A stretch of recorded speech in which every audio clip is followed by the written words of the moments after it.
ಎಲ್ಲರಿಗೆ ನಮಸ್ಕಾರ. ರಾಮಾಯಣದ ಪ್ರವಚನ ಮಾಲಿಕೆ ಎಂದಿನಂತೆ ಮುಂದುವರೆದಿದೆ. ನಿನ್ನೆ ದಿವಸ ಯುದ್ಧದ ಮಧ್ಯದಲ್ಲಿ ಲಂಕಾ ದಾಹವನ್ನು ಮತ್ತೊಮ್ಮೆ ವಾನರ ವೀರರು ಮಾಡಿದ್ದಾರೆ. ಹಿಂದೆ ಹನುಮಂತ ಮಾಡಿದ್ದು ಪ್ರಸಿದ್ಧವಾದದ್ದು ಸುಂದರಕಾಂಡದಲ್ಲಿ. ಇದು ಅಷ್ಟು ಪ್ರಸಿದ್ಧವಲ್ಲ, ಮತ್ತೆ ಆಗಿರ್ತಕ್ಕಂಥದ್ದು. ಆಗ ಎಲ್ಲ ರಾಕ್ಷಸರ ಸಂಹಾರವನ್ನು ಕೂಡ ಮಾಡ್ತಾರೆ. ಕಂಪನ, ಪ್ರಜಂಘ, ಯೂಪಾಕ್ಷ, ಕುಂಭ ಇವರೆಲ್ಲ ಬಂದಿದ್ದರಲ್ಲ, ಇವರುಗಳನ್ನು ಯುದ್ಧದಲ್ಲಿ ಸೋಲಿಸಿ ಸಂಹಾರ ಮಾಡ್ತಾರೆ. ಕ್ಷುರಪ್ರೈರ್ನಾರಾಚೈರ್ ವತ್ಸದಂತೈರ್ಶಿಲಿ ಮುಖೈ ಕರ್ಣಿಶಲ್ಯ ವಿಪಾಠೈಶ್ಚ ಬಹುಭಿರ್ನಿಶಿತೈಶ್ಚರೈ ಅಂಗದ ಪ್ರತಿವಿದ್ಧಾಂಗೋ ವಾಲಿಪುತ್ರ ಪ್ರತಾಪವಾನ್ ಧನುರಗ್ರ್ಯಂ ರಥಂ ಬಾಣಾನ್ ಮಮರ್ದ ತರಸಾ ಬಲಿ. ಅಂಗದನ ಮೇಲೆ ನಿಶಿತ ನಾರಾಚಗಳನ್ನು ಪ್ರಯೋಗ ಮಾಡ್ತಾರೆ. ನಾರಾಚ ಅನ್ನುವುದು ಬಾಣಕ್ಕೊಂದು ಪರ್ಯಾಯ ಶಬ್ದವಾಗಿದೆ. ಆದರೆ ಬಾಣಗಳಲ್ಲಿ ಬೇರೆ ಬೇರೆ ಪ್ರಭೇದಗಳು ಉಂಟು. ನಮಗೆ ಸಾಮಾನ್ಯ ಎಷ್ಟೋ ವಸ್ತು ವಿಶೇಷಗಳು ಶಾಸ್ತ್ರಜ್ಞರಿಗೆ ಪೃಥಕ್ಕಾಗಿ ಕಾಣುವುದು ಲೋಕದಲ್ಲಿ ಎಲ್ಲರಿಗೂ ಏಕರೂಪದಲ್ಲಿ ತೋರ್ಬಿಡುತ್ತವೆ. ಅಂದರೆ ಏನೋ ಒಂದು ರಾಗ ಅಂತ ಎಲ್ಲರೂ ಹೇಳ್ತೀವಿ. ಬಲ್ಲವರಿಗೆ ಅದು ಮೋಹನವ, ಹಿಂದೋಳವ, ಕಲ್ಯಾಣಿಯ, ಮಧ್ಯಮಾವತಿಯ, ಅಥವಾ ಮಧ್ಯಮಾವತಿಯಲ್ಲಿ ಎಲ್ಲ ಸ್ವರಗಳನ್ನು ಅದೇ ಇಟ್ಟುಕೊಂಡು ಮಧ್ಯಮವನ್ನು ಮಾತ್ರ ಶುದ್ಧ ಮಧ್ಯಮ ಪ್ರತಿಮಧ್ಯಮ ಮಾಡಿ ಪ್ರತಿಮಧ್ಯಮಾವತಿ ಅಂತ ಬಾಲಮುರಳಿ ಕೃಷ್ಣ ಒಮ್ಮೆ ಮಾಡಿದ್ರು. ಈ ರೀತಿಯಾಗಿ ಹೀಗ ಅನ್ನುವುದು ಆಯಾ ಶಾಸ್ತ್ರಜ್ಞರಿಗೆ, ವ್ಯುತ್ಪನ್ನರಿಗೆ ಗೊತ್ತಾಗುವಂಥದ್ದು. ಅದೇ ರೀತಿ ಧಾನುಷ್ಕರಿಗೆ, ಧನುರ್ವೇದವನ್ನು ಬಲ್ಲವರಿಗೆ ಆಲ್ ಸಿನಾನಿಮ್ಸ್ ಆರ್ ನಾಟ್ ಈಕ್ವಾನಿಮ್ಸ್ ಅನ್ನೋದು ಗೊತ್ತಾಗುತ್ತದೆ. ಆ ಸೂಕ್ಷ್ಮ ವ್ಯತ್ಯಾಸಗಳು ಇರುತ್ತವೆ. ಈಗ ಯಾಗ ಅಂದ್ಬಿಡ್ತೀವಿ, ಹೋಮ ಅಂದ್ಬಿಡ್ತೀವಿ. ಯಾಗ ಬೇರೆ, ಹೋಮ ಬೇರೆ, ಇಷ್ಟಿ ಬೇರೆ, ಇವೆಲ್ಲ ಕೂಡ ಬೇರೆ. ಸತ್ರ ಬೇರೆ, ಅಹೀನ ಬೇರೆ. ಈ ಥರ ಅಲ್ಲಲ್ಲಿಯೇ ಶ್ರೌತ ತಂತ್ರದಲ್ಲಿ, ಸ್ಮಾರ್ತ ತಂತ್ರದಲ್ಲಿ ಬೇರೆ ಬೇರೆ ಬೇರೆ ಬೇರೆ ಪ್ರಭೇದಗಳು ಉಂಟು. ಹಾಗೆ ಇಲ್ಲಿ ಕ್ಷುರಪ್ರ ಅಂತಂದರೆ ಅರ್ಧಚಂದ್ರಾಕೃತಿಯ ಅಲುಗು ಇರತಕ್ಕಂಥದ್ದು. ಬಾಣದ ತುದಿ ಮೊನೆ ಯಾವುದಿದೆ ಅದನ್ನು ಫಲ ಅಂತ ಕರೀತಾರೆ.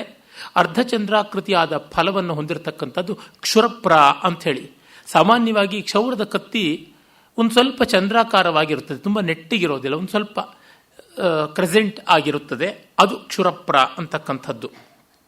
ಕ್ಷುರಪ್ರ ಕ್ಷುರ ಅಂದರೆ ಕ್ಷೌರಿಕನ ಕತ್ತಿಯಂತೆ ಇರತಕ್ಕಂಥದ್ದು. ಕ್ಷುರಪ್ರ ಮತ್ತು ಅಗಲವಾಗಿ ಅರ್ಧಚಂದ್ರಾಕೃತಿಯಲ್ಲಿರತಕ್ಕಂಥದ್ದು. ನಾರಾಚ ಆದ್ಯಂತವೂ ಉಕ್ಕಿನಿಂದ ಮಾಡಿರುವುದು, ಅಥವಾ ಹೆಚ್ಚು ಮೊನೆಯ ಭಾಗ ಉದ್ದಕ್ಕೆ ಉಕ್ಕಿನಿಂದ ಮಾಡಿರತಕ್ಕಂಥದ್ದು. ನಾರಾಚ ಉದ್ದದಲ್ಲಿ ಕಡಿಮೆ, ಆದರೆ ಅದರ ಪ್ರಭಾವ ಜಾಸ್ತಿ. ಅದನ್ನು ಬಿಲ್ಲಿನಿಂದ ಪ್ರಯೋಗ ಮಾಡುವಾಗ ಬಿಲ್ಲಿನ ಮೇಲ್ತುದಿಯಲ್ಲಿಯೋ ಕೆಳತುದಿಯಲ್ಲಿಯೋ ಪ್ರಯೋಗ ಮಾಡ್ತಾರೆ. ಮಧ್ಯದಲ್ಲಿ ಇಟ್ಟುಕೊಂಡ್ರೆ ಬಿಲ್ಲು ಚಂದ್ರಾಕೃತಿಯಲ್ಲಿ ಬಾಗಿರುತ್ತದೆ, ಅಷ್ಟು ಉದ್ದ ಇರೋದಿಲ್ಲ ಬಾಣ. ಇದು ಲೋಹದ್ದಾಗಿದ್ದರಿಂದ ಹಗುರವಾಗಿಲ್ಲ ಇರೋಲ್ಲ, ಭಾರ ಇರುತ್ತದೆ. ಭಾರ ಹೆಚ್ಚಾಗಿದ್ದರೆ ಅದು ಉದ್ದದ್ದೇ ಆಗಿಬಿಟ್ರೆ ದೂರ ಹೋಗುವುದಿಲ್ಲ. ಹಾಗಾಗಿ ದೂರ ಲಕ್ಷ್ಯ ಭೇದನಕ್ಕೆ ನಿಷ್ಪ್ರಯೋಜಕವಾಗುತ್ತದೆ. ಅದಕ್ಕೆ ವೇಗ ಇರಬೇಕು. ಭಾರ ಇದ್ದರೂ ಕೂಡ ಅದು ಉದ್ದ ಇದ್ದಾಗ ಇರುವ ಭಾರ ಗಿಡ್ಡ ಇದ್ದಾಗ ಇರೋಲ್ಲ, ಚಿಕ್ಕದಾಗಿರಬೇಕು. ಅದಕ್ಕಾಗಿ ಬಿಲ್ಲಿನ ತುದಿಗಳಿಂದ ಅದನ್ನು ಹೆದೆ ಎಳೆದು ಪ್ರಯೋಗ ಮಾಡ್ತಾ ಇದ್ರು ಅಂತ ಗೊತ್ತಾಗುತ್ತದೆ. ಅಂಥದ್ದು ನಾರಾಚ. ಆಮೇಲೆ ವತ್ಸದಂತ ಅಂತ.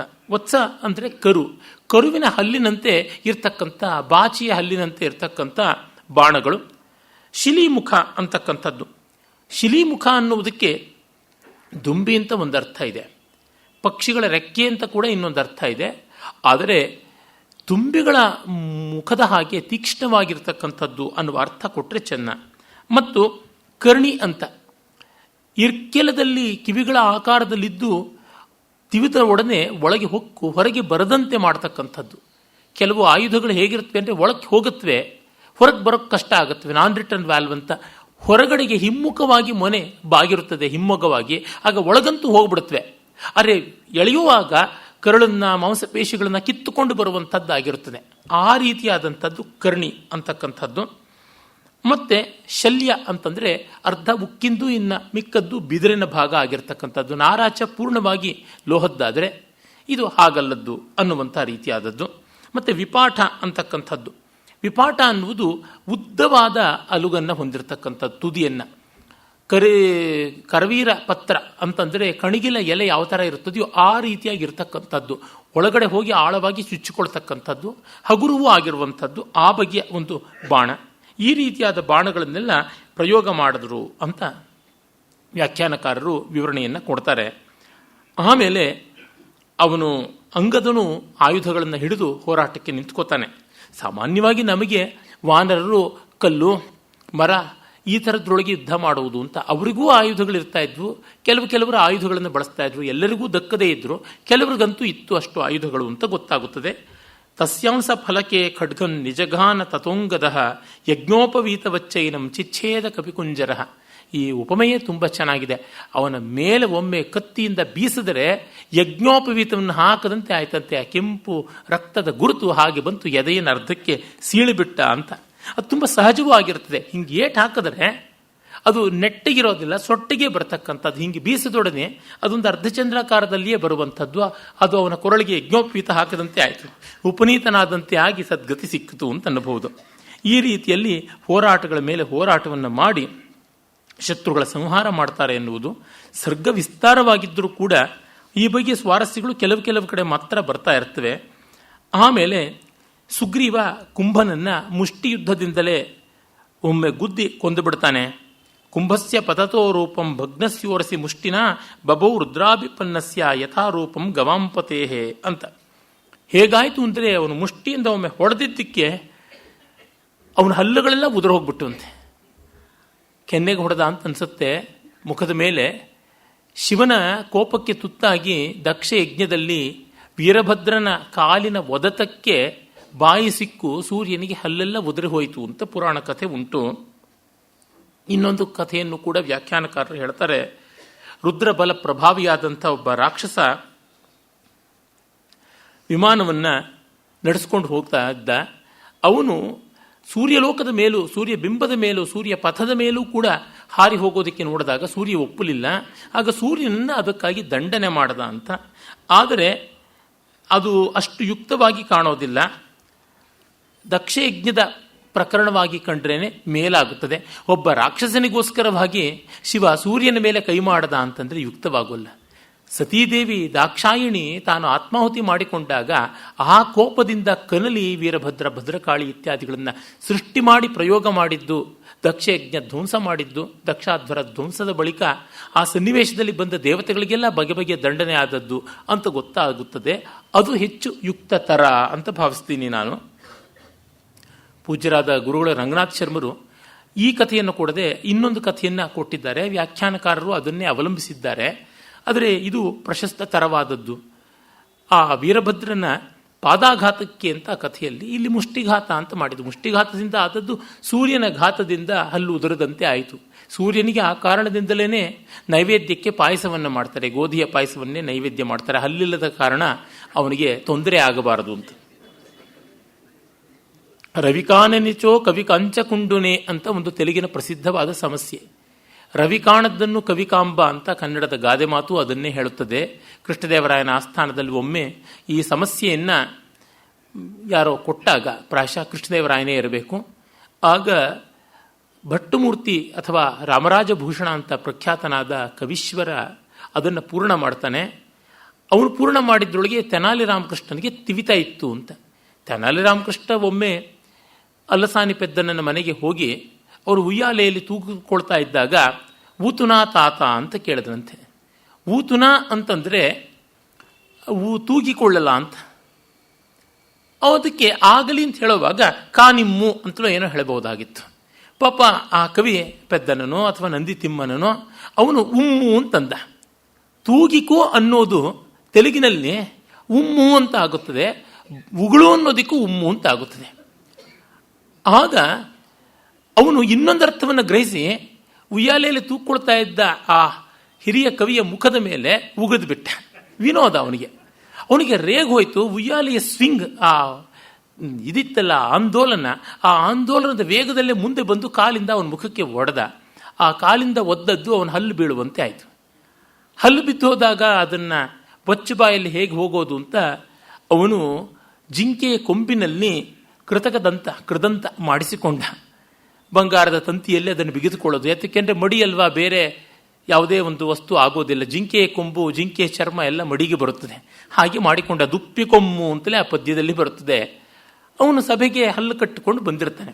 ಅದಕ್ಕೆ ಆವತ್ತು ಸೂರ್ಯನ ಪಾಡು ವೀರಭದ್ರನ ಪಾದಾಹತಿಗೆ ತುತ್ತಾಗಿ ಬಾಯೆಲ್ಲ ಹಲ್ಲಿಲ್ಲದಂತೆ ಆಗಿ ನಮ್ಮ ಕನ್ನಡದಲ್ಲಿ ಪಲ್ಲಿಲಿ ಅಂತ ಹೇಳ್ತಾರೆ. ಇಲಿ ಅಂತನ್ನೋದು ನಿಷೇಧಾರ್ಥಕವಾದದ್ದು. ಅಂದರೆ ನಾಣಿಲಿ, ನಾಚಿಕೆ ಇಲ್ಲದೆ ಇರ್ತಕ್ಕಂಥವನು. ಮೂಗಿಲ್ದೇ ಇರ್ತಕ್ಕಂಥವನು. ಮೂಗಿಲಿ ಅಂತ ಬೇರೆ ಒಂದು ಮೂಗು ಉದ್ದವಾಗಿರ್ತಕ್ಕಂಥ ಇಲಿಗೂ ಹೇಳ್ತಾರೆ ಲೋಕರೂಢಿಯಲ್ಲಿ. ಆದರೆ ಇಲಿ ಅಂತಕ್ಕಂಥದ್ದು ಇಲ್ಲ ಅನ್ನುವ ಅರ್ಥದಲ್ಲಿ ಬಳಸ್ತಕ್ಕಂಥದ್ದಾಗಿದೆ. ಅನಾಸ ಅಂತಂದರೆ ಮೂಗಿಲ್ಲದವನು, ಅದಂತ ದಂತವಿಲ್ಲದವನು ಅಂದಂತೆ ಪಲ್ಲಿಲಿ ಹಲ್ಲಿಲ್ಲದೆ ಇದ್ದವನು ಅಂತ. ಹಾಗೆ ಸೂರ್ಯ ಎಲ್ಲ ಕಾಲಕ್ಕೂ ಪಾಪ ಹಲ್ಲಿಲ್ಲದವನಾಗಿದ್ದಾನೆ. ಆ ರವಿಗೆ ಕಾಣದೇ ಇದ್ದು ನೆನ್ನೆ ತಾನೇ ಹಲ್ಲು ಒಡೆಸ್ಕೊಂಡಂಥ ಈ ಕವಿ ತೆನಾಲಿ ರಾಮಕೃಷ್ಣನಿಗೆ ಗೊತ್ತಾಗಿ ಕೃತಕದಂತ ಹಾಕಿಕೊಂಡು ಬಂದಿದ್ದಾನೆ. ಅದರಿಂದ ರವಿ ಕಾಣದ್ದನ್ನು ಕವಿ ಕಾಣ್ತಾನೆ ಅನ್ನೋದ್ರೊಳಗೆ ಸಂದೇಹವಿಲ್ಲ ಅಂತ ಪರಿಹಾರ ಮಾಡಿದ್ದು ಅಂತ ಗೊತ್ತಾಗುತ್ತದೆ. ಹೀಗೆ ಒಂದು ಪೌರಾಣಿಕ ಕಥೆಯನ್ನು ಆಶ್ರಯಿಸಿ ಎಷ್ಟೆಲ್ಲ ಚಮತ್ಕಾರಗಳು ಬೆಳೆಯುತ್ತವೆ. ಆಮೇಲೆ ನಿಕುಂಭ, ಅವನು ಮತ್ತೊಬ್ಬ ವೀರಾಗ್ರಣಿ ರಾಕ್ಷಸ. ಅವನನ್ನು ಆಂಜನೇಯ ಸ್ವಾಮಿ ಅವನು ಕೊಲ್ತಾನೆ. ಅಥ ವಿನದತಿ ಸಾಧಿತೆ ನಿಕುಂಭೆ ಪವನ ಸುತೇನ ರಣೇ ಬಭೂವ ಯುದ್ಧಂ ದಶರಥ ಸುತ ರಾಕ್ಷಸೇಂದ್ರ ಸೂನ್ವೋ ಭೃಷತರ ಮರ್ಗತ ರೋಷಯೋ ಭೃಷತರ ಮಾಗತ ರೋಷಯೋಸ್ಸು ಭೀಮಂ ವ್ಯಪೇತೇತು ಜೀವೇ ನಿಕುಂಭಸ್ಯ ಹೃಷ್ಟ್ಯ ನಿನೇದು ಪ್ಲವಂಗ ದಿಶಸ್ವಸ್ವನುಶ್ಚ ಚಚಾಲೇವ ಭೋರ್ಚೋರ್ವಿ ಪಫಾಲೇವ ಚದ್ಯೌರ್ ಭಯಂ ರಾಕ್ಷಸಾನಾಂ ಬಲಂಚ ವಿವೇಶ. ಇಡೀ ವಾಲ್ಮೀಕಿ ರಾಮಾಯಣದಲ್ಲಿ ಒಂದೇ ಕಡೆ ಭುಜಂಗ ಪ್ರಯಾತ ಛಂದಸ್ಸು ಬಂದಿರುವಂಥದ್ದು. ಅಲ್ಲಲ್ಲಿ ಸರ್ಗಾಂತ್ಯದಲ್ಲಿ ಕೆಲವು ಛಂದೋ ಭೇದಗಳನ್ನು ತೋರಿಸ್ತಾರೆ. ಉತ್ತರಕಾಂಡದಲ್ಲಿ ಒಂದು ಕಡೆಗೆ ಮಾಲಿನಿ ಬರುತ್ತದೆ, ಇನ್ನೊಂದು ಕಡೆಗೆ ವಸಂತ ತಿಲಕ ಬರುತ್ತದೆ, ಮತ್ತು ಕೆಲವು ಕಡೆಗೆ ಪುಷ್ಪಿತಾಗ್ರ ಹೆಚ್ಚಾಗಿ ಬರುತ್ತದೆ, ಒಂದೆರಡು ಕಡೆ ರುಚಿರಾ ಛಂದಸ್ಸು ಬಂದಿದೆ. ಹೀಗೆ ಕೆಲವು ಛಂದೋ ಭೇದಗಳನ್ನು, ಛಂದ ಪ್ರಭೇದಗಳನ್ನು ತೋರ್ಪಡಿಸ್ತಾರೆ. ಆಮೇಲೆ ಮುಂದೆ ಕಾವ್ಯಾಲಂಕಾರಕರು ಇವೆಲ್ಲ ಲಕ್ಷಣಗಳು ಮಹಾಕಾವ್ಯದಲ್ಲಿರಬೇಕು, ಸರ್ಗಾಂತ್ಯದಲ್ಲಿ ವೃತ್ತಭೇದ ಮಾಡಬೇಕು ಅಂತ ಮಾಡಿದ್ದಾರೆ. ಅದನ್ನು ವಾಲ್ಮೀಕಿ ಮೊದಲಾದವರು ಮಾಡಿದ ಸಂಪ್ರದಾಯವಾಗಿ ಬೆಳೆಸಿಕೊಂಡು ಬಂದಿದ್ದಾರೆ. ಇಲ್ಲಿ ಆ ಶಬ್ದಾಲಂಕಾರ ಛಂದೋ ಭಂಗದಿಂದಾಗಿ, ಅಂದರೆ ಛಂದೋ ಭೇದ, ಛಂದ ಪ್ರಭೇದದಿಂದಾಗಿ ಕಾಣಿಸಿಕೊಳ್ಳುತ್ತದೆ ನೋಡಿ.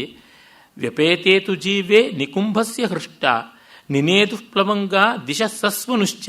ಆ ನಿನೇದು ಸಸ್ವನು ಅನ್ನುವ ಲಿಟ್ಲಕಾರದ ಬಹುವಚನ ಪ್ರಥಮ ಪುರುಷ ರೂಪವೇ ತುಂಬ ಚೆನ್ನಾಗಿರ್ತಕ್ಕಂಥದ್ದು. ಮತ್ತೆ ಆ ಪ್ರಥಮ ಪುರುಷದ ಏಕವಚನದಲ್ಲಿ ಚಚಾಲ ಇವ ಭೂಮಿ ಪಫಾಲ ಇವ ಚ ದ್ಯೌಹು. ಅಲ್ಲಿ ಚಚಾಲ ಪಫಾಲ ಅನ್ನುವಲ್ಲಿ ಆ ಶಬ್ದ ಎಷ್ಟು ಚೆನ್ನಾಗಿದೆ. ಕ್ರಿಯಾಪದ ವರ್ಗದಲ್ಲಿಯೇ ಅತ್ಯಂತ ರಮಣೀಯವಾದದ್ದು ಅಂತ ನನಗನ್ಸೋದು ಲಿಟ್ಲಕಾರ. ಲಿಟ್ಲಕಾರವನ್ನು ನಾವುಗಳು ಬಳಸೋ ಹಾಗಿಲ್ಲ. ಬಳಸಿದ್ರೆ ಯಾವುದೋ ವ್ಯವಹಾರದಲ್ಲಿ ಬಳಸೋಕ್ಕಾಗೋಲ್ಲ. ಕಥೆಯನ್ನು ಹೇಳಬೇಕಾದ್ರೆ ಅದು ಪರೋಕ್ಷ ಭೂತಕಾಲ, ಇಂದು ನಮ್ಮೆದುರು ನಡೆದದ್ದಲ್ಲ, ಯಾವಾಗಲೂ ನಮ್ಮ ಎದುರು ನಡೆದದ್ದು ಅಂತಲೂ ಅಲ್ಲ, ಎಂದೂ ನಮ್ಮೆದುರು ನಡೆಯದೇ ಇರ್ತಕ್ಕಂಥದ್ದು. ಹೀಗಾಯಿತಂತೆ ಅಂತ ಅನ್ನುವುದು. ರಾಮಾಯಣ ಮಹಾಭಾರತ ಇತ್ಯಾದಿ ಕಥೆಗಳು ಹೇಳೋದಕ್ಕೆ, ಪ್ರಾಚೀನವಾದ ಕೃತಿಗಳನ್ನು ನಿರೂಪಣೆ ಮಾಡೋದಕ್ಕೆ ಲಿಟ್ಲಕಾರದ ಪ್ರಯೋಗ. ಇನ್ನು ಮಿಕ್ಕಿದ್ದಕ್ಕೆಲ್ಲ ಲಂಗಿರಬಹುದು, ಇಲ್ಲ ಲುಂಗ್ಲಕಾರ ಇರಬಹುದು. ಲುಂಗ್ಲಕಾರವಂತೂ ಭೂತಕಾಲದಲ್ಲಿ ಬಳಕೆ ಮಾಡತಕ್ಕಂಥದ್ದು ವಿದ್ವಾಂಸರು. ಲುಂಗ್ಲಕಾರ ನೀನು ಎಷ್ಟು ಬಳಕೆ ಮಾಡಿದ್ಯಾ ಅನ್ನೋದ್ರ ಮೇಲೆ ಪಂಡಿತ ಅಂತ. ಶೃಂಗಗಿರಿ ಪೀಠಾಧಿಪತಿಗಳಾದ ಸ್ವಾಮಿಗಳು, ಭಾರತೀ ತೀರ್ಥ ಸ್ವಾಮಿಗಳನ್ನು ನೋಡಿ ಅವ್ರ ಬಾಯಲ್ಲಿ ಮಾತೆತ್ತಿದ್ರೆ ಬರತಕ್ಕಂಥದ್ದು ಲುಂಗ್ಲಕಾರದ ಪ್ರಯೋಗ. ಅರಚನ್, ಅಜೀಕ್ಲಪತ್, ಅಜೀಗಣತ್, ಈ ರೀತಿಯಾದದ್ದನ್ನೇ ಅಜನಿಷ್ಠ, ಅಶಯಿಷ್ಠ, ಈ ರೀತಿಯಾದದ್ದು ಆತ್ಮನೇಪದಿ ಪರಸ್ಮೈಪದಿಗಳಲ್ಲಿ ವಿಚಿತ್ರವಾದ ಲುಂಗ್ಲಕಾರಗಳನ್ನು ಬಳಸ್ತಾರೆ ವ್ಯುತ್ಪತ್ತಿ ವಿದ್ವತ್ತೆಯ ಲಕ್ಷಣವಾಗಿ. ಇನ್ನು ಸಾಮಾನ್ಯರಿಗೆಲ್ಲ ಲಂಗ್ಲಕಾರ. ಅದು ಇಲ್ಲ ಅಂತಂದರೆ ಭೂತಕೃದಂತ ರೂಪ ಗತವಾನ್, ಕೃತವಾನ್, ಗತವತಿ, ಕೃತವತಿ, ಆಸೀತ್ ಅಂತ ಅನ್ನೋದು ಇದ್ದೇ ಇರ್ತದೆ ಸೇರಿಸಿಕೊಂಡು. ಇಲ್ಲಿ ಆ ಲಿಟ್ಲಕಾರದ ಸೌಂದರ್ಯ ಸ್ವರಾಂತವಾಗುತ್ತದೆ. ಅದು ತುಂಬ ಚೆನ್ನ. ಮತ್ತು ಸೊಗಸಾಗಿ ಲಘ್ವಾದಿಯಾಗಿ ಸಾಮಾನ್ಯವಾಗಿ ಬರುತ್ತದೆ. ಚಚಾಲ, ಜಗಾಮ, ಪಫಾಲ, ರರಾಣ, ರರಾಜ, ಈ ರೀತಿಯಾಗಿ ಎಷ್ಟೋ ಸುಂದರವಾದಂಥದ್ದು. ಇಲ್ಲವೇ ದಶಮಗಣಕ್ಕೆ ಬಂದಾಗ ಕಥಯಾಂಚಕ್ರೆ, ಗಮಯಾಂಚಕ್ರೆ, ರಮಯಾಂಚಕಾರ, ರಮಯಾಂ ಬಭೂವ, ಗಣಯಾಂ ಬಭೂವ, ಈ ರೀತಿಯಾಗಿ ತುಂಬ ಸುಂದರವಾಗಿ ಬರುತ್ತದೆ. ಇದು ಭಾಷಾ ಸೌಂದರ್ಯ. ಯಾತಕ್ಕೆ ಹೇಳಿದೆ ಅಂದರೆ ಆದಿಕವಿಗಳಲ್ಲಿ ಇವೆಲ್ಲ ಬೀಜಭೂತವಾಗಿ ಸ್ವಾರಸ್ಯ ಸಮಸ್ತವೂ ಇದೆ. ಮುಂದಿನ ಕವಿಗಳಿಗೆ ಅವರು ಸರ್ವವಿಧದಲ್ಲಿ ಮಾರ್ಗದರ್ಶಿಗಳು. ಭೋಜರಾಜ ಮಧುಮಯ ಭಣಿತೀನಾಂ ಮಾರ್ಗದರ್ಶಿ ಮಹರ್ಷಿ ಎಂದಿದ್ದು ಇದೇ ಕಾರಣದಿಂದಲೇ. ಪರಂಕವೀನಾಂ ಆಧಾರಂ ಅಂತ ಬ್ರಹ್ಮ ಹೇಳಿದ್ದು ಇದೇ ಕಾರಣದಿಂದಲೇ. ಅಲಂಕಾರ ದೃಷ್ಟಿಯ ನೋಡಿ, ವ್ಯಾಕರಣ ದೃಷ್ಟಿಯ ನೋಡಿ, ಇಡಿಯಮ್ಸ್ ನುಡಿಗಟ್ಟಿನ ರೂಪದಿಂದ ನೋಡಿ, ಇನ್ನು ಶಬ್ದ ಸಮೃದ್ಧಿಯ ದೃಷ್ಟಿಯಿಂದ ನೋಡಿ, ವಿವಿಧ ಶಾಸ್ತ್ರ ಪ್ರಯೋಗದ ದೃಷ್ಟಿಯಿಂದ, ಪಾತ್ರಚಿತ್ರಣದ ದೃಷ್ಟಿಯಿಂದ, ಭಾವಪೋಷಣದ ದೃಷ್ಟಿಯಿಂದ, ಕಥಾ ಸಂವಿಧಾನಕ ದೃಷ್ಟಿಯಿಂದ, ವರ್ಣನಾ ವಿಚಾರದಿಂದ, ಯಾವ ದಿಕ್ಕಿನಿಂದ ನೋಡಿದ್ರೂ ಆದಿಕಾವ್ಯ ಮೊದಲಿಗೆ ಬಂತು ಅನ್ನೋ ದೃಷ್ಟಿಯಿಂದ ದೊಡ್ಡದಾಗಿಲ್ಲ. ಮೊದಲಿಗೆ ಬಂದದ್ದಲ್ಲದೆ ಆಮೇಲೂ ಮೊದಲಿಗೆ ನಿಲ್ತು. ಬಾಣಭಟ್ಟ ಹೇಳ್ತಾನಲ್ಲ, ಅತಿದ್ವಯಿ ಅಂತ ಹೇಳ್ಬಿಟ್ಟಿದ್ವಿ. ದ್ವಿಜೇನ ತೇನಾಕ್ಷತ ಕಂಠ ಕೌಂಠಯ ಮಹಾಮನೋಮೋಹ ಮಲೀಮಸಾಂಧಯ ಅಲಬ್ಧ ವೈದಗ್ಧ್ಯ ವಿಲಾಸ ಮುಗ್ಧಯ ಧಿಯಾ ನಿಬದ್ಧೇಯ ಮತಿದ್ವಯಿ ಕಥಾ ಅಂತ ಕಾದಂಬರಿಯಲ್ಲಿ ಹೇಳ್ತಾನೆ. ಅತಿದ್ವಯಿ ಕಥಾ ಇದು ಎಂದೂ ಎರಡನೇದಾಗೋದಿಲ್ಲ. ಎಂತ ಎರಡನೇದು ಅಂತ ಇದಕ್ಕೆ ನೆಕ್ಸ್ಟ್ ಅಂತ ಬಂದರೆ ಅದನ್ನು ಮೀರಿಸಿ ಕೂತ್ಕೊಳ್ಳುತ್ತೆ ಅಂತ. None can even attempt to be second. ಅದನ್ನೆಲ್ಲ ಎಂತರೇಟಾಗಿ ಮಾಡ್ತಕ್ಕಂಥದ್ದು ಅಂತ ಆ ಮಟ್ಟದ ಒಂದು ವಾಗ್ಗುಂಫನ ಮಹಾಕವಿಗಳು, ಆದಿಕವಿಗಳದು. ಇಲ್ಲಿ ಆ ಥರ ಒಂದೊಂದು ವೃತ್ತದಲ್ಲಿಯೂ ಕಾಣಿಸುತ್ತದೆ. ಆ ರಾಕ್ಷಸನನ್ನ ಸಂಹಾರ ಮಾಡಿದಾಗ ಕಪಿವೀರರು ಮಾಡಿದ ವೀರ ಗರ್ಜನೆ ಭೂಮಿಯನ್ನು ಅಲ್ಲಾಡಿಸುವಂತೆ, ಆಕಾಶವನ್ನು ಒಡೆಯುವಂತೆ ಇತ್ತು ಅಂತನ್ನುವುದನ್ನು ಕವಿಗಳು ಹೇಳ್ತಾ ಇದ್ದಾರೆ. ಆಮೇಲೆ ಮಕರಾಕ್ಷ ಯುದ್ಧಕ್ಕೆ ಬರ್ತಾನೆ. ನಿಮಗೆ ಎಲ್ಲ ಯುದ್ಧಗಳ ಚಿತ್ರ ಬೇಕು ಅಂದರೆ ಯಕ್ಷಗಾನದಲ್ಲೇ ಸಿಗೋದು.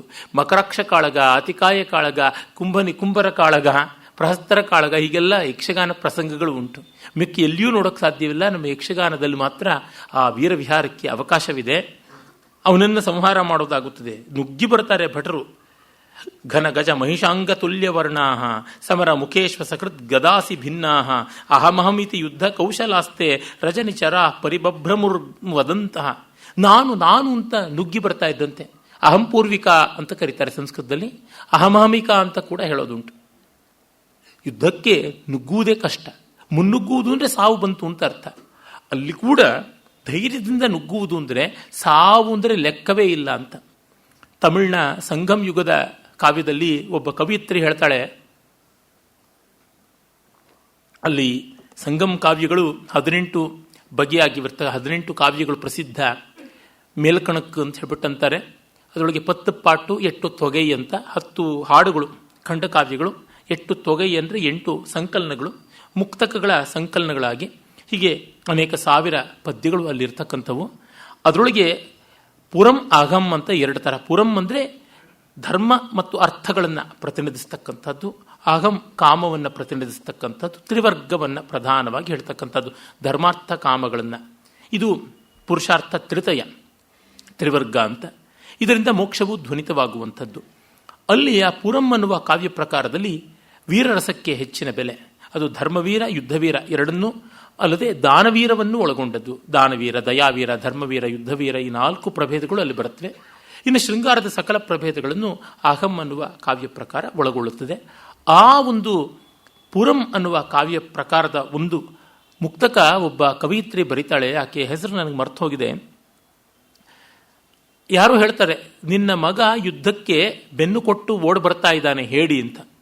ಆಗ ಅವಳಿಗೆ ರೇಗೋಗಿ ಕತ್ತಿ ತೆಗೆದುಕೊಂಡು, ಅಂತ ಅಯೋಗ್ಯ ಹೇಡಿಗೆ ನಾನು ಎದೆಹಾಲು ಕುಡಿಸಿದ್ದೆ, ಆದಲ್ಲಿ ನನ್ನ ಸ್ತನ ಛೇದ ಮಾಡ್ಕೋತೀನಿ ಅಂತ ಕತ್ತಿ ಹಿರ್ಕೊಂಡು ಹೋಗ್ತಾಳೆ. ಆಗ ಇಲ್ಲಮ್ಮ, ಅವನು ಹಾಗೆ ಬಂದಿಲ್ಲ, ಯುದ್ಧರಂಗಕ್ಕೆ ಹೋಗಿ ನೋಡೋಣ, ಅವನಲ್ಲಿ ಸಿಗಬಹುದು ಅಂತ. ಆಗ ನೋಡಿದಾಗ ಅವನ ಮಗನ ಶವ ಅಲ್ಲಿರ್ತದೆ. ಎದೆಯೆಲ್ಲ ಗಾಯ ಆಗಿರ್ತದೆ, ಬೆನ್ನಿಗೆ ಒಂದು ಚೂರು ಗಾಯ ಆಗಿರಲ್ಲ. ಎದೆಗೊಟ್ಟು ಯುದ್ಧ ಮಾಡಿದ್ದಾನೆ, ಬೆನ್ನಿಗಿಲ್ಲ ಅಂತ. ಆಗ ಅವಳು, ಈ ಮಗ ಹುಟ್ಟಿದ ದಿವಸಕ್ಕಿಂತ ಇವತ್ತು ನಾನು ಹೆಚ್ಚು ಸಂತೋಷ ಪಡ್ತಾ ಇದ್ದೀನಿ ವೀರಮಾತೆ ಅಂತಾಳಂತೆ. ಆ ವೀರಯುಗದ ಪದ್ಯ ಎಷ್ಟು ಭಯಾನಕ ಹೌದು. ಆ ಥರದ್ದು ಇದೆಲ್ಲ ಹಿಂದೆ ನಮ್ಮ ಗ್ರೀಕರಲ್ಲಿ ಸ್ಪಾರ್ಟನ್ಸ್ ಅಂತ ಕರೀತಾ ಇದ್ರು. ಸ್ಪಾರ್ಟಾ ದೇಶದವರು ಮಹಾವೀರರು. ಅವರ ತಯಾರಿಯೇ ಬೇರೆ ರೀತಿಯಾದದ್ದು. ಅದೆಲ್ಲ ಥರ್ಮೋಪೈಲ್ ಅಂತ ಒಂದು ಹಳೆಗಾಲದ ಸಿನಿಮಾ, ಈಚೆಗೆ 300 ಅಂತ ಒಂದು ಕೆಟ್ಟ ಸಿನಿಮಾ ಎಲ್ಲ ಬಂತು. ಅದರೊಳಗೆ ಅವರ ವೀರೋಚಿತವಾದ ವರ್ತನೆಗಳನ್ನೆಲ್ಲ ಕಾಣಿಸ್ತಾರೆ. ಅವರು ಹೇಗೋ ಆ ರೀತಿಯಾದ ಒಂದು ವೀರಯುಗ ನಮ್ಮ ದೇಶದಲ್ಲೂ ಇತ್ತು ಅನ್ನೋದು ನಮಗೆ ತಿಳಿದು ಬರುತ್ತದೆ. ಲಿಚ್ಛವಿಗಳೇ ಮೊದಲಾದವರು ಆ ಬಗೆಯಲ್ಲಿದ್ದಂಥವ್ರು, ಯುದ್ಧಕ್ಕಾಗಿಯೇ ಜನ್ಮವಿತ್ತಂಥವ್ರು. ಹಾಗೆ ಇರುವವರು ಅಹಮಹಮಕಿಯಾಗಿ ಹೋಗ್ತಾರೆ, ಮುಂದೆ ನುಗ್ಗುತ್ತಾ ಬರ್ತಾರೆ. ಸಂಶಪ್ತಕರು ಅಂತ ಮಹಾಭಾರತದಲ್ಲಿ ಬರ್ತದಲ್ಲ, ಅವರು ಶಪಥ ಮಾಡಿ ಬರ್ತಕ್ಕಂಥವ್ರು. ಒಂದು ರೀತಿ ಮರ್ಸಿನರೀಸು, ಸೂಸೈಡ್ ಸ್ಕ್ವಾಡ್ ಅಂತ ಮೇಲೆ ಬಿದ್ದು ಬರ್ತಾ ಇರ್ತಾರೆ. ಅವರು ಶಲಭಗಳಂತೆ ಬಿದ್ದು ಸಾಯುವುದೇ ಹೊರತು ಬೆನ್ನ ಹಾಕಿ ಹೋಗುವಂಥದ್ದೇ ಅಲ್ಲ. ಆ ರೀತಿಯಾದ ಯುದ್ಧ ಕೋವಿದರು, ಯುದ್ಧ ಪಿಪಾಸುಗಳು ಬರ್ತಾರೆ. ಆಗ ಶ್ರೀರಾಮ ಮಕರಾಕ್ಷನನ್ನ ಯುದ್ಧದಲ್ಲಿ ಸಂಹಾರ ಮಾಡ್ತಾನೆ. ಅದಾದ ಮೇಲೆ ನಾವು ನೋಡ್ತಕ್ಕಂಥದ್ದು ಇಂದ್ರಜಿತ್ತಿನ ಪುನಃ ಪ್ರವೇಶ. ನೋಡಿ, ಮಿಕ್ಕೆಲ್ಲ ರಾಕ್ಷಸರು ಒಂದು ತೂಕವಾದರೆ ಇಂದ್ರಜಿತ್ತೇ ಒಂದು ತೂಕ. ತೆಲುಗಿನಲ್ಲಿ ಜಿತ್ತು ಅಂತನ್ನುವ ಪದ ಸಾಮಾನ್ಯವಾಗಿ ಜಿತ್ತುಲ ಮಾರಿ, ನಕ್ಕ ಜಿತ್ತುಲು ಈ ರೀತಿಯಾಗಿ ಹೇಳ್ತಾರೆ. ಜಿತ್ತು ಅಂದರೆ ಕುಹಕತಂತ್ರ, ಕಪಟತಂತ್ರ ಅಂತ ಅರ್ಥ. ಇಂದ್ರಜಿತ್ತು ಇಂದ್ರನಂತೆ ಇಂದ್ರೋ ಮಾಯಾಭಿ ಪುರು ರೂಪಯ್ಯತೆ ಅಂತ ವೇದದಲ್ಲೇ ಬರ್ತದಲ್ಲ. ಇಂದ್ರ ಮಾಯೆಯನ್ನು ಮಾಡಿದವನು. ಶಾಂಬರಿ ಮಾಯ ಅಂತ ಶಂಬರಾಸುರನ ಮಾಯೆಯನ್ನು ಎದುರಿಸೋದಕ್ಕೆ ಐಂದ್ರಿ ಮಾಯೆ ಬಂತು. ಇಂದ್ರ ಜಾಲ ಅಂತ, ಮಹೇಂದ್ರ ಜಾಲ ಅಂತ ಅದನ್ನೇ ಹೇಳ್ತಕ್ಕಂಥದ್ದು. ಆ ಇಂದ್ರನ ಜಾಲದಂಥದ್ದು ಇವನದು. ಇಂದ್ರನನ್ನ ಗೆದ್ದವನ ಜಾಲ. ಇವನು ಕಪಟೋಪಾಯಗಳನ್ನು ಮಾಡ್ತಿದ್ದ. ಎಲ್ಲಿವರೆಗೆ ಅಂದರೆ ಆ ಬಗೆಯ ಕಪಟೋಪಾಯಗಳು ರಾವಣನಿಗೂ ಇಲ್ಲ, ಕುಂಭಕರ್ಣನಿಗೆ ಮೊದಲೇ ಇಲ್ಲ, ಇನ್ನು ಯಾವ ವೀರಯೋಧರಿಗೂ ಇಲ್ಲದ್ದು ಇಂದ್ರಜಿತ್ತುವಿಗಿತ್ತು. ಅವನು ಪರಾಕ್ರಮಿಯೂ ಹೌದು, ತಂತ್ರಗಾರನೂ ಹೌದು, ಮಂತ್ರಗಾರನೂ ಹೌದು. ಇದು ಮೂರೂ ಸೇರಿತ್ತು. ಅಂದರೆ ಶಾಪಾದಪಿ ಶರಾದಪಿ ಅಂತಾರಲ್ಲ, ಆ ರೀತಿಯಾದದ್ದು. ಅವನು ಸ್ವಯಂ ವಿಕ್ರಮಿ. ಜೊತೆಗೆ ಯುದ್ಧ ತಂತ್ರ ಹೇಗೆ ನಡೆಸಬೇಕು ಅಂದರೆ ಶಸ್ತ್ರವನ್ನು, ಯಾವುದು ಮಂತ್ರಪೂರಿತವಲ್ಲದ ಆಯುಧವೋ ಅದು ಶಸ್ತ್ರ ತಾನೇ. ಆ ಶಸ್ತ್ರ ಪ್ರಯೋಗ ಮಾಡುವುದಲ್ಲದೆ ಸನ್ನಿವೇಶವನ್ನು ಗಮನಿಸಿಕೊಳ್ಳುವಂತಹ ಜಾಣ್ಮೆ ಉಂಟು. ಜೊತೆಗೆ ಪುರುಷ ಪ್ರಯತ್ನವನ್ನು ಮೀರಿದ ದೈವವನ್ನು ಕೂಡ ವಶಪಡಿಸಿಕೊಳ್ಳುವ ಶಕ್ತಿ ಅವನದಾಗಿತ್ತು ಅಂತ ಗೊತ್ತಾಗುತ್ತದೆ. ಅಂದರೆ ರಾಮನ ಎದುರಿದ್ದ ವಿರೋಧಿ ವರ್ಗದ ಬಲ ಎಂಥದ್ದು ಅಂತ ನಮಗೆ ಗೊತ್ತಾಗುತ್ತದೆ. ಈ ರೀತಿಯಾದ ಬಲ ಕೌರವ ವರ್ಗದಲ್ಲಿ ಇರಲಿಲ್ಲ. ಪಾಂಡವರಿಗೆ ಆ ಸಮಸ್ಯೆ ಬರಲಿಲ್ಲ. ಇದ್ದರೂ ಕೃಷ್ಣ ನಡೆಸ್ತಾ ಇದ್ದ, ಅದು ಬೇರೆ ಸಂಗತಿ. ಆದರೆ ಇಂದ್ರಜಿತ್ತೊಬ್ಬ ಹಾಗೆ ಮಾಡಬಲ್ಲವನಾಗಿದ್ದ. ಮತ್ತು ಆ ಪಕ್ಷದಲ್ಲಿ ಇವನೊಬ್ಬನೇ ಬ್ರಹ್ಮಾಸ್ತ್ರವೇತ್ತ. ಆಮೇಲೆ ರಾವಣನ ಮೊದಲಾದವರಿಗೆ ಎಲ್ಲರಿಗೂ ಬೇರೆ ಬೇರೆ ದೌರ್ಬಲ್ಯಗಳಿದ್ವು. ಕುಂಭಕರ್ಣನಿಗೆ ನಿದ್ರಾ ದೌರ್ಬಲ್ಯ, ಭೋಜನ ದೌರ್ಬಲ್ಯ. ಇನ್ನು ಮಿಕ್ಕವರಿಗೆಲ್ಲರಿಗೂ ಅರ್ಥಕಾಮಗಳ ಪ್ರಲೋಭನೆ ಹೆಚ್ಚು. ರಾವಣನಿಗಂತೂ ಸ್ತ್ರೀ ಲಾಂಪಟ್ಯ ಯಥೇಷ್ಟ ಗೊತ್ತೇ ಇದೆ. ಆದರೆ ಅವನ ಮಗ ಇಂದ್ರಜಿತ್ತು ಜಿತೇಂದ್ರಿಯನೂ ಹೌದು. ಇದು ಕಂಡಾಗ ಇಷ್ಟು ಎಲ್ಲ ಗುಣವಂತ, ಶಾಸ್ತ್ರಬಲ್ಲ, ಶಸ್ತ್ರಬಲ್ಲ, ಅಸ್ತ್ರಬಲ್ಲ, ಸಂಯಮಿ, ಆದರೆ ಸಜ್ಜನ ಅಲ್ಲ. ಇಷ್ಟೆಲ್ಲ ಇದ್ದು ಸಜ್ಜನಿಕೆ ಇಲ್ಲದೆ ಹೋಗುತ್ತದೆ ಅನ್ನೋದು ಎಷ್ಟು ವಿಚಿತ್ರವಾದ ಕಾಂಬಿನೇಷನ್. ತಂದೆ ಮಾಡಿದ್ದು ಯುಕ್ತವಾ ಅಯುಕ್ತವಾ ಅಂತ ಒಮ್ಮೆ ಪರ್ಯಾಲೋಚನೆ ಮಾಡಬಹುದಾಗಿತ್ತಲ್ಲ. ತಾಯಿ ಯಾರಿದ್ದಾಳೆ, ಮಂಡೋದರಿ ಮಹಾಸಾಧ್ವಿಮಣಿ, ಅವಳಿಗೆ ಎಷ್ಟು ಅನ್ಯಾಯ ಮಾಡದ ಅವರಪ್ಪ ಲಂಪಟ್ಯದಿಂದ ಅನ್ನುವ ಒಂದು ಯೋಚನೆ ಬಂದಿದ್ದಿದ್ರೆ ತಂದೆಯ ವಿರುದ್ಧವಾಗಿ ನಡ್ಕೊಂಡು ತಿದ್ದಬಲ್ಲವನಾಗಿದ್ದ ಅವನು. ಯಾಕೆಂದರೆ ಇವನು ಎಂಥ ನಚ್ಚಿನ ಮಗ ಅಂತಂದರೆ ರಾವಣನಿಗೆ ಇವನ ಸತ್ತ ಮೇಲೆ ಸೀತೆಯನ್ನು ಕೊಂದು ಬಿಡಬೇಕು ಅಂತ ಅಂದ್ಕೊಂಡ್ಬಿಡ್ತಾನೆ ರಾವಣ. ಅಲ್ಲಿವರೆಗೂ ಅವನಿಗೆ ಆ ಒಂದು ನಿಶ್ಚಯ ಬಂದಿರಲಿಲ್ಲ. ಏನಾದರೂ ಪರವಾಗಿಲ್ಲ, ಸೀತೆಯನ್ನು ಒಲಿಸಿಕೊಳ್ಳಬೇಕು ಅಂತಿತ್ತು. ಇನ್ನು ಸೀತೆಯನ್ನು ಕೊಂದೇ ಬಿಡ್ತೀನಿ ಅನ್ನೋ ಸ್ಥಿತಿಗೆ ಬಂದಿದ್ದಾಗಲೇ. ಅಂದರೆ ತಂದೆ ತಾಯಿಗಳಿಗೆ ಮಕ್ಕಳ ಮೇಲೆ ಎಂಥ ಮೋಹ ಇರುತ್ತದೆ ಅಂತ ಗೊತ್ತು. ಆ ರಾವಣನಿಗೆ ಪುತ್ರ ಮೋಹ ಆ ಬಗೆಯಲ್ಲಿ ಇದ್ದದ್ದು ಹೌದು. ಅಂಥವನು ಮಗನಿಂದ ಉದ್ಧಾರವಾಗಬಹುದಾಗಿತ್ತು, ಅದೂ ಆಗಲಿಲ್ಲ. ರಾಮಾಯಣದಲ್ಲಿ ನಾವು ಕಾಣಬೇಕಾದದ್ದು ಇದನ್ನು. ನಿನ್ನೆ ಒಬ್ಬರು ಶ್ರೋತೃವರ್ಗದಲ್ಲಿ ಒಬ್ಬರು ಪಾಪ ಪುಷ್ಪಕ ವಿಮಾನವನ್ನು ಕುರಿತು ಅದರ ಮೂಲಕವಾಗಿ ಅದಕ್ಕೆ ಅಟ್ಯಾಕ್ ಮಾಡಲಿಲ್ಲ ಅಂತ ಕೇಳಿದ್ರು. ಪ್ರಾಮಾಣಿಕವಾದ ಪ್ರಶ್ನೆ, ಜಿಜ್ಞಾಸೆ. ಆದರೆ ಅಂಥ ಮೆಟೀರಿಯಲ್ ಥಿಂಗ್ಸ್ ಮೇಲೆ ರಾಮಾಯಣದ ಸ್ವಾರಸ್ಯ ಇಲ್ಲ. ಇವತ್ತಿನ ಟೆಕ್ನಾಲಜಿ, ಇವತ್ತಿನ ಸೈನ್ಸು ರಾಮಾಯಣ ಮಹಾಭಾರತಕ್ಕಿಂತ ಕೋಟಿ ಯೋಜನೆ ದೂರ ಬಂದಿದೆ, ಮೇಲೆ ಬಂದಿದೆ. ಆದರೆ ಜನಮನೋಧರ್ಮ ಹಾಗೆಯೇ ಇದೆ. ಇದು ಶಾಶ್ವತವಾದದ್ದು ಯಾವುದು? ರಾಗದ್ವೇಷಗಳು. ಕಾಮಕರ್ತ ಅನಾಹಂಕರ್ತ, ಮನ್ಯುಕರ್ತ ಅನಾಹಂಕರ್ತ. ಆ ಮನ್ಯು ಕಾಮಗಳೇ ಮಾಡಿಸ್ತಕ್ಕಂಥವು. ಅವು ಸಾರ್ವತ್ರಿಕವಾದದ್ದು, ಯೂನಿವರ್ಸಲ್ ಅಂತ ಹೇಳುವಂಥದ್ದು ಸೈನ್ಸ್ನ ಅಂಗಭೂತವಾದ ಟೆಕ್ನಾಲಜಿ ಅಲ್ಲ. ಇವತ್ತಿರುತ್ತೆ, ನಾಳೆ ಹೋಗುತ್ತದೆ. ನೆನ್ನೆ ಮೊನ್ನೆ ಎಲ್ಲ 2G 3G ಅಂತಾರೆ, 4G 6G 7G ಅಂತಾರೆ. ಅದೆಷ್ಟು ಬರುತ್ತೋ, ನಾನಂತೂ 6G. ಅಲ್ಲಿಂದ ಮೇಲಕ್ಕೆ ಹೋದರೆ ಏನು ಗತಿನೋ ಗೊತ್ತಿಲ್ಲ. ಅಂದರೆ ಇವುಗಳು ಬರ್ತಾ ಇರ್ತವೆ, ಹೋಗ್ತಾ ಇರ್ತವೆ. ನೋಡಿ, ತಾಳೆಗರಿಗಳ ಮೇಲೆ, ಬುರ್ಜಪತ್ರಗಳ ಮೇಲೆ, ಪಪೈರಸ್ಸಿನ ಮೇಲೆ ಎಲ್ಲ ಬರಿತಾ ಇದ್ರು. ರೋಮನ್ನರು ಮೈಣವನ್ನು ಸವಿರತಕ್ಕಂಥ ಹಲಿಗೆಗಳ ಮೇಲೆ ಬರಿತಾ ಇದ್ರು. ಹೀಗೆ ಬರವಣಿಗೆ ಸಾಧನ ಇತ್ತು. ಆಮೇಲೆ ಹ್ಯಾಂಡ್ ಮೇಡ್ ಪೇಪರ್ಸ್ ಅಂತ ಕೈಯ ನಲ್ಲಿ ಮಾಡಿದಂಥ ದಪ್ಪ ಕಾಗದ, ರದ್ದಿ ಕಾಗದ, ಅದರಲ್ಲಿ ತೂಲಿಕೆಯಿಂದ ಬರೆಯುವುದು, ಹೀಗೆ ಮತ್ತೆ ಮುದ್ರಣ ಬಂತು. ಈಗ ಡಿಜಿಟಲ್ ವರ್ಲ್ಡ್ ಅಂತ ಅಂತೀವಿ. ಪರಮೇ ವ್ಯೋಮನ್ ಅಂತ ಹೇಳ್ಬಿಟ್ಟಿದ್ರು. ಅಂತರ್ಜಾಲ ಆಕಾಶದಲ್ಲಿ ಎಲ್ಲ ಉಂಟು, ರುಚೋಕ್ಷರೇ ಪರಮೇ ವ್ಯೋಮನ್ ಅಂತ ಅಲ್ಲಿಗೆ ಕನೆಕ್ಟ್ ಮಾಡ್ಕೊಳ್ಬೇಕಾದದ್ದು ಹೀಗೆ ಆಗಿದೆ. ಆದರೆ ವಿದ್ಯೆ ಅನ್ನುವುದೇನಿದೆ, ಭಾಷೆ ಪದಪ್ರಯೋಗದಿಂದ, ವ್ಯಾಕರಣದಿಂದ ಬದಲಾಗಬಹುದು. ಆದರೆ ಜ್ಞಾನ ಅನ್ನುವುದು ಒಂದೇ ಆಗಿ ಉಳಿದಿದೆ. ಡಿ ವಿ ಜಿಯವರು ಒಂದು ಕಡೆ ಹೇಳ್ತಾರೆ, ಸಾಮ್ರಾಜ್ಯಗಳು ಹೋಗುತ್ತವೆ ಬರುತ್ತವೆ ಎಲ್ಲ ಆಗುತ್ತೆ, ಮಾನವತೆ ನಿಂತಿಹುದು ಮಂಕುತಿಮ್ಮ ಅಂತ ಬರೀತಾರೆ. ಇದು ಇದ್ದೇ ಇರ್ತದೆ. ರಾಮಾಯಣ ಮಹಾಭಾರತಾದಿಗಳು ಮಹಾಸಾಹಿತ್ಯವನ್ನು ಓದೋರು ಇಲ್ಲಿ ಗಮನ ಇಡಬೇಕು. ಇನ್ನು ಎಲ್ಲೆಲ್ಲೋ ಗಮನ ಇಟ್ಟರೆ ಆಗುವಂಥದ್ದಲ್ಲ. ನಮ್ಮಲ್ಲಿ ದೊಡ್ಡ ದೊಡ್ಡ ವಿದ್ವಾಂಸರು ಅಂತ ಹೇಳಿಕೊಂಡವರು, ದೊಡ್ಡ ದೊಡ್ಡ ಸಂಶೋಧನೆ ಮಾಡುವವರು ಅನ್ನೋರು ಈ ಅವಿವೇಕಕ್ಕೆ ತುತ್ತಾಗಿ ಬಿಟ್ಟಿದ್ದಾರೆ. ಭಾರತೀಯ ವಿದ್ವತ್ ಪರಿಷತ್ ಅಂತ ಒಂದು ವೇದಿಕೆ ಉಂಟು, ನಾನು ಅದಕ್ಕೆ ಸದಸ್ಯ. ಎಷ್ಟೋ ಜನ ದೊಡ್ಡ ದೊಡ್ಡ ವಿದ್ವಾಂಸರಿದ್ದಾರೆ, ಅವರೆಲ್ಲ ತೂಷ್ಣೀಂ ಭಾವದಿಂದ ಇರ್ತಾರೆ. ಇನ್ನು ಯಾರ್ಯಾರು ಪುಡಿ ಕಡಿಗಳು ಇರ್ತಾರಲ್ಲ, ಬಾಯಿಗೆ ಬಂದಿದ್ದು ಏನೇನೋ ಕೇಳ್ತಾ ಇರ್ತಾರೆ, ಅಸಂಬದ್ಧವಾಗಿರ್ತದೆ ಎಷ್ಟೋ ಬಾರಿ. ಭಾರತೀಯ ವಿಪತ್ ಪರಿಷತ್ತು ಅಂತ ನಾನು ವಿನೋದ ಮಾಡ್ತಾ ಇರ್ತೀನಿ. ಯಾಕೆಂದರೆ ಯಾವುದು ಗಟ್ಟಿ ಕಾಳು ಯಾವುದು ಜಳ್ಳು ಅನ್ನೋದನ್ನು ನೋಡದೆ, ಯುಕ್ತಾಯುಕ್ತ ವಿವೇಕ ಇಲ್ಲದೆ ಏನೇನೋ ಸಿದ್ಧಾಂತಾಭಾಸಗಳನ್ನು ಹೊಮ್ಮಿಸ್ತಾ ಇರ್ತಾರೆ. ಅದು ಯಾಕೆ ಅಂದರೆ ಮೂಲಭೂತವಾದದ್ದು ಸಾರ್ವತ್ರಿಕವಾದದ್ದು ಯಾವುದು ಅಂತ. ಎಲ್ಲಿವರೆಗೂ ಇವರಿಗೆ ಭ್ರಮೆ ಅಂದರೆ, ನೋಡಿ ಸೈಕಲಾಜಿಕಲ್ ರಿಸರ್ಚ್ ಅಂತ ಏನೆಲ್ಲ ನಡೆದಿದೆ ಅದೆಲ್ಲ ನಡೆದು ಬಿಟ್ಟಾಗ ಏನಾಗ್ಬಿಡುತ್ತೆ ಗೊತ್ತಿಲ್ಲ. ಬುದ್ಧಿಯಲ್ಲಿ ಹೀಗಾಗುತ್ತದೆ ಹಾಗಾಗುತ್ತದೆ, ನಮಗೆ ಕೋಪ ಬಂದಾಗ ಬ್ರೈನ್ನಲ್ಲಿ ಇಂಥ ರಾಸಾಯನಿಕಗಳು ನಿಷ್ಪನ್ನವಾಗುತ್ತವೆ, ಇಂಥ ವಿದ್ಯುತ್ ತರಂಗಗಳು ಹಾಯುತ್ತವೆ, ಎಲೆಕ್ಟ್ರಿಕ್ ಚಾರ್ಜಸ್ ವಿಲ್ ಡಿಸ್ಚಾರ್ಜ್ ಅಂತೆಲ್ಲ. ನಮಗೆ ಗೊತ್ತಾ ಅದು? ಯಾವನಾದರೂ ನಮ್ಮ ಕೆನ್ನೆಗೆ ರಪ್ಪಂತ ಹೊಡೆದ್ರೆ ನಮಗೆ ಕೋಪ ಬರಬೇಕು, ಇಲ್ಲ ಸಂಕಟ ಆಗಬೇಕು, ಇಲ್ಲ ಒಟ್ಟಿಗೆರಡು ಆಗುತ್ತೆ. ಕೋಪ ತೋರ್ಸೋಕ್ಕಾಗಲಿಲ್ಲ ಅಂತಂದರೆ ಕುಗ್ಗಿ ಕುದ್ದು ಹೋಗ್ಬಿಡ್ತೀವಿ. ಕೋಪ ತೋರ್ಸೋಕ್ಕಾಯ್ತು ಅಂದರೆ ಒಂದು ಸಮಾಧಾನ ಬರ್ತದೆ. ಅಂದರೆ ಅಲ್ಲಿ ಉಂಟಾಗಿದ್ದು ಏನು? ಭಯ, ಶೋಕ, ಕ್ರೋಧ, ಮೋಹ, ಈ ಸ್ಥಾಯಿ ಭಾವಗಳಷ್ಟೇ, ಇನ್ಯಾವುದು ಅಲ್ಲ. ಅದು ನಮಗೆ ಗೊತ್ತಾಗ್ತಿರುತ್ತೆ, ನಮಗೆ ಬೇರೆ ಇನ್ಯಾವುದೂ ಗೊತ್ತಾಗೋಲ್ಲ. ಅಷ್ಟ್ಯಾಕೆ ಕ್ಯಾಟ್ರಾಕ್ಟ್ ಆಪರೇಷನ್ ಮಾಡಿಸ್ಕೊಂಡ್ರೆ ಕಣ್ಣ ಪಾಪೆಯನ್ನೇ ಬೇರೆ ಇಡ್ತಾರೆ, ಪೇಸ್ ಮೇಕರ್ ಅಂತ ಹೃದಯಕ್ಕೆ ಮತ್ತೊಂದು ಅಂಟಿಸ್ತಾರೆ, ಇನ್ನು ಆರ್ಟಿಫಿಷಿಯಲ್ ಆದಂಥ ಅಂಗೋಪಾಂಗಗಳು ಬೇಕಾದಷ್ಟು ಬರ್ತಾ ಇವೆ. ಹಾಗೆ ಬಂದಾಗ ಅವು ಆ ಕೆಲಸ ಮಾಡ್ತಾ ಇದ್ದಾಗ ನಮಗೇನಾದರೂ ಆ ಕೃತಕಾಂಗಗಳ ಮೂಲಕ ದೇಹ ನಡೀತಾ ಇದೆ ಅನ್ನೋದು ಪ್ರತಿಕ್ಷಣ ಅನುಭವಕ್ಕೆ ಬರುತ್ತದೆಯಾ? ಇಲ್ಲ. ಯಾರಾದರೂ ನನಗೆ ಕ್ಯಾಟ್ರಾಕ್ಟ್ ಆಪರೇಷನ್ ಆಗಿಲ್ಲ, ಅದರಿಂದ ಕ್ಯಾಟ್ರಾಕ್ಟ್ ಆಪರೇಷನ್ ಆದಂಥವ್ರು ಇಲ್ಲಿದ್ದವರು ಇರ್ತಾರೆ ಅನ್ಸುತ್ತೆ, ಹೇಳಿ.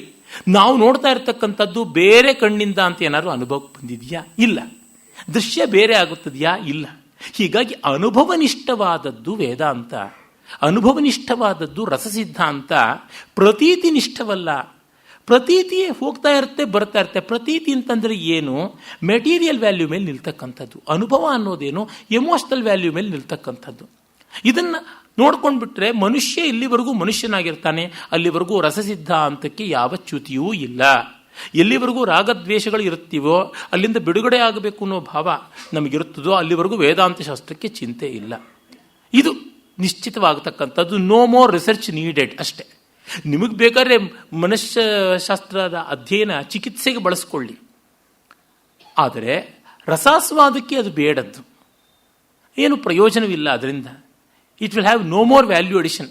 ಇದು ಹೇಗಿದೆ ಅಂತಂದರೆ, ರಾಮಾಯಣದ ಶ್ಲೋಕಗಳನ್ನು ನೀವು ಬಂಗಾರದ ಹಾಳೆಗಳಲ್ಲಿ ನವರತ್ನಗಳಲ್ಲಿ ಕೆತ್ತಿಸಿ, ಅಥವಾ ಬಂದ್ಬಿಟ್ಟಿದ್ದೂ ರದ್ದಿ ಹಾಳೆಯ ಮೇಲೆ ಹೆಂಗೆಂಗೋ ಪ್ರಿಂಟ್ ಮಾಡಿಸಿ, ಅದು ರಾಮಾಯಣವೇ. ಕೂಜಂತಂ ರಾಮರಾಮೇತಿ ಅನ್ನೋದು ಬಂಗಾರದ ಹಾಳೆ ಮೇಲೆ ಬಂದ ತಕ್ಷಣ ರಾಜಂತಂ ರೋಮರೋಮೇತಿ ಅಂತೇನೂ ಆಗೋದಿಲ್ಲ.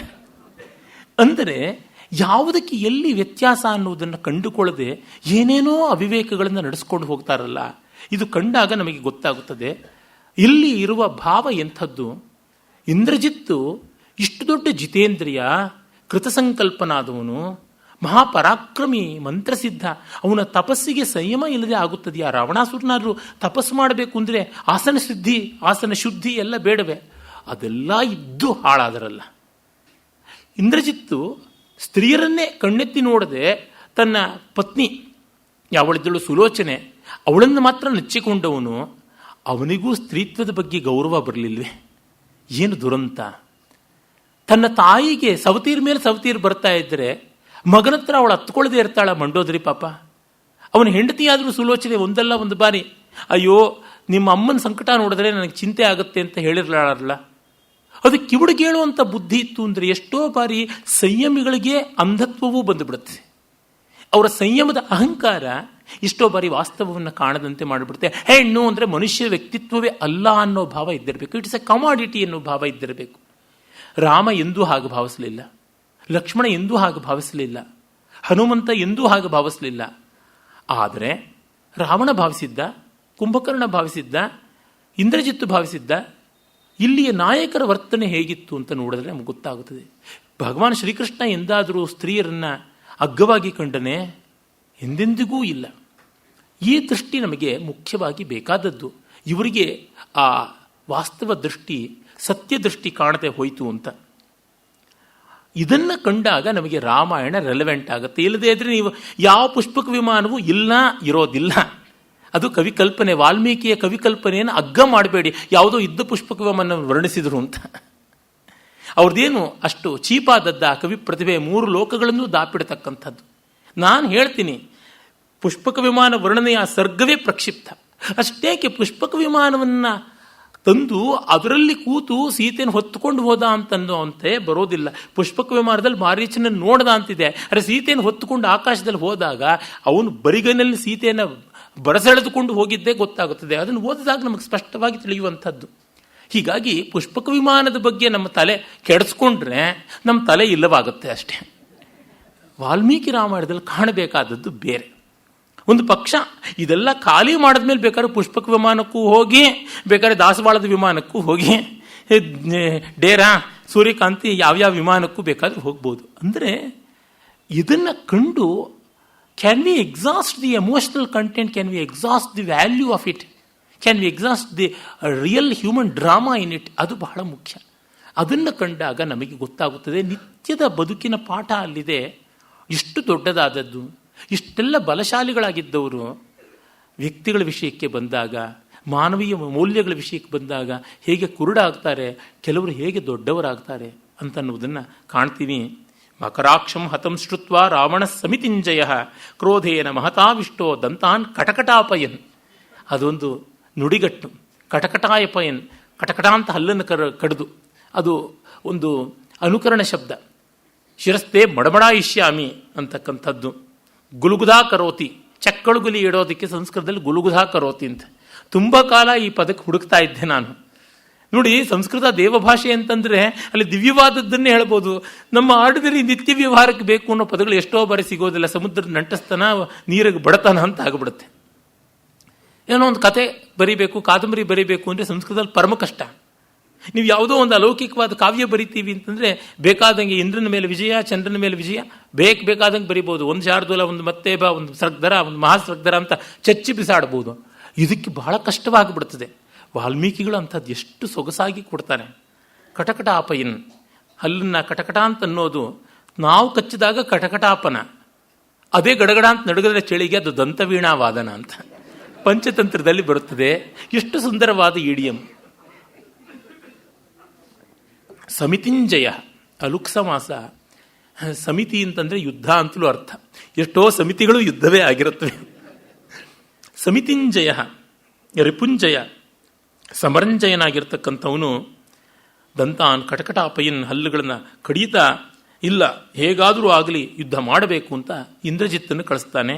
ಇಂದ್ರಜಿತ್ತು ದಿವ್ಯಾಸ್ತ್ರಗಳನ್ನೆಲ್ಲ ತೆಗೆದುಕೊಂಡು ಹೋಗಿ ಎಂದಿನಂತೆ ಹೋಮ ಮಾಡ್ತಾನೆ. ಸರ್ವತೋಜ್ಞಂ ಸಮಾಸ್ತೀರ್ಯ ಶರಪತ್ರೈ ಸತೋಮರೈಹಿ ಛಾಗಸ್ಯ ಕೃಷ್ಣ ವರ್ಣಸ್ಯ ಗಲಂ ಜಗ್ರಾಹ ಜೀವತಃ ಅಂತ. ಹಾಗೆ ಅವನು ಆ ದಿವ್ಯವಾದಂತಹ ಹೋಮ ಮಾಡಿ ಆ ಹೋಮದಲ್ಲಿ ತಾನು ಬಲವನ್ನು ಪಡ್ಕೋತಾನೆ. ಬಭೂಸ್ತಾನಿ ಲಿಂಗಾನಿ ವಿಜಯಂ ದರ್ಶಯಂತಿ ಚ. ಅಲ್ಲಿ ಹೊಗೆ ಬಂದದ್ದು ಅವನಿಗೆ ವಿಜಯ ತೋರಿಸುವ ಸೂಚನೆ ಆಯಿತು. ಹಿಂದೆ ಕೂಡ ಇದೇ ಶ್ಲೋಕಗಳು ಬಂದಿದ್ವು ನೋಡಿ. ಅವನು ಬಂದಾಗ ಇಷ್ಟು ಟೆಕ್ನಿಕಲಿ ಪರ್ಫೆಕ್ಟ್ ಆಗಿರೋದು ಮಾಡ್ತಾ ಇದ್ದ. ವಾಮಾಚಾರ ಎಲ್ಲನೂ ತುಂಬ ಟೆಕ್ನಿಕಲಿ ಪರ್ಫೆಕ್ಟ್ ಆಗಿ ಮಾಡಬೇಕು, ಇಲ್ಲದೆ ಅವರಿಗೆ ಹೊಡೆಯುತ್ತೆ ಅಂತಂತಾರಲ್ಲ ಹಾಗೆ. ಶಸ್ತ್ರಾಣಿ ಶರಪತ್ರಾಣಿ ಸಮಿತೋತ ಬಿಭೀತಕಾಹ. ಬಿಭೀತಕ ಅಂತಂದರೆ ತಾರೆ ಮರ. ಆ ವಿಭೀತಕ ವೃಕ್ಷದ ಸಮಿತ್ತುಗಳಂತ ಇರಬೇಕು. ಅಲ್ಲಿ ಕಲಿಪುರುಷನ ವಾಸ ಉಂಟು ಅಂತ ನಳೋಪಾಖ್ಯಾನದಲ್ಲಿ ಬರುತ್ತದೆ. ಆ ವಿಭೀತಕ ವೃಕ್ಷದ ಸಮಿತ್ತುಗಳನ್ನು ತಗೊಂಡು ಬರ್ತಾರೆ. ಆಮೇಲೆ ಲೋಹಿತಾನಿಚ ವಾಸಾಂಸಿ ಸ್ರುವಂ ಕಾರ್ಷ್ಣಾಯಸಂ ತಥಾ. ಕಬ್ಬಿಣದ ಒಂದು ಸ್ರುವ ಸಾಮಾನ್ಯವಾಗಿ ದಕ್ಷಿಣಾಚಾರದಲ್ಲಿ, ಅಂದರೆ ಯಾವುದು ಸಾತ್ವಿಕವಾದ ಹೋಮಗಳು ಹವನಗಳು, ಅಲ್ಲಿ ಅಶ್ವತ್ಥದಲ್ಲಿ, ಔದುಂಬರದಲ್ಲಿ, ಪಲಾಶದಲ್ಲಿ, ನೆಗ್ರೋಧದಲ್ಲಿ, ಈ ಖದಿರದಲ್ಲಿ, ಈ ಥರ ಕೆಲವು ವಿಶಿಷ್ಟವಾದ ವೃಕ್ಷಗಳನ್ನು ಹೇಳಿರ್ತಾರೆ, ಅದರಲ್ಲಿ ಮಾಡಬೇಕು. ಉದಾಹರಣೆಗೆ ಶ್ರೌತಯಾಗದ ಅಗ್ನಿಧ್ರ ಅಂತ ಯಾವನಿರ್ತಾನೆ ಋತ್ವಿಕ್ಕು, ಅವನ ಕೈಯಲ್ಲಿ ಒಂದು ಖಡ್ಗದ ಆಕಾರದ ಒಂದು ಯಜ್ಞ ಪರಿಕರವನ್ನು ಹಿಡಿದಿರ್ತಾನೆ. ಅದು ಖದಿರ ಅಂದರೆ ಜಾಲಿ ಮರದಿಂದ ಮಾಡಿರ್ತಕ್ಕಂಥದ್ದು, ಗೊಬ್ಬುಳಿ ಅಂತಲೂ ಕರೀತಾರೆ. ಅದರಿಂದ ಮಾಡಿರ್ತಕ್ಕಂಥದ್ದನ್ನು ಅವನು ಹಿಡಿದಿರಬೇಕು ಅಂತ ಉಂಟು. ಅದೇ ರೀತಿಯಲ್ಲಿ ಈ ಚಮಸಾಧ್ವರ್ಯಿಗಳು ಅಂತ ಯಾರಿರ್ತಾರೆ ಅವರುಗಳು ಬಳಸ್ತಕ್ಕಂಥ ಇಡ, ಜುಹು ಮೊದಲಾದಂಥ ಬೇರೆ ಬೇರೆ ಯಜ್ಞ ಪಾತ್ರಗಳಿರುತ್ತೆ. ಅವುಗಳನ್ನು ಸಾಮಾನ್ಯವಾಗಿ ಔದುಂಬರ ವೃಕ್ಷದಿಂದ ಮಾಡುವುದು ಅಂತ. ಹೀಗೆ ಇಲ್ಲಿ ಕಬ್ಬಿಣದಲ್ಲಿ ಮಾಡುವುದು ಅಂತ. ಕಬ್ಬಿಣ ಮೈಲಿಗೆ ಅದು ವಾಮಾಚಾರಕ್ಕೆ ವಿಶೇಷವಾಗಿ ಬಳಕೆ ಆಗುವಂಥದ್ದು. ಅದನ್ನು ಅಲ್ಲೇ ಪ್ರಶಸ್ತ ಅಂತ ಹಾಗೆ ಮಾಡತಕ್ಕಂಥದ್ದು. ಅದನ್ನು ಆಮೇಲೆ ಲೋಹಿತಾನಿ ವಾಸಾಂಸಿ, ಯಜ್ಞಾದಿಗಳನ್ನು ಮಾಡಬೇಕಾದ್ರೆ ಬೆಳ್ಳಿಗಿರತಕ್ಕಂಥ ಅಥವಾ ಹಳದಿ ಬಣ್ಣದ ವಸ್ತ್ರ ಉಟ್ಟುಕೊಳ್ಬೇಕು ಅಂತಂದರೆ ಇಲ್ಲಿ ಕೆಂಪು ಬಣ್ಣದ್ದು. ಮತ್ತು ಲೋಹಿತ ಉಷ್ಣೀಷಗಳನ್ನು ಧರಿಸಬೇಕು ಅಂತ ಶ್ರೌತದಲ್ಲಿ ಕೂಡ ಬರ್ತದೆ. ಲೋಹಿತ ಉಷ್ಣೀಷಧಾರಿಣ ಮೀಮಾಂಸಾಶಾಸ್ತ್ರದಲ್ಲಿ ಮತ್ತೆ ಮತ್ತೆ ಆ ರೀತಿಯಾಗಿ ಋತ್ವಿಜರು ಕುಲಾವಿ ಹಾಕ್ಕೊಂಡಿರಬೇಕು, ಕೆಂಪು ಬಣ್ಣದ್ದು ಅಂತೆಲ್ಲ ಬರ್ತದೆ. ಅದನ್ನೆಲ್ಲ ತಂದರು ಅಂತ ವಾಲ್ಮೀಕಿ ಮಹರ್ಷಿಗಳು ಆವರಣ ನಿರ್ಮಾಣ ಮಾಡ್ತಾರೆ. ಆಂಬಿಯನ್ಸ್ ಕ್ರಿಯೇಟ್ ಮಾಡೋದು ಬಹಳ ಮುಖ್ಯ. ಮತ್ತೆ ಅವನು ಕಪ್ಪು ಬಣ್ಣದ ಮೇಕೆಯನ್ನು ಬಲಿ ಕೊಟ್ಟು ಇದೆಲ್ಲ ಹೋಮ ನಡೆಸ್ತಾನೆ. ಆಮೇಲೆ ಅವನು ದೇವತೆಗಳನ್ನು ತೃಪ್ತಿಪಡಿಸಿ ಮತ್ತೆ ದೇವದಾನವ ರಾಕ್ಷಸರನ್ನೆಲ್ಲರನ್ನೂ ತರ್ಪಣ ಮಾಡ್ತಾನೆ. ಅಂದರೆ ಇದು ವಾಮಾಚಾರವಾದ್ದರಿಂದ ಎಲ್ಲ ರೀತಿಯಾದಂಥ ಅಲೌಕಿಕ ಶಕ್ತಿಗಳಿಗೂ ಕೂಡ ಆಹುತಿ ಉಂಟು. ಆಮೇಲೆ ಅವನು ಅದೃಶ್ಯವಾದ ತನ್ನ ರಥವನ್ನು, ಯಾರಿಗೂ ಕಾಣಿಸ್ದೇ ಇರತಕ್ಕಂಥ ರಥವನ್ನು ಹತ್ತಿಕೊಂಡು ದಿವ್ಯಾಯುಧಗಳನ್ನು ಇಟ್ಟುಕೊಂಡು ಹೋಗ್ತಾನೆ. ರಣರಂಗಕ್ಕೆ ಬಂದು ನೋಡಿದಾಗ ಅವನನ್ನು ಆಕಾಶದಲ್ಲಿ ಕಂಡು ಓಹೋ ಯಾರು ಬಂದಿದ್ದಾರೆ ಇಂದ್ರಜಿತ್ತು ಅಂತ ಅಂದುಕೊಳ್ಳೋಕ್ಕೂ ಅವಕಾಶ ಇಲ್ಲ. ಮಾಯವಾಗಿ ಬಿಟ್ಟಿದ್ದಾನಲ್ವ. ಮಾಯವಾಗಿ ಕಪಟ ಯುದ್ಧವನ್ನು ಮಾಡ್ತಾನೆ. ಇಮೌತಾವಿತಿ ಸಂಚಿತ್ಯ ಸಜ್ಜಂ ಕೃತ್ವಾ ಚ ಕಾರ್ಮುಕಂ, ಇವರೇ ರಾಮಲಕ್ಷ್ಮಣರು ಅಂತ ನೋಡಿಕೊಂಡು ಬಾಣವನ್ನು ಬಿಡ್ತಾನೆ. ಸಿಕ್ಕಾಪಟ್ಟೆ ಬಾಣ ಪ್ರಯೋಗ ಮಾಡ್ತಾನೆ. ಇವರೂ ಕೂಡ ಪ್ರತ್ಯಸ್ತ್ರಗಳನ್ನು ಹೂಡ್ತಾರೆ. ಹಾಗೆ ನಡೀತಾ ಬರ್ತದೆ ಯುದ್ಧ. ಆಗ ಲಕ್ಷ್ಮಣನಿಗೆ ರೇಗೋಗ್ಬಿಡುತ್ತೆ. ಲಕ್ಷ್ಮಣಸ್ತು ಸುಸಂಕ್ರುದ್ಧೋ ಭ್ರಾತರಂ ವಾಕ್ಯಮಬ್ರವೀತ್ ಬ್ರಾಹ್ಮಮಸ್ತ್ರಂ ಪ್ರಯೋಕ್ಷ್ಯಾಮಿ ವಧಾರ್ಥಂ ಸರ್ವರಕ್ಷಸಾಂ. ನಾನು ಬ್ರಹ್ಮಾಸ್ತ್ರವನ್ನೇ ಬಿಡ್ತೀನಿ, ಎಲ್ಲ ಶತ್ರುಗಳನ್ನು ಧ್ವಂಸ ಮಾಡಿಬಿಡ್ತೀನಿ ಅಂತಂತಾನೆ. ತಮುವಾಚ ತಥೋ ರಾಮೋ ಲಕ್ಷ್ಮಣಂ ಶುಭಲಕ್ಷಣಂ ನೈಕಸ್ಯ ಹೇತೋ ರಕ್ಷಾಂಸಿ ಪೃಥಿವ್ಯಾಂ ಹಂತುಮರ್ಹಸಿ. ಅಪ್ಪ, ಒಬ್ಬರಿಗೋಸ್ಕರ ಸಮಸ್ತ ರಾಕ್ಷಸ ಕುಲವನ್ನು ನಾಶ ಮಾಡಬಾರದು ಅಂತ. ನೋಡಿ, ಆ ಸಮಯದಲ್ಲೂ ರಾಮನಿಗೆ ಬ್ರಹ್ಮಾಸ್ತ್ರ ಪ್ರಯೋಗ ಮಾಡಿದ್ರೆ ಅವನು ಕಾಣಿಸ್ತಾ ಇಲ್ಲ, ಎಲ್ಲಿದ್ದಾನೆ ಅಂತ ಗೊತ್ತಿಲ್ಲ. ಏನೋ ಒಂದು ಕುರುಡು ಗುರಿನ ಹಾಕಿಬಿಟ್ಬಿಟ್ರೆ ಜಗತ್ತು ನಾಶ ಆಗುತ್ತದೆ, ಅಲ್ಲಿರುವ ರಾಕ್ಷಸರ ಹಾಳಾಗ್ತಾರೆ. ಇದು ಎಂದಿಗೂ ರಾಮನಿಗೆ ಅಭಿಪ್ರೇತವಲ್ಲ. ರಾಮನ ಔದಾರ್ಯವನ್ನು ಇಂಥ ರೀತಿಯಲ್ಲಿ ಕಾಣುವುದು ಬಿಟ್ಟು ಅವನನ್ನು ರಾಕ್ಷಸ ಸಂಹಾರ ಮಾಡಿದವನು, ಅವನು ರಕ್ತ ಪಿಪಾಸು ಅನ್ನುವ ರೀತಿಯಲ್ಲೆಲ್ಲ ದುಷ್ಟವಾಗಿ ಚಿತ್ರಣ ಮಾಡ್ತಾರೆ ದುರ್ಬುದ್ಧಿಜೀವಿಗಳು. ಅದು ತೀರ ತೀರ ಅನ್ಯಾಯ. ಅಯುಧ್ಯಮಾನಂ ಪ್ರಚ್ಛನ್ನಂ ಪ್ರಾಂಜಲಿಂ ಶರಣಾಗತಂ ಪಲಾಯಂತಂ ಪ್ರಮತ್ತಂ ವಾ ನತ್ವಂ ಹಂತು ಮಿಹಾರ್ಹಸಿ. ಯುದ್ಧದಲ್ಲಿ ಯಾರು ಭಾಗವಹಿಸ್ತಾ ಇಲ್ಲ, ಯುದ್ಧ ಮಾಡದೆ ಕೆಲವು ಸುಮ್ಮನೆ ಇರ್ತಾರೆ. ಉದಾಹರಣೆಗೆ ಸಾರಥಿ, ಅವನು ಯುದ್ಧ ಮಾಡದೆ ನಿಲ್ತಾನೆ. ಆಯುಧಗಳನ್ನು ತಂದು ಎತ್ತಿ ಕೊಡ್ತಕ್ಕಂಥವ್ರು ಅವರು, ಅಥವಾ ಅಲ್ಲಿ ಯಾರಾದರೂ ಗಾಯಾಳುಗಳಿದ್ದರೆ ಅವರಿಗೆ ಅವರು ಉಪಚಾರ ಮಾಡ್ತಕ್ಕಂಥವ್ರು, ನೀರು ಇತ್ಯಾದಿಗಳನ್ನು ತಂದು ಕೊಡೋರು, ಇಂಥವರು ಕೆಲವರು ಇರ್ತಾರೆ. ಅವರು ಫ್ರಿಂಜಸ್ಸಲ್ಲಿ ಇರ್ತಾರೆ, ಆಚೆ ಈಚೆ ಇರ್ತಾರೆ. ಅವರನ್ನಾಗಲಿ, ಪ್ರಚ್ಛನ್ನಂ ಮರೆಯಲ್ಲಿರುವವನ್ನಾಗಲಿ, ಪ್ರಾಂಜಲಿಂ ಕೈ ಮುಗಿದವನ್ನಾಗಲಿ, ಶರಣಾಗತನನ್ನು ಹುಲ್ಲು ಕಚ್ಚಿಕೊಂಡ್ರೆ ಕೊಲ್ಲಬಾರದು ಅಂತ ಉಂಟು. ನಿನ್ನ ಬಾಯಿನಲ್ಲಿ ಹುಲ್ಲು ಕಚ್ಚಿಸ್ತೀನಿ ಅನ್ನೋದೊಂದು ಗಾದೆ ಮಾತಿನಂತೆ ನುಡಿಗಟ್ಟಾಗಿದೆ. ಅದು ಯಾಕೆ ಅಂದರೆ ನಾವು ಪಶುಗಳಂತೆ ಆದ್ವಿ, ಅವಧ್ಯರಾದ ಗೋವುಗಳಂತೆ ಅನ್ನುವುದು ಅಲ್ಲಿ ತಾತ್ಪರ್ಯ. ಹುತ್ತ ಹತ್ತ ನಿಂತುಕೊಂಡ್ರೆ ಕೊಲ್ಲಬಾರದು, ಮಕಾಡೆ ಮಲಗಿಬಿಟ್ರೆ ಕೊಲ್ಲಬಾರದು. ಈ ಥರ ನಮ್ಮಲ್ಲಿ ಯುದ್ಧದಲ್ಲಿಯೂ ಎಷ್ಟೆಲ್ಲ ನಿಯತ್ತು ಇದೆ ಅಂತ ಗೊತ್ತಾಗುತ್ತದೆ. ಫಲ ಎಂತ ಓಡಿ ಹೋಗ್ತಾ ಇರ್ತಕ್ಕಂಥವನನ್ನು, ಪ್ರಮತ್ತನನ್ನು, ಮದ್ಯಪಾನ ಮಾಡಿ ತೂರಾಡ್ತಾ ಇದ್ದಾನೆ, ಅವನಿಗೆ ಮೈ ಮೇಲೆ ಪ್ರಜ್ಞೆ ಇಲ್ಲ ಅಂಥವನನ್ನು ಕೊಲ್ಲಬಾರದು ಅಂತ ಉಂಟು ಅಂತ. ಯುದ್ಧದಲ್ಲಿ ಮದ್ಯಪಾನ ಉಂಟು, ಅದು ವೀರಪಾನ ಅಂತ ಒಂದು ಪ್ರಪೋರ್ಷನ್ನಲ್ಲಿ ಗಾಯಾದಿಗಳಾದಾಗ ಗಮನ ಹಿಡದೇ ಇರೋ ಮಟ್ಟಕ್ಕೆ ಕುಡಿಯಬೇಕು ಅಂತಿದೆ. ಕುಡಿದು ತೂರಾಡಿ ತತ್ತರಿಸಿ ಕತ್ತಿ ಗುರಾಣಿ ಹಿಡಿಯೋಕ್ಕೂ ಆಗದೆ ಇದ್ದಾಗ ಅವರು ಯುದ್ಧಕ್ಕಲ್ಲ. ಆ ರೀತಿಯಾಗಿ ಇದನ್ನೆಲ್ಲ ಗಮನಿಸಿಕೊಂಡಂಥವನು. ಹಾಗಾಗಿ ಬೇರೆ ದಿವ್ಯಾಸ್ತ್ರಗಳನ್ನು ಬಳಸೋಣ, ಬ್ರಹ್ಮಾಸ್ತ್ರವನ್ನು ಬೇಡ ಅಂತಾನೆ.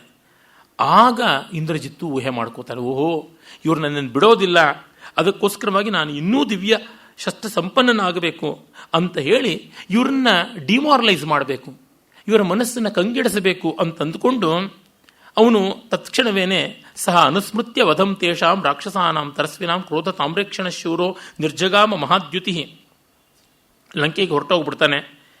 ಅಂದರೆ ಅವನು ಮಾಯಾ ಸೀತೆಯನ್ನು ತಂದು ವಧೆ ಮಾಡಿ ಆಮೇಲೆ ತಾನು ಸಾವಕಾಶವಾಗಿ ಒಂದು ಹೋಮ ಮಾಡಬೇಕು ಅಂತ ಕೂತಾನೆ.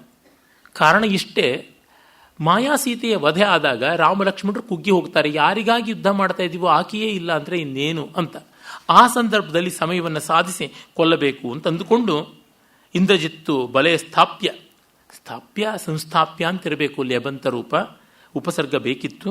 ಸೀತಾ ಮಾಯಾಮಯೀನ್ ತತಃ ಬಲೇನ ಮಹತಾವೃತ್ಯ ತಸ್ಯ ವಧ ಅರೋಚಯತ್, ಅವಳನ್ನು ಕೊಲ್ಲಬೇಕು ರಥದಲ್ಲಿಟ್ಟುಕೊಂಡು ಅಂತ. ಮೋಹನಾರ್ಥಂತು ಸರ್ವೇಷಾಂ ಬುದ್ಧಿಂ ಕೃತ್ವಾ ಸುದುರ್ಮತಿ ಹಂತುಂ ಸೀತಾಂ ವ್ಯವಸಿತೋ ವಾನರಾಭಿಮುಖೋ ಯಯೋ. ಅವನು ರಾಮಲಕ್ಷ್ಮಣರೆದುರಿಗೆ ಮಾಯಾಸೀತೆಯನ್ನು ಕೊಂದರೆ ಅವ್ರಿಗೆ ಗೊತ್ತಾಗ್ಬಿಡುತ್ತೆ. ಯಾರಿಗೂ ಸೀತೆಯನ್ನು ರಾಮನನ್ನು ಇಮಿಟೇಟ್ ಮಾಡೋಕ್ಕಾಗೋಲ್ಲ. They cannot be imitated. ಬ್ರಹ್ಮನಿಗೆ ಇನ್ನೊಂದು ಸೀತೆ ಇನ್ನೊಂದು ರಾಮನ ಸೃಷ್ಟಿ ಮಾಡೋಕ್ಕಾಗೋಲ್ಲ. It is the only case ಅಂತೀವಲ್ಲ ಹಾಗೆ. ಸೀತೆಯನ್ನು ಕಂಡಿಲ್ಲದ ವಾನರರ ಎದುರಿಗೆ ಕೊಲ್ಲಬೇಕು. ಆದರೆ ಸೀತೆಯೇ ಇವಳಂತೂ ಗೊತ್ತಾಗಬೇಕು. ಯಾರನ್ನೋ ಕೊಂದರು ಯಾರೋ ಅಂತ ಅಂದುಕೊಂಡ್ರು ಕಷ್ಟ. ಅದಕ್ಕೆ ಒಮ್ಮೆ ನೋಡಿದಂಥ ಹನುಮಂತ ಇರಬೇಕು. ಹನುಮಂತ ತುಂಬ ಹತ್ತಿರಕ್ಕೆ ಬಂದು ಸೀತೆಯನ್ನು ಕಣ್ಣಲ್ಲಿ ಕಣ್ಣಿಟ್ಟು ನೋಡೋಕ್ಕಾಗೋಲ್ವಲ್ಲ, ಅದು ಸಭ್ಯತೆ ಅಲ್ವಲ್ಲ. ಹಾಗಾಗಿ ಅವನು ಯಾವ ರೀತಿ ಮಾಡ್ದ ಅನ್ನುವ ಸೈಕಾಲಜಿ ಚೆನ್ನಾಗಿ ಗಮನಿಸಿಕೊಂಡಿದ್ದಾನೆ. ಇದೆ ಅವನು ಬುದ್ಧಿವಂತಿಕೆ. ರಾಮಲಕ್ಷ್ಮಣರು ಸೀತೆಯನ್ನು ಚೆನ್ನಾಗಿ ಬಲ್ಲವರು. ಹಾಗಾಗಿ ಆಗೋಲ್ಲ. ಪೂರ್ತಿ ಬಲ್ಲವರೇ ಅಲ್ಲದಂತಹ ವಾನರರು ಆಗೋಲ್ಲ. ವಾನರರು ಇರಬೇಕು, ರಾಮಲಕ್ಷ್ಮಣರು ಇರಬಾರ್ದು. ಆದರೆ ನೋಡಿದಂಥ ಅವನು ಸಕೃತ್ ದರ್ಶನ ಮಾಡಿದ ಹನುಮಂತ ಇರಬೇಕು ಅಂತ ಅವನೆದುರಿಗೆ ಕೊಲ್ತಾನೆ. ಹನುಮಾನ್ ಪುರತಸ್ತೇಷಾಂ ಜಗಾಮ ಕಪಿಕುಂಜರ. ಅವನು ಬಂತಾನೆ, ನೋಡ್ತಾನೆ, ಸೀತೆ ಸಂಕಟ ಪಡ್ತಾ ಇದ್ದಾಳೆ. ಪರಿಕ್ಲಿಷ್ಟೈಕವಸನಾಂ ಅಮೃಜಾಂ ರಾಘವ ಪ್ರಿಯಾಂ ರಜೋ ಮಲಾಭ್ಯಾಂ ಆಲಿಪ್ತೈರ್ ಗಾತ್ರೈ ಸರ್ವಗಾತ್ರೈರ್ ವರಸ್ತ್ರಿಯಂ ತಾಂ ನಿರೀಕ್ಷ್ಯ ಮುಹೂರ್ತಂತು ಮೈಥಿಲೀತ್ಯಧ್ಯವಸ್ಯತು ಬಭೂವಾಚಿರ ದೃಷ್ಟಾ ಹಿ ಸತೇನ ಜನಕಾತ್ಮಜ ತಾಂ ದೀನಾಂ ಮಲದಿಗ್ಧಾಂಗೀಂ ರಥಸ್ಥಾಂ ದೃಶ್ಯ. ಅದು ದೃಷ್ಟವಾ ಆಗಬೇಕು. ಈ ರೀತಿಯಾದ ರೂಪಗಳು ಆರ್ಷಕಾವ್ಯಗಳಲ್ಲಿ ಬರುತ್ತವೆ. ತ್ವಾಂತವ್ಯಯ ಲೆಬಂತ ಆಗಿರುವಂಥದ್ದು. ಮೈಥಿಲೀ ಬಾಷ್ಪ ಪರ್ಯಾಕುಲ ಮುಖೋ ಹನುಮಾನ್ ವ್ಯಥಿತೋ ಅಭವತ್. ಸಂಕಟ ಪಡ್ತಾನೆ. ಇದೇನು ದುಃಖ ಪಡ್ತಾ ಇರತಕ್ಕಂಥ ಸೀತೆ, ಒಳ್ಳೆಯ ವಸ್ತ್ರವಿಲ್ಲ, ಅಲಂಕಾರವಿಲ್ಲ, ಮಲಿನವಾಗಿದ್ದಾಳೆ, ವಿಶೀರ್ಣಳಾಗಿದ್ದಾಳೆ. ಇಂಥವಳನ್ನ ರಥದಲ್ಲಿ ಕೂಡಿಸ್ಕೊಂಡಿದ್ದಾನಲ್ಲ ಈ ಪಾಪಿ, ಏನಿದು? ಸ್ವಲ್ಪ ದಿನಕ್ಕೆ ಮುಂಚೆ ತಾನು ಇವಳನ್ನೇ ಅಲ್ವಾ ನೋಡಿದ್ದು ಅಂತ ಅಂದುಕೊಂಡು, ಯಾಕಮ್ಮ ಎಲ್ಲಿ ಹೀಗಿದ್ದೀಯಾ ಏನು ಅಂತ ಅಂದುಕೊಂಡು ಯೋಚನೆ ಮಾಡ್ತಾನೆ. ಆಗ ತದ್ವಾನರ ಬಲಂ ದೃಷ್ಟ್ವಾ ರಾವಣಿ ಕ್ರೋಧಮೂರ್ಛಿತ ಕೃತ್ವಾ ವಿಕೋಶಂ ನಿಸ್ತ್ರಿಂಶಂ ಮೂರ್ಧಿ ಸೀತಾಂ ಪರಾಮೃಶತ್. ವರೆಯಿಂದ ಕತ್ತಿಯನ್ನು ಎಳೆದು, ಆ ನಿಸ್ತ್ರಿಂಶ ಅನ್ನೋ ಶಬ್ದವೇ ಕತ್ತಿಗೆ ತುಂಬ ಚೆನ್ನಾಗಿದೆ. ನೃಶಂಸ ಶಬ್ದಕ್ಕೆ ಸಂವಾದಿಯಾಗಿ ಬರುವಂಥ ರೀತಿಯಲ್ಲಿ, ಅಂದರೆ ಕೀಳಾದ ಕೆಲಸ ಮಾಡೋದಕ್ಕೆ ಇರತಕ್ಕಂಥ ಕತ್ತಿಯನ್ನು ಹಿರಿದು ಕೊರಳ ಮೇಲೆ ಸವರ್ತಾನಂತೆ. ಆಮೇಲೆ ಗೃಹೀತ ಮೂರ್ಧಜಾಂ ದೃಷ್ಟ್ವಾ ಹನುಮಾನ್ ದೈನ್ಯಮಾಗತಃ. ಅವಳ ಜುಟ್ಟು ಹಿಡಿದು ಕತ್ತಿನ ಬೀಸಬೇಕು ಅಂತ ಸಿದ್ಧವಾದಾಗ ಹನುಮಂತ ಸಂಕಟ ಪಡ್ತಾನೆ, ಅಳೋಕ್ ಶುರು ಮಾಡ್ತಾನೆ. ದುರಾತ್ಮನ್ ಆತ್ಮಕೇಶಾಯ ಆತ್ಮನಾಶಾಯ ಕೇಶಪಕ್ಷೇ ಪರಾಮೃಶ ಬ್ರಹ್ಮರ್ಷೀಣಾಂ ಕುಲೇ ಜಾತೋ ರಾಕ್ಷಸೀಂ ಯೋನಿಮಾಶ್ರಿತ ಧಿಕ್ವಾಂ ಪಾಪ ಸಮಾಚಾರಂ ಯಸ್ಯತೆ ಮತಿರಿದೃಶಿ ನೃಶಂಸ ಅನಾರ್ಯ ದುರ್ವೃತ್ತ ಕ್ಷುದ್ರ ಪಾಪ ಪರಾಕ್ರಮ ಅಂತೆಲ್ಲ ಬಾಯಿಗೆ ಬಂದಾಗ ಬೈತಾರೆ. ಬ್ರಹ್ಮರ್ಷಿಯಾದಂಥ ಬ್ರಹ್ಮ ಮಾನಸಪುತ್ರನಾದ ಪುಲಸ್ತ್ಯನ ಗೋತ್ರದಲ್ಲಿ ಹುಟ್ಟಿ ನೀನು ಈ ದುಷ್ಕಾರ್ಯ ಮಾಡ್ತಾ ಇದೆಯಲ್ಲ, ಪಾಪಿಷ್ಟ, ನಿನಗೆ ಧಿಕ್ಕಾರವಿರಲಿ ಅಂತೆಲ್ಲ ಅಂತಾನೆ. ಆಮೇಲೆ ಈ ಅನಾರ್ಯವಾದ ಕೃತ್ಯ ನೀನು ಮಾಡಿದ್ದಕ್ಕೆ ಅನಾರ್ಯಸ್ಯ ಈದೃಶಂ ಕರ್ಮ ಘೃಣಾತೆ ನಾಸ್ತಿ ನಿರ್ಘೃಣ ಚ್ಯುತ ಗೃಹಚ್ಚ ರಾಜ್ಯಾಚ್ಚ ರಾಮಹಸ್ತಾಚ್ಚ ಮೈಥಿಲಿ. ಅಯ್ಯೋ, ಎಂಥ ಅನ್ಯಾಯ ಮಾಡ್ತಾ ಇದೆಯಾ. ಊರು ಕೇರಿ ಎಲ್ಲ ಬಿಟ್ಟು ಬಂದವಳು ಗಂಡನಿಂದಲೂ ಈಗ ದೂರವಾಗಿ ಪ್ರಾಣಕ್ಕೂ ಎರವಾಗೋ ಸ್ಥಿತಿಯನ್ನು ತಂದಿದ್ದೀಯಲ್ಲ ಅವಳಿಗೆ ಅಂತ ಅಂದುಕೊಂಡು, ಆದರೆ ಅವನು ಹಿಂದೆ ಮುಂದೆ ನೋಡದೆ ಪೀಡಾಕರ ಮಮಿತ್ರಾಣಾಂ ಯತ್ಸ್ಯಾತ್ ಕರ್ತವ್ಯಮೇವ ತತ್ ತಮೇವ ಮುಕ್ತ್ವಾ ರುದತಿಂ ಸೀತಾಂ ಮಾಯಾಮಯೀಂ ತದಾ ಶಿತಧಾರೇಣ ಖಡ್ಗೇಣ ನಿಜಘಾನ ಇಂದ್ರಜಿತ್ ಸ್ವಯಂ ಯಜ್ಞೋಪವೀತ ಮಾರ್ಗೇಣ ಭಿನ್ನಾತೇನ ತಪಸ್ವಿನಿ. ಉದ್ದಕ್ಕೆ ಎಡಹಗಲ ಮೇಲೆ ಜನಿವಾರ ಇದ್ದಂತೆ ಅರ್ಧ ಶರೀರ ತುಂಡು ಮಾಡಿಬಿಡ್ತಾನೆ. ಆಗ ಬಹಳ ಸಂಕಟಪಟ್ಟು ಗೋಳಾಡ್ತಾರೆ. ವಾನರ ವೀರರ ಸಂಕಟ, ರಾಕ್ಷಸ ವೀರರ ಜಯಕಾರ, ಇದರ ಮಧ್ಯದಲ್ಲಿ ಇಂದ್ರಜಿತ್ತು ಅಂತರ್ಧಾನನಾಗಿ ಹೋಗ್ಬಿಡ್ತಾನೆ. ಆಗ ಎಲ್ಲರೂ ಸಂಕಟ ಪಡೋದಕ್ಕೆ ಆರಂಭ ಮಾಡ್ತಾರೆ. ವಾನರ ವೀರರೆಲ್ಲ ನಿರ್ವಿಣ್ಣರಾಗ್ತಾರೆ, ಕುಗ್ಗಿ ಹೋಗ್ತಾರೆ. ಆ ಸಂದರ್ಭದಲ್ಲಿ ಈ ಸುದ್ದಿ ರಾಮ ಲಕ್ಷ್ಮಣರಿಗೂ ಕೂಡ ತಿಳಿಯುತ್ತದೆ. ಆಗ ಅವರು ಚಿಂತೆ ಮಾಡ್ತಾರೆ, ಇದೇನು ಹೀಗಾಯ್ತಲ್ಲ ಅಂತ ದುಃಖ ಪಡ್ತಾರೆ. ಆ ಹೊತ್ತಿಗೆ ರಾಮನಿಗೆ ಮೂರ್ಛೆಯೇ ಬಂದುಬಿಡುತ್ತದೆ. ಲಕ್ಷ್ಮಣನೂ ಸಂಕಟ ಪಡ್ತಾನೆ. ಶುಭೇ ವರ್ತಮನಿ ತಿಷ್ಠಂತಂ ತ್ವಾಮಾರ್ಯ ವಿಜಿತೇಂದ್ರಿಯಂ ಅನರ್ಥೇಭ್ಯೋ ನ ಶಕ್ನೋತಿ ತ್ರಾತುಂ ಧರ್ಮೋ ನಿರರ್ಥಕ ಭೂತಾನಾಂ ಸ್ಥಾವರಾಣಾಂಚ ಜಂಗಮಾನಾಂಚ ದರ್ಶನಂ ಯಥಾಸ್ತಿ ನಥತಾ ಧರ್ಮ ತೇನ ನಾಸ್ತೀತಿ ಮೇಮತಿ. ಅಣ್ಣ, ಎಷ್ಟು ಸದಾಚಾರಿ, ಎಷ್ಟು ಶುಭಚಿಂತಕ, ಎಷ್ಟು ಜಿತೇಂದ್ರಿಯ, ಇಂಥ ಧಾರ್ಮಿಕ ನೀನು, ಇಂಥ ನಿನಗೆ ಧರ್ಮ ಒದಗಿ ಬರಲಿಲ್ಲ. ಅಂಥ ಧರ್ಮ ನಿರರ್ಥಕ ಅಂತ ಅನ್ನಬೇಕು. ಸ್ಥಾವರ ಜಂಗಮಾತ್ಮಕವಾದ ಜಗತ್ತನ್ನು ಪರಿಶೀಲನೆ ಮಾಡಿದರೆ ಧರ್ಮ ಅನ್ನೋದು ಇಲ್ಲ ಅಂತ ಗೊತ್ತಾಗ್ತಾ ಇದೆ ಅಂತಾನೆ. ರಾಮನ ಬಾಯಿಂದ ಒಮ್ಮೆಯೂ ಈ ಥರದ ಮಾತುಗಳು ಬರೋಲ್ಲ. ಲಕ್ಷ್ಮಣನಿಂದ ಮತ್ತೆ ಮತ್ತೆ ಬರ್ತದೆ. ಆದರೆ ರಾಮ ಲಕ್ಷ್ಮಣನ ಮಾತಿಗೆ ಕೋಪ ಮಾಡಿಕೊಳ್ಳದೇ ಇದ್ರೂ ಹಿತವನ್ನು ಹೇಳ್ತಾನೆ. ಯಥೈವ ಸ್ಥಾವರಂ ವ್ಯಕ್ತಂ ಜಂಗಮಂಚ ತಥಾವಿಧಂ ನಾಯಂ ಅರ್ಥಸ್ತಥಾ ಯುಕ್ತ ತ್ವದ್ವಿಧೋ ನ ವಿಪದ್ಯತೆ ಯದ್ಯಧರ್ಮೋ ಭವೇದ್ ಭೂತೋ ರಾವಣೋ ನರಕಂ ವ್ರಜೇತ್ ಭವಾಂಶ್ಚ ಧರ್ಮಯುಕ್ತೋ ವೈ ನೈವಂ ವ್ಯಸನಮಾಪ್ನುಯಾತ್. ಧರ್ಮವೇ ಇದ್ದಲ್ಲಿ ರಾವಣ ನೆಗೆದು ಬಿದ್ದು ನರಕಕ್ಕೆ ಹೋಗಬೇಕಿತ್ತು. ನೀನು ನೆಮ್ಮದಿಯಾಗಿ ಈ ದುಃಖಕ್ಕೆ ಎಡೆಯೇ ಕೊಡದೆ ಸುಖವಾಗಿರಬೇಕಾಗಿತ್ತು. ಏನಿದು? ತಸ್ಯ ಚ ವ್ಯಸನಾಭಾವಾತ್ ವ್ಯಸನಂಚ ಗತೇ ತ್ವಯಿ ಧರ್ಮೋ ಭವತ್ಯಧರ್ಮಶ್ಚ ಪರಸ್ಪರ ವಿರೋಧಿನೋ. ಧರ್ಮ ನೋಡಿದ್ರೆ ವಿರೋಧವಾಗಿದೆ. ನಿನ್ನಂಥವನು ಸಂಕಟ ಪಡೋದು, ಅವನು ಮಜಾ ಉಡಾಯಿಸೋದು ನೋಡಿದ್ರೆ ಧರ್ಮ ಇಲ್ಲ ಅನಿಸುತ್ತದೆ. ಇದೆಲ್ಲ ದ್ರೌಪದಿ ಮಹಾಭಾರತದಲ್ಲಿ ಹೇಳುವ ಮಾತಿಗೆ ಸಂವಾದಿಯಾಗುತ್ತದೆ. ಧರ್ಮೇಣ ಉಪಲಭೇ ಧರ್ಮಂ ಅಧರ್ಮಂ ಚಾಪ್ಯಧರ್ಮತಃ ಯದ್ಯಧರ್ಮೇಣ ಯುಜ್ಯೇಯು ಯೇಶ್ವಧರ್ಮ ಪ್ರತಿಷ್ಠಿತ. ಎಂಥದ್ದಿದು? ಧರ್ಮ ಅನ್ನುವುದನ್ನು ಒಪ್ಪಿಕೊಂಡವರಿಗೆ ಸುಖವೇ ಇರಬೇಕಿತ್ತು. ನ ಧರ್ಮೇಣ ಯುಜ್ಯೇರನ್ ಅಧರ್ಮ ರುಚಯೋ ಜನಾ ಧರ್ಮೇಣ ಚರತಾಂ ಧರ್ಮ ತಥಾ ಚೈಷಾಂ ಫಲಂ ಭವೇತ್. ಯಾರು ಅಧರ್ಮದ ದಾರಿಯಲ್ಲಿ ಇದ್ದಾರೋ ಅವರಿಗೆ ದಂಡನೆ ಆಗಬೇಕು. ಅಧರ್ಮ ಲೇಷವೂ ಇಲ್ಲದೆ ಇದ್ದವರಿಗೆ ಹೆಚ್ಚೆಚ್ಚಿನ ಸುಖ ಸಿಗಬೇಕಲ್ವಾ? ಇದು ನಾವೆಲ್ಲ ಆಲೋಚನೆ ಮಾಡುವುದನ್ನು ಕವಿ ಒಂದೇ ಬಾರಿಗೆ ಲಕ್ಷ್ಮಣನ ಬಾಯಿನಲ್ಲಿ ಹೇಳಿಸಿದ್ದಾರೆ. ಯಸ್ಮಾದರ್ಥ ವಿವರ್ಧಂತೆ ಯೇಶ್ವಧರ್ಮ ಪ್ರತಿಷ್ಠಿತ ಕ್ಲಿಶ್ಯಂತೆ ಧರ್ಮಶೀಲಾಶ್ಚ ತಸ್ಮಾದೇತೌ ನಿರರ್ಥಕವು ವಧ್ಯಂತೆ ಪಾಪಕರ್ಮಾಣೋ ಯದ್ಯಧರ್ಮೇಣ ರಾಘವ ವಧಕರ್ಮ ಹತೋ ಧರ್ಮ ಸ ಹತಃ ಕಂ ವಧಿಷ್ಯತಿ. ಅಲ್ಲ, ಧರ್ಮಕ್ಕಾಗಿ ನಿಂತವರಿಗೆ ಕಷ್ಟ ಬಂದು ಅವರೇ ಸತ್ತೋರಿ, ಧರ್ಮ ಯಾರ ಮೇಲೆ ನಿಲ್ಲಬೇಕು? ಅದು ಸತ್ತೋಗಿದೆ ಅಂತಲೇ ಅರ್ಥ. ಅಥವಾ ವಿಹಿತೇನಾಯಂ ಹನ್ಯತೆ ಹಂತಿವಾಪರಂ ವಿಧಿರಾಲಿಪ್ಯತೆ ತೇನ ಸನ ಪಾಪೇನ ಕರ್ಮಣ. ವಿಧಿ ಎಲ್ಲವನ್ನೂ ಕೊಡುತ್ತದೆ ಅಂತಂದರೆ ನಿಜವಾಗಿ ಅದು ಪುಣ್ಯಗಳು ದೈವಕ್ಕೆ ಬರಬೇಕೇ ಹೊರತು ಮನುಷ್ಯನಿಗಲ್ಲ ಅಂತ ತುಂಬ ತುಂಬ ಕಟುವಾಗಿ ಅವನು ಹೇಳ್ತಾ ಹೋಗ್ತಾನೆ. ಅಂದರೆ ಒಂದು ಸತ್ಕರ್ಮ ದುಷ್ಕರ್ಮಗಳಿಗೆ ಫಲ ಅಫಲ ಇತ್ಯಾದಿಗಳು ಯಾವುದೂ ಇಲ್ಲ ಅಂತ ಅನಿಸುತ್ತದೆ. ಅದೃಷ್ಟ ಪ್ರತಿಕಾರೇಣ ತು ಅವ್ಯಕ್ತೇನ ಅಸತಾಸತ ಕಥಂ ಶಕ್ಯಂ ಪರಂ ಪ್ರಾಪ್ತುಂ ಧರ್ಮೇಣ ಅರಿವಿಕರ್ಷಣ.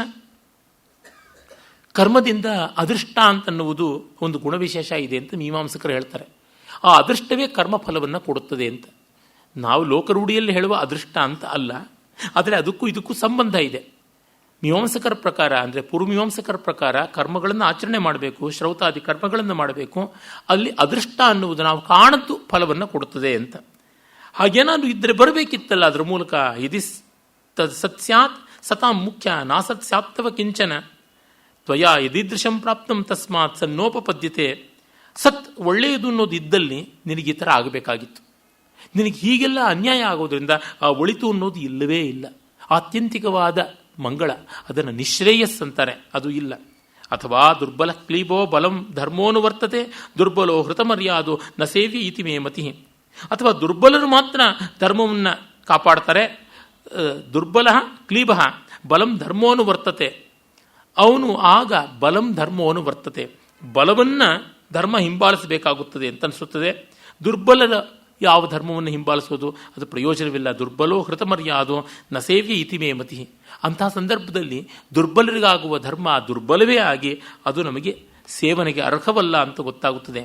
ಬಲಸ್ಯ ಯತಿಚೇತ್ ಧರ್ಮೋ ಗುಣಭೂತಃ ಪರಾಕ್ರಮೆ ಧರ್ಮ ಮುತ್ಸೃಜ್ಯ ವರ್ತಸ್ವ ಯಥಾ ಧರ್ಮೇ ತಥಾ ಬಲೆ.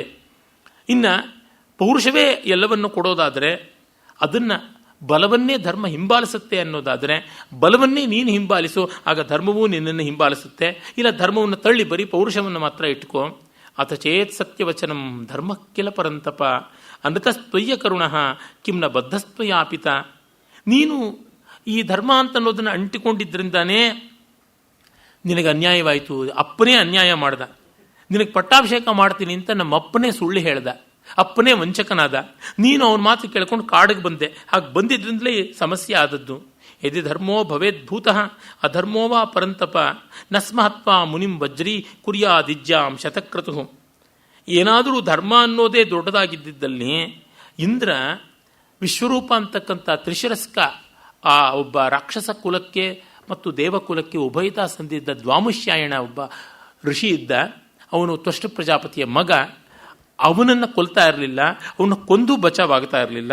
ಈ ಎಲ್ಲ ಕಾರಣದಿಂದ ಧರ್ಮ ಅನ್ನೋದನ್ನು ಅಂಟಿಕೊಂಡು ಏನು ಪ್ರಯೋಜನವಿಲ್ಲ ಅಂತ ಹೇಳ್ಬಿಟ್ಟು ಅಂತಾನೆ. ನಮಗೆಲ್ಲ ಅನಿಸುತ್ತದೆ ಈ ರೀತಿಯಾಗಿ, ಸನ್ಮಾರ್ಗದಿಂದ ಫಲವೇನು, ಸಜ್ಜನಿಕೆಯಿಂದ ಭಾಗ್ಯವೇನು ಅಂತ. ಆದರೆ ಇದು ಕಷ್ಟ ಬಂದಾಗ ಅಂದುಕೊಳ್ತೀವಿ, ಸುಖ ಬಂದಾಗ ಅಂದುಕೊಳ್ತೀವ. Are we destined to have this? Do we deserve such humiliation ಅಂತಂದಾಗ, ನಮಗಿಂಥ ಅವಮಾನ, ಇಂಥ ನೋವು, ಇಂಥದ್ದು ನಮಗೆ ಅರ್ಹವ ಅಂತ ಅಂದುಕೊಂಡಾಗ, ಗೋಳಾಡಿದಾಗ, ಪಾಪ ಎಲ್ಲರೂ ಕೇಳ್ತಾರೆ. ನನಗಂತೂ ಸಾವಿರ ಜನ ಕೇಳಿದ್ದಾರೆ ಈ ಪ್ರಶ್ನೆಯನ್ನು. ನಾನು ಬಹಳ ನಮ್ರತೆಯಿಂದ ಹೇಳ್ತೀನಿ, ಅದನ್ನು ಉಪದೇಶ ಅಂತ ಅಲ್ಲವೇ ಅಲ್ಲ, ಉಪದೇಶಕ್ಕೂ ನನಗೂ ತುಂಬ ದೂರ. ಏನಂದರೆ, ಸುಖ ಬಂದಾಗಲೂ, ಒಳ್ಳೆಯದು ಅಂತನ್ನುವುದಾದಾಗಲೂ, ಭಾಗ್ಯ ಬಂದಾಗಲೂ ನಮ್ಮಲ್ಲಿ ನಾವು ಎಷ್ಟು ಬಾರಿ ಕೇಳ್ಕೊಳ್ತೀವಿ ನಾವು ಇದಕ್ಕೆ ಅರ್ಹರ ಅಂತ. ನಾನೂ ಸೇರಿದಂತೆ ನಾನು ಯಾರನ್ನೂ ಕೇಳ್ಕೊಳ್ಳೋದು ನೋಡಿಲ್ಲ. ಇದ್ದಲ್ಲಿ ತೇಭ್ಯೋ ಮಹದ್ಭ್ಯೋ ನಮಃ. ಅಂದರೆ ಕಷ್ಟಕ್ಕೆ ನಮಗಿದು ಬಂತಲ್ಲ ಅಂತನ್ನುವಂತೆ, ಸುಖಕ್ಕೆ ನಮಗಿದು ಬಂತಲ್ಲ ಅಂತ ಪ್ರಶ್ನೆ ಯಾರು ಮಾಡಿಕೊಳ್ಳಬಲ್ಲರೋ ಅಂಥವರು ಕಷ್ಟ ನಮಗೆ ಯಾಕೆ ಬಂತು, ಆ ವಿಧಿ, ಆ ದೇವರು, ಆ ಧರ್ಮ ನಮಗೆ ಯಾಕೆ ತೊಂದರೆ ಕೊಡ್ತು ಅಂತ ಕೇಳುವ ಹಕ್ಕು ಉಳಿಸ್ಕೋತಾರೆ. ಆಗ ಅದನ್ನು ಅನುಕೂಲವಾಗಿ ಮಜಾ ಉಡಾಯಿಸ್ಕೊಂಡು ಅನುಭವಿಸಿದವರು ಈಗಲೂ ಒಪ್ಪಿಕೊಳ್ಳಬೇಕು, ಬೇರೆ ದಾರಿ ಇಲ್ಲ. ಶರಣಾಗತಿ ಅಂಗೀಕೃತಿ ಬಿಟ್ಟು ಬೇರೆ ಯಾವುದೂ ಇಲ್ಲ. ಇದನ್ನು ನಾನು ಹಂಗಿಸೋದಿಕ್ಕೆ ಹೇಳ್ತಾ ಇಲ್ಲ, ದಯಮಾಡಿ ಯಾರೂ ತಪ್ಪು ತಿಳಿಯಬಾರ್ದು. ಅನಿವಾರ್ಯವಾದ ದಾರಿಯಾಗಿ ಇದನ್ನು ಒಪ್ಪಿಕೊಳ್ಬೇಕು ಅಂತ ಹೇಳ್ತಾ ಇದ್ದೀನಿ. ಇದಕ್ಕೊಂದು ಸಂವಾದಿಯಾದ ಉಪಕಥೆಯಂಥದ್ದನ್ನು ಹೇಳ್ತೀನಿ. ಮಹಾವಿದ್ವಾಂಸರಾದ ಸೇಡಿಯಾಪು ಕೃಷ್ಣ ಭಟ್ಟರ ಬಂಧುವರ್ಗದಲ್ಲಿ ಹತ್ತಿರ ಅವರ ಮಗ ವಿದೇಶದಲ್ಲಿ ಓದ್ತಾ ಇದ್ದ. ಅಲ್ಲಿ ವಿದೇಶಿ ಮಹಿಳೆಯನ್ನೇ ಒಬ್ಬಳನ್ನು ಮದುವೆ ಆಗೋದು ಅಂತ ತೀರ್ಮಾನಿಸ್ಕೊಂಡ. ಆಗ ತಂದೆ ತಾಯಿಗಳು ಬಂದು, ನೀವು ಮನೆ ಹಿರಿಯರು, ನೀವು ಹೇಳಿ ಇದು ತಪ್ಪು ಅಂತ, ನಿಮ್ಮ ಮಾತಿಗೆ ತುಂಬ ಗೌರವ ಕೊಡ್ತಾನೆ ನಮ್ಮ ಮಗ, ನೀವು ಹೇಳಿದ್ರೆ ಇಲ್ಲ ಅನ್ನೋಲ್ಲ ಅಂದಾಗ ಅವರು ಅಂದ್ರಂತೆ, ನೋಡಿ ನಾನು ಹೇಳುವುದಲ್ಲ, ನೀವು ಆ ವಿದೇಶಕ್ಕೆ ಯೋಗ್ಯವಾಗುವ ರೀತಿಯಲ್ಲಿ ಮಗನ ಬೆಳೆಸಿದ್ರಿ. ಕನ್ನಡ ಶಾಲೆಗೆ ಕಳಿಸಲಿಲ್ಲ, ಕನ್ನಡ ಮಾತು ಕೇಳಿಸಲಿಲ್ಲ. ಅವನು ಇಂಗ್ಲೀಷ್ನಲ್ಲಿ ಮಮ್ಮಿ ಡ್ಯಾಡಿ ಅಂದಾಗ ಬಹಳ ಸಂತೋಷ ಪಟ್ರಿ. ಅವನು ವಿದೇಶಕ್ಕೆ ಓದಬೇಕು ಅಂತ ಹೋದಾಗ ನೀವು ಎಲ್ಲ ಅಚ್ಚುಕಟ್ಟು ಮಾಡಿಕೊಟ್ರಿ. ಅವನಲ್ಲಲ್ಲಿ ಒಂದೊಂದು ಖ್ಯಾತಿ ಕಿಲ್ಲತ್ತುಗಳನ್ನು ಪಡೀತಾ ಇದ್ದಂತೆ ನೀವೇ ಪಡೆದಂತೆ ಸಂತೋಷ ಪಟ್ರಿ. ಆ ದಾರಿಯಲ್ಲಿ ಇನ್ನೂ ಒಂದು ಹೆಜ್ಜೆ ಮುಂದುವರೆದಿದ್ದಾನೆ. ಆಗ ಬರೆದ ಪರ್ಯಾಲೋಚನೆ ಈಗ ಬಂದರೆ ಹೇಗೆ? ನೀವು ಆ ಮದುವೆ ಆಗುವ ಬಿಳಿ ಮಹಿಳೆಯೋ, ಕರಿ ಮಹಿಳೆಯೋ, ಹಳದಿ ಮಹಿಳೆಯೋ, ಯಾರೋ ಒಟ್ಟಿನಲ್ಲಿ ಅಭಾರತೀಯಳು, ಆ ಹಿಂದೂ, ಅವಳಿಗೆ ನೀವು ಆಶೀರ್ವಾದ ಮಾಡಿ ಒಳಗೊಳ್ಳದೇ ಇದ್ದರೆ ನಿಮ್ಮ ಮಗನ್ನೂ ಕಳ್ಕೋತೀರ. ಆಕೆಗೆ ಆ ಮದುವೆಗೆ ಸಮ್ಮತಿ ಕೊಟ್ಟರೆ ಮಗ ಹೆಸರಿಗಾದರೂ ಉಳಿದಾನು, ಇಲ್ಲದರೆ ಅವನು ಉಳಿಯುವಂಥದ್ದಲ್ಲ. ಈ ಹಿರಿತನವನ್ನು ಕಳ್ಕೊಳ್ಬೇಕಾಗುತ್ತದೆ ಅಂತಂದ್ರಂತೆ. ಅವ್ರು ಏನು ಮಾಡಿದ್ರೂ ಗೊತ್ತಿಲ್ಲ. ಅಂದರೆ ಇದು ನಮ್ಮ ಕಣ್ಣು ಮುಂದೆ ಇರುವ ನಗ್ನ ಸತ್ಯ. ಆ ಕಾರಣ ನಮಗೆ ಕಷ್ಟವೂ ಬಂದಾಗ ಕೇಳಿಕೊಳ್ಳುವಂತೆಯೇ, ಸುಖವೂ ಬಂದಾಗ ಕೇಳಿಕೊಳ್ಬೇಕು. ಕೇಳಿಕೊಳ್ಳೋದು ಅಂದರೆ ಸಾಕ್ಷಿ ಪ್ರಜ್ಞೆ ಇದೆ ಅಂತ ಅರ್ಥ. I am I deserving for this happiness, I am I deserving for this reward ಅಂತ ಕೇಳಿಕೊಳ್ಳುವಾಗ ನಾವು ಸುಖ ದುಃಖಗಳಿಗೆ ಅತೀತವಾದ ಸ್ಥಿತಿಗೆ ಬಂದಿರ್ತೀವಿ. ಇದು ಬರುವಂಥದ್ದು. ದುಃಖೇಶ್ ವನುದ್ವಿಗ್ನಮನಾಹ ಸುಖೇಶು ವಿಗತಸ್ಪೃಹ ಅನ್ನುವ ಗೀತಾವಾಕ್ಯದ ತಾತ್ಪರ್ಯ ಇಲ್ಲೇ ಇದೆ. ನಾನೇನು ಹೊಸದು ಹೇಳ್ತಾ ಇಲ್ಲ. ಭಗವಾನ್ ಶ್ರೀಕೃಷ್ಣ ಹೇಳಿದ್ದನ್ನೇ ಪುನರುಚ್ಚಾರ ಶುಕಪಾಠ ಮಾಡ್ತಾ ಇದ್ದೀನಿ. ಅಲ್ಲಿ ಕಂಡುಕೊಳ್ಳಬೇಕು, ಅಲ್ಲಿ ಕೇಳಿಕೊಳ್ಬೇಕು. ಆಗ ದೇವರನ್ನೋ ವಿಧಿಯನ್ನೋ ಬೈಯುವುದು ಕಡಿಮೆ ಆಗುತ್ತೆ. ಇನ್ನೇನಿಲ್ಲ, ನಮಗೆ ಒಂದೊಂದು ದಿನದ ಬದುಕೂ ಭಾಗ್ಯ, ಅನುಗ್ರಹ, ಅದು ಹೌದಲ್ವ? ಅದನ್ನು ಕಂಡಾಗ ಈ ಮಾತುಗಳು ನಮಗಾಗಿ ವಾಲ್ಮೀಕಿ ಮಹರ್ಷಿಗಳು ಲಕ್ಷ್ಮಣನ ಬಾಯಲ್ಲಿ ಹಾಕಿದ್ದಾರೆ. ಲಕ್ಷ್ಮಣನಿಗೆ ರಾಮ ಸಮಾಧಾನವನ್ನು ಮಾಡ್ತಾನೆ. ಧರ್ಮದ ಮಹತ್ವ ಏನು ಅನ್ನೋದನ್ನು ಹೇಳ್ತಾನೆ. ಹಲವು ಬಾರಿ ಹೇಳಿದ್ದಾರೆ. ಮಹಾಭಾರತದಲ್ಲೂ ಇಂಥದ್ದು ಬಂದಾಗ ಧರ್ಮರಾಜ ಹೇಳಿದ್ದಾನೆ, ಧರ್ಮವನ್ನು ಹಾಲು ಕರೆಯುವ ಹಸುವಿನ ತರಹ 6 ತಿಂಗಳು ಹಾಲು ಕರೀತೆ ಹಸು ಅಂತ ಮನೇಲಿ ಇಟ್ಕೊಳ್ಳೋದು, ಇನ್ನು 6 ತಿಂಗಳಾದಮೇಲೆ ಅದನ್ನು ಬೀದಿಗೆ ಬಿಟ್ಬಿಡೋದು, ಕಸ ಕಡ್ಡಿ ಮೇಯ್ಕೊಂಡಿರಲಿ ಅಂತ ಮಾಡೋಕ್ಕಾಗೋಲ್ಲ. ಅದನ್ನು ಸತತವೂ ಕಾಪಾಡಬೇಕು, ಗೌರವಿಸಬೇಕು ಅನ್ನುವಂತೆ ಹೀಗೆ ನಾವು ನಡ್ಕೊಳ್ಬೇಕಾದ್ದು ಅನಿವಾರ್ಯ. ಅದು ಅಪೇಕ್ಷಣೀಯ ಕೂಡ. ಅಷ್ಟು ಹೊತ್ತಿಗೆ ವಿಭೀಷಣ ಬರ್ತಾನೆ. ಅವನು ಬಂದು ಇದಿಷ್ಟು ಕೂಡ ವ್ರೀಡಿತಂ ಶೋಕಸಂತಪ್ತಂ ದೃಷ್ಟ್ವಾ ರಾಮಂ ವಿಭೀಷಣ ಅಂತರ್ದುಃಖೇನ ದೀನಾತ್ಮ ಕಿಮೇತದಿತಿ ಸೋಬ್ರವೀತಿ, ಏನಪ್ಪ ಇದು ಅಂತ ಕೇಳಿಕೊಂಡು ಆಗ ಅವನು ಹೇಳ್ತಾನೆ, ಇಲ್ಲ ಇದಿಷ್ಟು ಕೂಡ ಅದು ಮಾಯೆ, ಇನ್ನೇನು ಅಲ್ಲ, ಇದು ಕಪಟ ಮಾಡಿಕೊಂಡಿದ್ದಾನೆ. ಮತ್ತೆ ನೋಡಿ, ಅಭಿಪ್ರಾಯಂತು ಜಾನಾಮಿ ರಾವಣಸ್ಯ ದುರಾತ್ಮನಃ ಸೀತಾಂ ಪ್ರತಿ ಮಹಾಬಾಹೋ ನಚ ಘಾತಂ ಕರಿಷ್ಯತಿ. ನೋಡಿ, ನಂಬಿಕೆ ಬರೋದಕ್ಕೆ ಇದು ಮಾಯೆ ಅಂತಂದ್ಬಿಟ್ರೆ ಆಗೋಲ್ಲ, ರೀಸನಿಂಗ್ ಕೊಡಬೇಕು. ನೋಡಿ, ಯಾವ ಸೀತೆಗಾಗಿ ರಾವಣ ಯುದ್ಧ ಮಾಡ್ತಾ ಇದ್ದಾನೋ ಆ ಸೀತೆನ ಮಗನ ಕೈನಲ್ಲಿ ಕೊಲ್ಲಿಸಿ ನಿಮ್ಮನ್ನ ಮಂಕು ಕವಿಸಬೇಕು ಅಂತ ಮಾಡೋದು ಮೂಲಚ್ಛೇದ ಪಾಂಡಿತ್ಯ. ಅದು ಎಲ್ಲಿಗೂ ಪ್ರಯೋಜನಕ್ಕೆ ಬರದೇ ಇರ್ತಕ್ಕಂಥದ್ದು. ನಾವು ಹಾಗೆ ಮಾಡೋಕ್ಕಾಗೋದಿಲ್ಲ. ಅದು ಪೂತಿ ನರಸಿಂಹಾಚಾರ್ಯರು ಒಂದು ಕಥೆ ಹೇಳ್ತಾ ಇದ್ರು, ಅದು ನನಗೆ ಜ್ಞಾಪಕ ಬರುತ್ತದೆ. ಯಾರೋ ಒಬ್ಬ ತಲೆ ಕೆಳಕಾಗಿ ಎಲ್ಲ ಮಾಡ್ತಕ್ಕಂಥವ್ರು. ಸಾಮಾನ್ಯವಾಗಿ ನಮ್ಮ ಮುಸ್ಲಿಂ ವರ್ಗದ ಬಗ್ಗೆ ಸನಾತನ ಧರ್ಮೀಯರು ಹಾಗೆ ಹೇಳ್ಕೊತಾರೆ, ನಾವು ಮೇಲಿಂದ ಕೆಳಕ್ಕೆ ಮುಖ ತೊಳೆದ್ರೆ ಅವರು ಕೆಳಗಿಂದ ಮೇಲಕ್ಕೆ ಮುಖ ತೊಳಿತಾರೆ, ನಾವು ಬಲಗಡೆಯಿಂದ ಪ್ರದಕ್ಷಿಣೆ ಹೋದರೆ ಅವರು ಎಡಗಡೆಯಿಂದ ಹೋಗ್ತಾರೆ, ಅಪಸವ್ಯ ಎಲ್ಲ ಅಂತ ಹೇಳ್ಬಿಟ್ಟಿದ್ವಿ. ಆ ಥರ ಒಬ್ಬ ವ್ಯಕ್ತಿ ಬೆಟ್ಟದ ಮೇಲೆ ತಂಬಿಗೆ ಇಟ್ಕೊಂಡು ಹೋಗ್ತಾ ಇದ್ರೆ ತಂಬಿಗೆಯನ್ನು ಒಂದು ಕಾಗೆ ಬಂದು ಉರುಳಿಸ್ಬಿಡ್ತಾ ಇತ್ತಂತೆ. ಆಗ ಒಂದು ದಿವಸ ರೇಗೋಗ್ಬಿಟ್ಟು ಮೊದಲೇ ತೊಳ್ಕೊಂಡು ಕೂತ್ಕೊಂಡಂತೆ, ಏನು ಉರುಳಿಸ್ತೀಯ ಉರುಳಿಸ್ಕೊಂತ. ಈ ರೀತಿಯಲ್ಲಿ ಹೀಗಾಗ್ಬಿಡುತ್ತೆ. ರಾವಣ ಸೀತೆಯನ್ನು ಕೊಂದರೆ ಮೂಲಚ್ಛೇದ ಪಾಂಡಿತ್ಯ ಮಾಡುವಂಥದ್ದು ಅಲ್ಲ ಅಂತ. ಅಂದರೆ ಯಾರಿಗಾಗಿ ಇಡೀ ಯುದ್ಧ ನಡೀತಾ ಇದೆಯೋ ಅದನ್ನು ಬಿಟ್ಟು ದೇವಂ ವಿಕ್ರಿಯ ಅತ್ರೋತ್ಸವ ಕಾರ್ಷಿತ್ ಅಂತ ಅಭಿಮನ ಗುಪ್ತರು ಹೇಳ್ತಾರಲ್ಲ, ದೇವರನ್ನ ಮಾರ್ಬಿಟ್ಟು ಜಾತ್ರೆ ಮಾಡಿದ್ರು ಅಂತ, ಅದು ಆಗ್ತಕ್ಕಂಥದ್ದಲ್ಲ. ಹೀಗಾಗಿ ಅದು ಅಲ್ಲ ಅಂತ ಯುಕ್ತಿಯನ್ನು ತುಂಬ ಚೆನ್ನಾಗಿ ಹೇಳ್ತಾನೆ. ನಾನು ಎಷ್ಟೆಷ್ಟೋ ಹೇಳಿದೆ, ಯಾಚ್ಯಮಾನಸ್ತು ಬಹುಶೋ ಮಯಾ ಹಿತಚಿಕೀರ್ಷುಣ ವೈದೇಹಿ ಮುತ್ಸೃಜಸ್ವೇತಿ ನಚತತ್ ಕೃತವಾನ್ ವಚ. ನಾನು ಬಾಯಿ ಬಡ್ಕೊಂಡೆ, ಪ್ರದೀಯತಾಂ ದಶರಥಾಯ ಮೈಥಿಲಿ ಮತ್ ಬಡ್ಕೊಂಡೆ. ಸೀತೆಯನ್ನು ರಾಮನಿಗೆ ಒಪ್ಪಿಸ್ಬಿಡು ಅಂತ ಕೇಳಲಿಲ್ಲ, ಯಾರು ಹೇಳಿದ್ರೂ ಕೇಳಲಿಲ್ಲ. ಸೈವ ಸಾಮ್ನಾ ನ ದಾನೇನ ನ ಭೇದೇನ ಕುತೋ ಯುಧ ಸಾ ದ್ರಷ್ಟುಮಪಿ ಶಕ್ಯೇತ ನೈವ ಚಾನ್ಯೇನ ಕೇನಚಿತ್. ಸಾಮದಾನ ಭೇದ ಏನಾದರೂ ಒಪ್ಪಲ್ಲ. ಸೀತೆಯನ್ನು ಬೇರೆ ಗಂಡಸರ ಕಣ್ಣಿಗೂ ಬಿಡ್ತಾ ಇಲ್ಲ ಅವನು. ಅವನ ಪರಿವಾರದಲ್ಲೂ ಹೆಂಗಸರೇ ಬರ್ತಾರೆ. ರಜನಿ ಚರಮಭಾಗೆ ವಾರ ಸೀಮಂತಿ ನೀನಾಂ. ಬೆಳಗಿನ ಜಾಮಕ್ಕೆ ಅವನು ನಾಗರಿಕ ವೇಷ ಹಾಕಿಕೊಂಡು ವಾರಾಂಗನೆಯ ಮಧ್ಯದಲ್ಲಿ ಬರ್ತಾ ಇದ್ದ ಸೀತೆಯನ್ನು ನೋಡೋದಕ್ಕೆ. ಅವನ ಸೆಕ್ಯೂರಿಟಿ ಗಾರ್ಡ್ಸು ಕೂಡ ಹೆಂಗಸರೇ ಇರ್ತಾ ಇದ್ದು, ಗಂಡ ಕಣ್ಣಿಗೆ ಬೀಳಬಾರದು ಸೀತೆ ಅಂತ. ಹೀಗಿರುವಾಗ ಅವನು ಸೀತೆಯನ್ನ ಮಗನ ಕೈನಲ್ಲಿ ಕೊಲ್ಲಿಸ್ತಾನೆಯಾ? ಇಲ್ಲ. ವಾನರಾನ್ ಮೋಹಿತ್ವಾತು ಪ್ರತಿಯಾತಸ್ಸ ರಾಕ್ಷಸ ಚೈತ್ಯಂ ನಿಕುಂಭಿಲಾಂ ನಾಮ ಯತ್ರ ಹೋಮಂ ಕರಿಷ್ಯತಿ. ನಮಗೆ ಮಂಕುಬೂದಿ ಎರಚಿ ಅವನೊಂದು ಮಾಟ ಮಾಡೋದಕ್ಕೆ ಹೊರಟಿದ್ದಾನೆ, ಯಾತುಧಾನ ಅದಕ್ಕಾಗಿ ಹೊರಟಿದ್ದಾನೆ. ಅವನು ಈ ಯಾಗವನ್ನು ಮಾಡಿ ಮುಗಿಸಿಬಿಟ್ರೆ ದುರಾದರ್ಶೋ ಭವತ್ಯೇವ ಸಂಗ್ರಾಮೇ ರಾವಣಾತ್ಮಜ ಹುತವಾನ್ ಉಪಯಾತೋ ಹಿ ದೈವೇರಪಿ ಸವಾಸವೈಹಿ ದುರ್ದರ್ಶ. ಅವನು ಆ ಹೋಮ ಮಾಡಿ ಬಂದ ಅಂದರೆ ದೇವತೆಗಳು ಅವನನ್ನು ಎದುರಿಸೋಕ್ಕಾಗೋದಿಲ್ಲ. ಅದರಿಂದಾಗಿ ನಾವೀಗ ಸಿದ್ಧವಾಗಬೇಕು. ಲಕ್ಷ್ಮಣಂ ಪ್ರೇಷಯ ಅಸ್ಮಾಭಿಸ್ಸಹ ಸೈನ್ಯ ಅನುಕರ್ಷಿಭಿ. ನನ್ನೊಡನೆ ಲಕ್ಷ್ಮಣನನ್ನು ತಕ್ಕ ಸೈನ್ಯವನ್ನು ಕಳಿಸು. ತ್ಯಾಜ್ಯ ಇಷ್ಯತಿ ತತ್ಕರ್ಮ ತಥೋ ವಧ್ಯ ಭವಿಷ್ಯತಿ. ಮೊದಲು ಆ ಅಭಿಚಾರವನ್ನು ತಡೆಯಬೇಕು. ಆಮೇಲೆ ತಸ್ಯೇತೆ ನಿಶಿತಾಸ್ತೀಕ್ಷ್ಣ ಪತ್ರಾಂಗವಾಜಿನಃ ಪತತ್ರಿಣ ಇವಾ ಸೌಮ್ಯ ಶರ ಪಾಸ್ಯಂತಿ ಶೋಣಿತಂ. ಆಗ ಲಕ್ಷ್ಮಣನ ದಿವ್ಯೋಗ್ರವಾದ ಬಾಣಗಳಿಗೆ ತುತ್ತಾಗಿ ಅವನು ಸಾಯ್ತಾನೆ. ರಾಕ್ಷಸಸ್ಯ ವಿನಾಶಾಯ ವಜ್ರಂ ವಜ್ರಧರೋಯತ. ಇಂದ್ರನ ವಜ್ರಾಯುಧದಂತೆ ಲಕ್ಷ್ಮಣನ ಬಾಣಗಳು ಬಂದು ಆ ಮೂಲಕವಾಗಿ ಅವನನ್ನು ಕೊಲ್ಲುತ್ತವೆ. ಮನುಜವರ ನ ಕಾಲ ವಿಪ್ರಕರ್ಷೋ ರಿಪುನಿಧನಂ ಪ್ರತಿಯತ್ ಕ್ಷಮೋದ್ಯ ಕರ್ತುಂ ತ್ವಂ ಅತಿಸೃಜ ರಿಪೋರ್ವಧಾಯ ವಾಣೀಂ ಅಮರ ರಿಪೋರ್ ಮಥನೇ ಯಥಾ ಮಹೇಂದ್ರ. ದಯಮಾಡಿ ಇಂದ್ರ ಆಜ್ಞೆ ಕೊಟ್ಟಂತೆ ಸೇನೆಗಳಿಗೆ ನೀನು ಆಜ್ಞೆಯನ್ನು ಕೊಡು ಈ ದುಷ್ಟ ವೈರಿಯ ಸಂಹಾರಕ್ಕಾಗಿ, ಅವನ ಅಭಿಚಾರ ಮಧ್ಯದಲ್ಲೇ ನಿಲ್ಲಿಸೋದಿಕ್ಕೆ ಅಂತ. ಆಗ ನಿಕುಂಭಿಲ ಯಾಗ ಪ್ರದೇಶಕ್ಕೆ ಹೋಗ್ತಾರೆ. ಅದೊಂದು ರಹಸ್ಯವಾದ ಸ್ಥಾನ. ನಿಕುಂಭಿಲ ಅನ್ನೋದಕ್ಕೆ ಒಂದು ಪ್ರದೇಶ, ಒಂದು ದೇವತೆ, ಒಂದು ದೇವತಾಲಯ, ಹೀಗೆ ಹಲವು ಅರ್ಥಗಳು ಬರ್ತಕ್ಕಂಥ ಪದ. ಅದು ಒಂದು ಉಗ್ರ ದೇವತೆಯ ಆಲಯ. ಆ ಉಗ್ರದೇವತೆಯ ಆಲಯ ಪ್ರದೇಶವೂ ಹೌದು, ಅಲ್ಲಿ ಇರುವ ದೇವಿ ಹೆಸರೂ ಹೌದು. ಅಲ್ಲಿಗೆ ಹೋಗ್ತಾನೆ ಲಕ್ಷ್ಮಣ.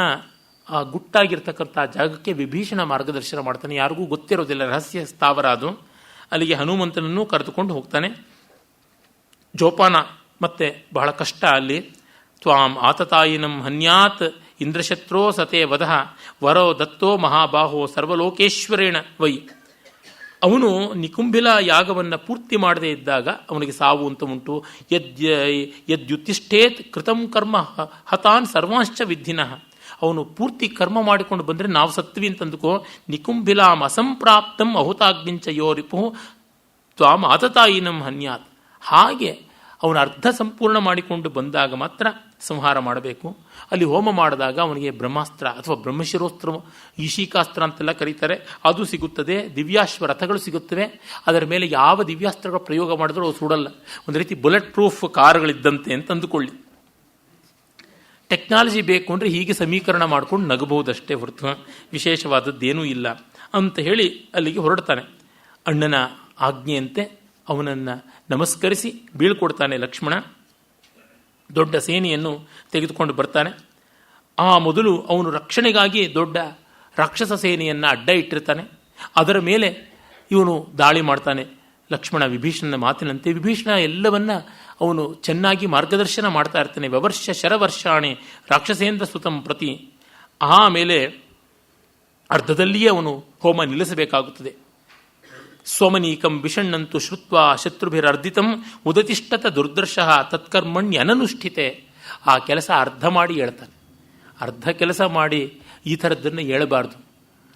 ನಾವು ಪೂರ್ಣವಾಗಿ ಹೋಮಾದಿಗಳು ಮಾಡಿದ್ರೂ ನ್ಯೂನಾತಿರೇಕ ಆಗಿರ್ಬೋದು ಅಂತ ಶಿಷ್ಟಕೃತ್ ಅನ್ನುವ ಆಹುತಿಯನ್ನು ಹಾಕ್ತೀವಿ.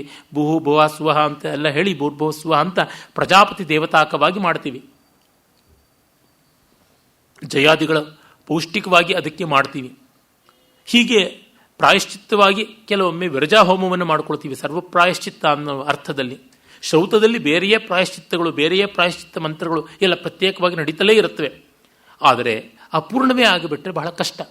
ಒಳ್ಳೆ ತ್ರಿಶಂಕುವಿನ ಯಾಗ ಅಪೂರ್ಣವಾದಾಗ ವಿಶ್ವಾಮಿತ್ರ ಕ್ರುದ್ಧನಾಗಿ ಹೇಗೆ ಅನ್ಯಮಿಂದ್ರಂ ಕರಿಷ್ಯಾಮಿ ಅಥವಾ ನಿರಿಂದ್ರಕಂ ಜಗತ್ ಅಂತ ಹೇಳಿ ಬರ್ತಾನಲ್ಲ, ಆ ರೀತಿಯಲ್ಲಿ ಇವನು ಬರ್ತಾನೆ. ಇಂದ್ರಜಿತ್ತು ಯುದ್ಧ ಮಾಡುವುದಾಗುತ್ತದೆ. ಆ ಯುದ್ಧದಲ್ಲಿ ಮೊದಲಿಗೆ ಅವನು ವಿಭೀಷಣನನ್ನು ನೋಡ್ತಾನೆ. ನೀನೇ ದ್ರೋಹಿ ಅಂತ ಬೈತಾನೆ. ಅವನನ್ನು ಕಟುಕಟವಾಗಿ ಅಂತಾನೆ, ನಿನ್ನಿಂದಾಗಿಯೇ ಈ ರೀತಿಯಾದಂಥ ವಂಚನೆ ನಡೆದಿದೆ ಅಂತ ಹೇಳಿ. ಇತ್ತ ಅವನನ್ನು ನೋಡ್ತಾ ತಮುವಾಚ ಮಹಾತೇಜಾಹ ಪೌಲಸ್ತ್ಯಂ ಅಪರಾಜಿತಂ ಸಮಹ್ವಯೇ ತ್ವಾಂ ಸಮರೇ ಸಮ್ಯಕ್ ಯುದ್ಧಂ ಪ್ರಯಚ್ಛಮೆ. ನನಗೆ ಯುದ್ಧ ಕೊಡು, ಪ್ರಯಚ್ಛಮೆ, ಯುದ್ಧ ಭಿಕ್ಷೆ ಕೊಡಯ್ಯ, ನಾನು ಬಂದಿದ್ದೀನಿ, ನಿನ್ನ ಕೊಲ್ತೀನಿ ಅಂತ ಆಹ್ವಾನ ಕೊಡ್ತಾನೆ. ಇದು ಒಂದು ರೀತಿಯಾಗಿ ಚಾಲೆಂಜು. ಆಮೇಲೆ ಮಾನ ಮರ್ಯಾದೆ ಉಳಿಸಿಕೊಳ್ಳಬೇಕು ಅಂತ ಯುದ್ಧ ಮಾಡಲೇಬೇಕಾಗುತ್ತದೆ. ಯತ್ವಂ ಜಾತ ಸಮೃದ್ಧ ಸಾಕ್ಷಾತ್ ಭ್ರಾತಾ ಪಿತುರ್ಮಮ ಕಥಂ ದ್ರುಹ್ಯಸಿ ಪುತ್ರಸ್ಯ ಪಿತೃವ್ಯೋ ಮಮ ರಾಕ್ಷಸ ಅಂತ ಬೈಯೋಕ್ ಶುರು ಮಾಡ್ತಾನೆ ಇಂದ್ರಜಿತ್ತು ವಿಭೀಷಣನನ್ನ. ಅಬ್ರವೀತ್ ಪೌರುಷಂ ವಾಕ್ಯಂ ತತ್ತದೃಷ್ಟ ವಿಭೀಷಣಂ. ಏನಿದು, ನೀನು ಜಾತ ಸಮೃದ್ಧ ಹಿರಿಯನಾಗಿದ್ದೀಯ, ನಮ್ಮ ತಂದೆಗೆ ಸಾಕ್ಷಾತ್ ಕನಿಷ್ಠ ಸಹೋದರ, ಈಗ ಬಂದು ಮಗನಾದ ನನ್ನ ಮೇಲೆ ಕಟ್ಟಿ ವಂಚನೆ ಮಾಡಿ ದ್ರೋಹ ಮಾಡ್ತಿದೆಯಲ್ಲ, ದ್ರೋಹಿ. ನ ಜ್ಞಾತಿತ್ವಂ ನ ಸೌಹಾರ್ದಂ ನ ಜಾತಿಸ್ತವ ದುರ್ಮತೆ. ನಿನಗೆ ದಾಯಭಾಗ, ಯಾವ ಒಂದು ಪಿಂಡ ಭಾಗಿಗಳಾಗಿದ್ದೀವಿ ನಾವು ಅನ್ನುವ ಆ ಜ್ಞಾತಿತ್ವವಾಗಲಿ, ಸ್ನೇಹ ಸೌಹಾರ್ದವಾಗಲಿ, ನಾವು ರಾಕ್ಷಸ ಜಾತಿಯರು ಅನ್ನುವ ಭಾವವಾಗಲಿ ಯಾವುದೂ ಇಲ್ಲ. ಈ ಜಾತಿ ನೋಡಿ ಎಲ್ಲ ಕಾಲದಲ್ಲೂ ಕೆಲಸ ಮಾಡುತ್ತೆ. JDS ಅಲ್ಲಿ ಟಿಕೆಟ್ ಕೊಟ್ಟಿದ್ಯಾರಿಗೆ, ಗೆದ್ದದ್ಯಾರಿಗೆ. BJPಯಲ್ಲಿ ಟಿಕೆಟ್ ಕೊಟ್ಟದ್ಯಾರಿಗೆ, ಗೆದ್ದದ್ಯಾರಿಗೆ. ಯಾವ್ಯಾವ ಕಾನ್ಸ್ಟಿಟ್ಯೂಷನಲ್ಲಿ ಯಾರ್ಯಾರಿಗೆ ಯಾವ್ಯಾವ ರೀತಿ ಕೊಟ್ಟಿದ್ದು. ಇದು ಮೀಸಲು ಜಾತಿಯವರಿಗೆ, ಇವರು ಪರಿಶಿಷ್ಟ ಜಾತಿಯವರಿಗೆ, ಇವರು ಅಪರಿಶಿಷ್ಟ ಜಾತಿಯವರಿಗೆ, ಇವರು ಶಿಷ್ಟ ಜಾತಿಯವರಿಗೆ, ಇವರು ಕನಿಷ್ಠ ಜಾತಿಯವರಿಗೆ, ಇವರು ಅನಿಷ್ಟ ಜಾತಿಯವರಿಗೆ ನಡೀತಕ್ಕಂಥದ್ದು. ಆ ಕಾಲದಿಂದಲೂ ಅಷ್ಟೇ. ಅಂದರೆ ಟು ಇನ್ಸ್ಟಿಗೇಟ್, ಅವ್ರನ್ನ ಕೆರಳಿಸಬೇಕು ಅಂದರೆ ಇದು ಒಂದು ಬರ್ತಕ್ಕಂಥದ್ದು. ಅದು ಅಲ್ಲಿಯೂ ಉಂಟು. ಹೇಳ್ತಾನೆ ಪ್ರಮಾಣಂ ನಚ ಸೋದರ್ಯಂ, ಸಾಹೋದರ್ಯ ಅನ್ನುವ ಪ್ರಮಾಣವೂ ಇಲ್ವ. ನಚ ಧರ್ಮದೂಷಣ, ಧರ್ಮವನ್ನು ದೂಷಣ ಮಾಡ್ತಿದ್ಯಾ ಅಂತ. ಇವನು ಯಾವ ಧರ್ಮ ನೋಡಿ. ಹೇಳುವಾಗ ಕರ್ಣನೂ ಹೇಳ್ತಾನೆ, ದುರ್ಯೋಧನನೂ ಹೇಳ್ತಾನೆ, ಧರ್ಮಂ ನ ಅತಿಕ್ರಮಸ್ವ, ಧರ್ಮವನ್ನು ನೀನು ಅತಿಕ್ರಮಿಸಬಾರದು, ಹಾಗೆ ಹೀಗೆ ಅಂತೆಲ್ಲ ಹೇಳಿ. ಇಲ್ಲಿ ಅವ್ರು ಮಾಡಿದ ಅನಾಚಾರ ಎಂಥದ್ದು. ಶೋಚ್ಯಸ್ತ್ವಮಸಿ ದುರ್ಬುದ್ಧೇ ನಿಂದನೀಶ್ಚ ಸಾಧುಭಿ ಯತ್ವಂ ಸ್ವಜನ ಮುತ್ಸೃಜ್ಯ ಪರಭೃತ್ಯತ್ವಮಾಗತಃ. ಬೇರೆಯವರ ಎಂಜಲ್ ಕಾಸಿಗೆ ಆಸೆ ಪಟ್ಟು ಆ ಕಡೆ ಹೋಗಿ ಅವ್ರ ಕಾಲ ನೆಕ್ತಾ ಕೂತಿದ್ಯಾ, ಅವರೇ ಬೂಟ್ಲಿಕ್ಕರ್ ಎಂಥವು ನೀನು. ನಿನ್ನ ನೆನೆಸ್ಕೊಂಡು ನಮ್ಮಲ್ಲಿ ಪಾಪ ಪೆದ್ದರು ಅಳ್ತಾರೆ, ಒಳ್ಳೆಯವರು ನಿನ್ನ ಬಾಯಿಗೆ ಬಂದಂಗೆ ಬೈತಾರೆ. ನೈತಚ್ಚಿತಲೆಯ ಬುದ್ಧಿಯ ತ್ವಂವೆತ್ಸಿ ಮಹದಂತರಂ ಕ್ವಚ ಸ್ವಜನ ಸಂವಾಸ ಕ್ವಚ ನೀಚ ಪರಾಶ್ರಯ. ಸ್ವಜನರ ಜೊತೆ ಇರೋ ಸುಖ ಯಾವುದು, ವೈರಿಗಳ ಜೊತೆ ಇರೋ ದುಃಖ ಯಾವುದು ಅನ್ನೋದು ಗೊತ್ತಿಲ್ವಾ. ಗುಣವಾನ್ವಾ ಪರಜನ ಸ್ವಜನೋ ನಿರ್ಗುಣೋಪಿವಾ ನಿರ್ಗುಣ ಸ್ವಜನ ಶ್ರೇಯಾನ್ ಪರಯೇವ ಸಹ. ಗುಣವಂತನಾಗಿದ್ರೂ ವೈರಿನೇ, ದುರ್ಗುಣನಾಗಿದ್ರೂ ಸ್ವಜನವೇ. ಕುಲದಲ್ಲಿ ಕೋಡಗ ಒಳ್ಳೆಯದು ಅಂತ ಒಂದು ಗಾದೆ ಉಂಟು. ಅಂದರೆ ಸ್ವಜಾತಿನಲ್ಲಿ ಮಂಗವನ್ನು ಕಟ್ಟಿಕೊಂಡ್ರೂ ಪರವಾಗಿಲ್ಲ ಅಂತ. ಹಾಗಿರುವಾಗ ನೀನು ಎಂಥದ್ದು ಮಾಡ್ತಾ ಇದೀಯಾ, ಸ್ವಪಕ್ಷೇ ಕ್ಷಯಂ ಪ್ರಾಪ್ತೆ ಪಶ್ಚಾತ್ ತೈರೇವ ಹನ್ಯತೆ. ನೀನು ಅವ್ರ ಜೊತೆಗೆ ಸೇರಿಕೊಂಡವನು ನಾಳೆ ನಿನ್ನನ್ನು ಅವರೇ ಕೊಲ್ತಾರೆ. You'll be the last target ಅಷ್ಟೇ. ಪಂಚತಂತ್ರದಲ್ಲಿ ಆ ಪ್ರಿಯದರ್ಶನ ಅನ್ನುವ ಹಾವು ಗಂಗಾದತ್ತ ಅನ್ನುವ ಕಪ್ಪೆ ಬರುತ್ತದೆ. ಅಲ್ಲಿ ಹೀಗೆ ಆಗುತ್ತದೆ. ನಿನಗೆ ನಾನು ಕೊಡೋ ಗಿಫ್ಟ್ ಏನಂದರೆ ಎಲ್ಲ ಕಪ್ಪೆಗಳನ್ನು ತಿಂದ ಮೇಲೆ ನಿನ್ನ ವೈರಿಗಳನ್ನ ಕಡೆ ನಿನ್ನನ್ನು ತಿಂತೀನಿ, ಅದೇ ನಿನಗೆ ಕೊಡೋ ಗಿಫ್ಟು ಅಂತ. ಒದಿಸ್ಯೂಸ್ನ ಕಥೆಯಲ್ಲೂ ಕೂಡ ಒದಿಸ್ಸಿನಲ್ಲಿ ಹಾಗೆ ಬರ್ತದೆ. ಅವನು ಸೈಕ್ಲೋಪ್ ಇರ್ತಾನೆ, ಪಾಲಿಪೀಬಸ್ ಅಂತ, ಅವನನ್ನು ಕಡೆಗೆ ನಿನ್ನ ಕೊಲ್ತೀನಿ ಅಂತ ಹೇಳಿ ಅವನಿಗೆ ಒಂದು ವರ ಅನುಗ್ರಹ ಅನ್ನುವಂತೆ ಹಾಗಾಗುತ್ತದೆ. ಆಮೇಲೆ ನಿರನುಕ್ರೋಶತಾ ಚೈಯಂ ಯಾದೃಶೀತೆ ನಿಶಾಚರ. ನಿನ್ನ ಕನಿಕರವೇ ಇಲ್ಲವಲ್ಲ, ಕಂಪ್ಯಾಷನ್ನೇ ಇಲ್ಲವಲ್ಲ. ಸ್ವಜನೇನತ್ವಯ ಅಶಕ್ಯಂ ಪರುಷಂ ರಾವಣಾನುಜ ಗುಣೋಯಂ ಪ್ರಥಮೋ ನೃಣಾಂ ತನ್ಮೇ ಶೀಲಮರಾಕ್ಷಸಂ ನರಮೇ ದಾರುಣೇನಾಹಂ ನಚ ಧರ್ಮೇಣ ವೈರಮೇ. ಮತ್ತೆ ಅವನು ಹೇಳ್ತಾನೆ, ನೋಡು ಎಂಥದ್ದು ನೀನು ಮಾಡೋದು ಅಂತಂದಾಗ ಇವನು ಹೇಳ್ತಾನೆ, ನೋಡು ವಿಕಥಸೆ ಕಿಂ ರಾಕ್ಷಸ ಅಜಾನನ್ನಿವ ಮಚ್ಚೀಲಂ ಕಿಂ ರಾಕ್ಷಸ ವಿಕಥಸೆ ಅಂತ ವಿಭೀಷಣ ಹೇಳ್ತಾನೆ. ನನ್ನ ಶೀಲವನ್ನು ತಿಳ್ಕೊಳ್ಳದೆ ನೀನು ಸುಮ್ಮನೆ ಜಂಬ ಕೊಚ್ಕೊಂಡು ಮಾತಾಡ್ತಾ ಇದೀಯಾ ರಾಕ್ಷಸೆ ಅಂತ. ಸೂತ ಅಸಾಧೋ ಪಾರುಷ್ಯಂ ತ್ಯಜ ಗೌರವಾತ್. ದೊಡ್ಡ ದೊಡ್ಡ ಮಾತುಗಳನ್ನು, ಒರಟು ಮಾತುಗಳನ್ನು ಆಡಬೇಡ. ನಾನು ರಾಕ್ಷಸ ಕುಲದಲ್ಲಿ ಹುಟ್ಟಿದ್ರೂ ಗುಣೋಯಂ ಪ್ರಥಮೋ ನೃಣಾಂ ತನ್ಮೇ ಶೀಲ ಮರಾಕ್ಷಸಂ. ಗುಣ ದೊಡ್ಡದು ಅಂದ್ಕೊಂಡೆ, ನನ್ನ ಶೀಲದಲ್ಲಿ ರಾಕ್ಷಸ್ಯ ಇಲ್ಲ. ನಾನು ಶೀಲದಲ್ಲಿ ರಾಕ್ಷಸನಾಗಿದ್ದೀನಿ. ನರಮೇ ದಾರುಣೇನಾಹಂ ನಚ ಅಧರ್ಮೇಣ ವೈರಮೇ. ನಾನು ದಾರುಣ ಕರ್ಮದಲ್ಲಿಯೂ ಅಧರ್ಮದಲ್ಲಿಯೂ ಎಲ್ಲೂ ತುತ್ತಾಗೋದಿಲ್ಲ, ಎಲ್ಲಿಯೂ ನಾನು ಅಲ್ಲಿ ಉಳಿಯೋದಿಲ್ಲ. ಭ್ರಾತ್ರ ವಿಷಮಶೀಲೇನ ಕಥಂ ಭ್ರಾತ್ರ ನಿರಸ್ಯತೆ. ನಿನ್ನ ಅಪ್ಪ ಎಂಥ ನೀಚ ನನ್ನನ್ನು ಓಡಿಸಿದ್ನಲ್ಲೋ, ಅದಕ್ಕೇನಂತೀಯ? ಧರ್ಮಾತ್ ಪ್ರಚ್ಯುತಂ ಶೀಲಂ ಹಿ ಪುರುಷಂ ಪಾಪನಿಶ್ಚಯಂ. ನಿಮ್ಮಪ್ಪ ಧರ್ಮದಿಂದ ಎಂದೋ ತ್ಯಕ್ವಾ ಸುಖಮವಾಪ್ನೋಪ್ತಿ ಹಸ್ತಾದ್ ಆಶೀವಿಷಂ ಯಥಾ ಹಿಂಸಾಪರ ಸ್ವಹರಣೆ ಪರದಾರಾಭಿಮರ್ಶನಂ. ಪರಸ್ತ್ರೀಯರನ್ನು, ಪರದ್ರವ್ಯವನ್ನು ಮುಟ್ಟುವುದು ಅಂದರೆ ಸರ್ಪವನ್ನು ಹಿಡಿದು ಹಲ್ಲು ಕೀಳೋದಕ್ಕೆ ಹೋದಂತೆ. ಎಷ್ಟು ಪಾತಕ, ಎಷ್ಟು ಭಯಾನಕ. ತ್ಯಾಜ್ಯ ಮಾಹುರ್ ದುರಾಚಾರಂ ವೇಷ್ಮ ಪ್ರಜ್ವಲಿತಂ ಯಥ. ಉರಿಯೋ ಮನೆಯಿಂದ ಹೊರಗೆ ಬರಬೇಕು, ಅಲ್ಲಿರಬಾರ್ದು ಅಂತಾರಲ್ಲ, ಆ ಥರ ದುಷ್ಟನ ಜೊತೆ ಇರಬಾರ್ದು, ಬಿಟ್ಟು ಬರಬೇಕು ಅಂತಾರೆ. ಹಾಗಿರುವಾಗ ಸುಹೃದಾಮತಿಶಂಕಾಚ ತ್ರಯೋ ದೋಷಾಕ್ಷಯಾವಾಹ ಮಹರ್ಷೀಣಾಂ ವದೋ ಘೋರಃ ಸರ್ವದೈವೇಶ್ಚ ವಿಗ್ರಹ ಅಭಿಮಾನಶ್ಚ ಕೋಪಶ್ಚ ವೈರಿತ್ವಂ ಪ್ರತಿಕೂಲತ. ಎಂತೆಂಥ ತಪ್ಪುಗಳು, ದೊಡ್ಡ 3 ದುರ್ಗುಣಗಳಿವೆ. ಅದರೊಳಗೆ ಪರಸ್ತ್ರೀ ಪರ ಸಂಪತ್ತಿ ಹರಣ ಮಾಡ್ತಕ್ಕಂಥದ್ದು, ಸ್ವಜನ ಮಿತ್ರರಿಗೆ ಕೇಡು ಬಗೆಯತಕ್ಕಂಥದ್ದು, ಅಂಥದ್ದನ್ನು ನೀನು ನಿಮ್ಮಪ್ಪ ಮಾಡಿರತಕ್ಕಂಥದ್ದು. ಋಷಿಗಳ ವಧೆ ಮಾಡಿದ್ದಾನೆ, ದೇವತೆಗಳ ಜೊತೆಗೆ ಯುದ್ಧ ಮಾಡಿ ಅವರನ್ನ ಪರಾಭವಗೊಳಿಸುವಂತಹ ದುರ್ಮಂತ್ರಕ್ಕೆ ಕೈ ಹಾಕಿದ್ದಾನೆ. ಹಾಗಾಗಿ ಈ ಎಲ್ಲ ದೋಷಗಳು ನಿಮ್ಮ ಅಪ್ಪನಿಗೆ, ನನ್ನ ಅಣ್ಣನಿಗಿದೆ. ಅದರಿಂದಾಗಿ ನಾನು ಬಿಟ್ಟು ಬಂದೆ ಅಷ್ಟೇ. ನೀನು ಅತಿಮಾನಿ ಬಾಲ, ದುರ್ವಿನೀತ, ನೀನು ದುರಹಂಕಾರಿ, ಎಳೆ ನಿಂಬೆ, ಅವಿವೇಕಿ. ಹಾಗಾಗಿ ಹತಸ್ತ್ವಂ ದೇವಕಾರ್ಯಂ ಕರಿಷ್ಯಸಿ ಯಮಕ್ಷಯೇ. ನೀನು ಸತ್ತು ದೇವತೆಗಳ ಕೆಲಸ ಮಾಡೋದಕ್ಕೆ ಹೋಗ್ತೀಯ. ದೇವಕಾರ್ಯಂ ಕರಿಷ್ಯಸಿ ಯಮಕ್ಷಯೇ ಅಂದರೆ ನೀನು ಹೋಮ ಯಮಲೋಕದಲ್ಲಿ ಪೂರ್ತಿ ಮಾಡ್ಬೋದು, ಪೂರ್ಣಾಹುತಿನ ಅಲ್ಲಿ ಕೊಡು, ನಾವು ನಿನ್ನಲ್ಲಿ ಆಹುತಿ ಕೊಡ್ತೀವಿ ಅಂತ. ಆ ವಾಗ್ಧೋರಣೆ ಎಷ್ಟು ಚೆನ್ನಾಗಿದೆ. ಹತಸ್ತ್ವಂ ದೇವತಾ ಕಾರ್ಯಂ ಕರಿಷ್ಯಸಿ ಯಮಕ್ಷಯೇ. ನಿದರ್ಶಯ ಸ್ವಾತ್ಮಬಲಂ ಸಮುದ್ಯತಂ ಕುರುಶ್ವ ಸರ್ವಾಯುಧ ಸಾಯಕವ್ಯಯಂ. ಎಲ್ಲ ಆಯುಧವನ್ನು ಇವತ್ತು ಖರ್ಚು ಮಾಡಿಬಿಡು, ನಂದಲ್ಲ ಅಂತ ಹೇಳ್ಬಿಟ್ಟು. ಇದು ನಿಜವಾಗಿ ಕಾವ್ಯ. ಈ ಓಜಸ್ಸು ಎಷ್ಟು ಚೆನ್ನಾಗಿದೆ ನೋಡಿ. ಕುರುಶ್ವ ಸರ್ವಾಯುಧ ಸಾಯಕ ವ್ಯಯಂ. ನೀನು ಬತ್ತಳಿಕೆ ಬರದಾಗುತ್ತದೆ, ನೀನು ವೈರಿಗಳನ್ನು ಏನೂ ಮಾಡೋಕ್ಕಾಗೋದಿಲ್ಲ, ನಾವಷ್ಟು ಅಜಯ್ಯರಾಗಿದ್ದೀವಿ, ಅಜಿಂಕ್ಯರಾಗಿದ್ದೀವಿ ಅಂತ. ಆಗ ಲಕ್ಷ್ಮಣನಿಗೆ ಮತ್ತು ಇಂದ್ರಜಿತ್ತುವಿಗೆ ಯುದ್ಧ ಆಗುತ್ತದೆ. ಈ ಸಂದರ್ಭದಲ್ಲಿ ಆಮೇಲಿನ ರಾಮಾಯಣ ಕಥೆಗಳಲ್ಲಿ ಕೆಲವರಲ್ಲಿ ಬರುತ್ತದೆ, ಇಂದ್ರಜಿತ್ತನ್ನು ಕೊಲ್ಲೋದಕ್ಕೆ 14 ವರ್ಷ ನಿದ್ರಾಹಾರ ರಹಿತರಾಗಿ ಇರುವ ವ್ರತ ಮಾಡಿದವರಿಗೆ ಮಾತ್ರ ಸಾಧ್ಯ. ಲಕ್ಷ್ಮಣ ಹಾಗೆ ಮಾಡಿದವನು ಅಂತ. ರಾಮಾಯಣದಲ್ಲಿ ಅದಕ್ಕೆ ಯಾವುದೇ ಪುರಾವೆ ಇಲ್ಲ, ವಾಲ್ಮೀಕಿ ರಾಮಾಯಣದಲ್ಲಿ. ಆದರೆ ಆ ಕಥೆಯನ್ನು ನಾವೇನು ತಳ್ಳಿ ಹಾಕಬೇಕಾಗಿಲ್ಲ. ಇಂದ್ರಜಿತ್ತು ಅಸಾಮಾನ್ಯ. ಅವನನ್ನು ಕೊಲ್ಲೋದಕ್ಕೆ ಶಕ್ತಿ, ತಪಸ್ಸು, ಸಂಯಮ ಎಲ್ಲ ಬೇಕು. ಅದು ಅಂತ ನಾವು ನೋಡಿಕೊಳ್ಳಬಹುದು. ಆಮೇಲೆ ಲಕ್ಷ್ಮಣ ಯುದ್ಧಕ್ಕೆ ಸಿದ್ಧನಾಗ್ತಾನೆ. ಭಯಾನಕವಾದಂಥ ಯುದ್ಧ ಸಾಗುತ್ತದೆ. ಕಂಕಪತ್ರಾಂಕಿತವಾದಂಥ ಅಂದರೆ ಹಿಂದೆ ಬಾಣಗಳ ಹಿಂದೆ ಆ ಗರಿಗಳನ್ನು ಕಟ್ಟಿರ್ತಾರಲ್ಲ, ಅವು ಹದ್ದುಗಳಿಂದ ಆದಂಥ ಗರಿಗಳ ಬಾಣಗಳು ಹೋಗಿ ಅಲ್ಲಿವರೆಗೂ ಹೂತ್ಕೋತಾ ಇರುತ್ತವೆ, ಕಂಕಪತ್ರಗಳವರೆಗೆ ಹೀಗೆ ಹೋಗಿ ಹಾಗೆ ಬರ್ತಲೂ ಇರುತ್ತವೆ.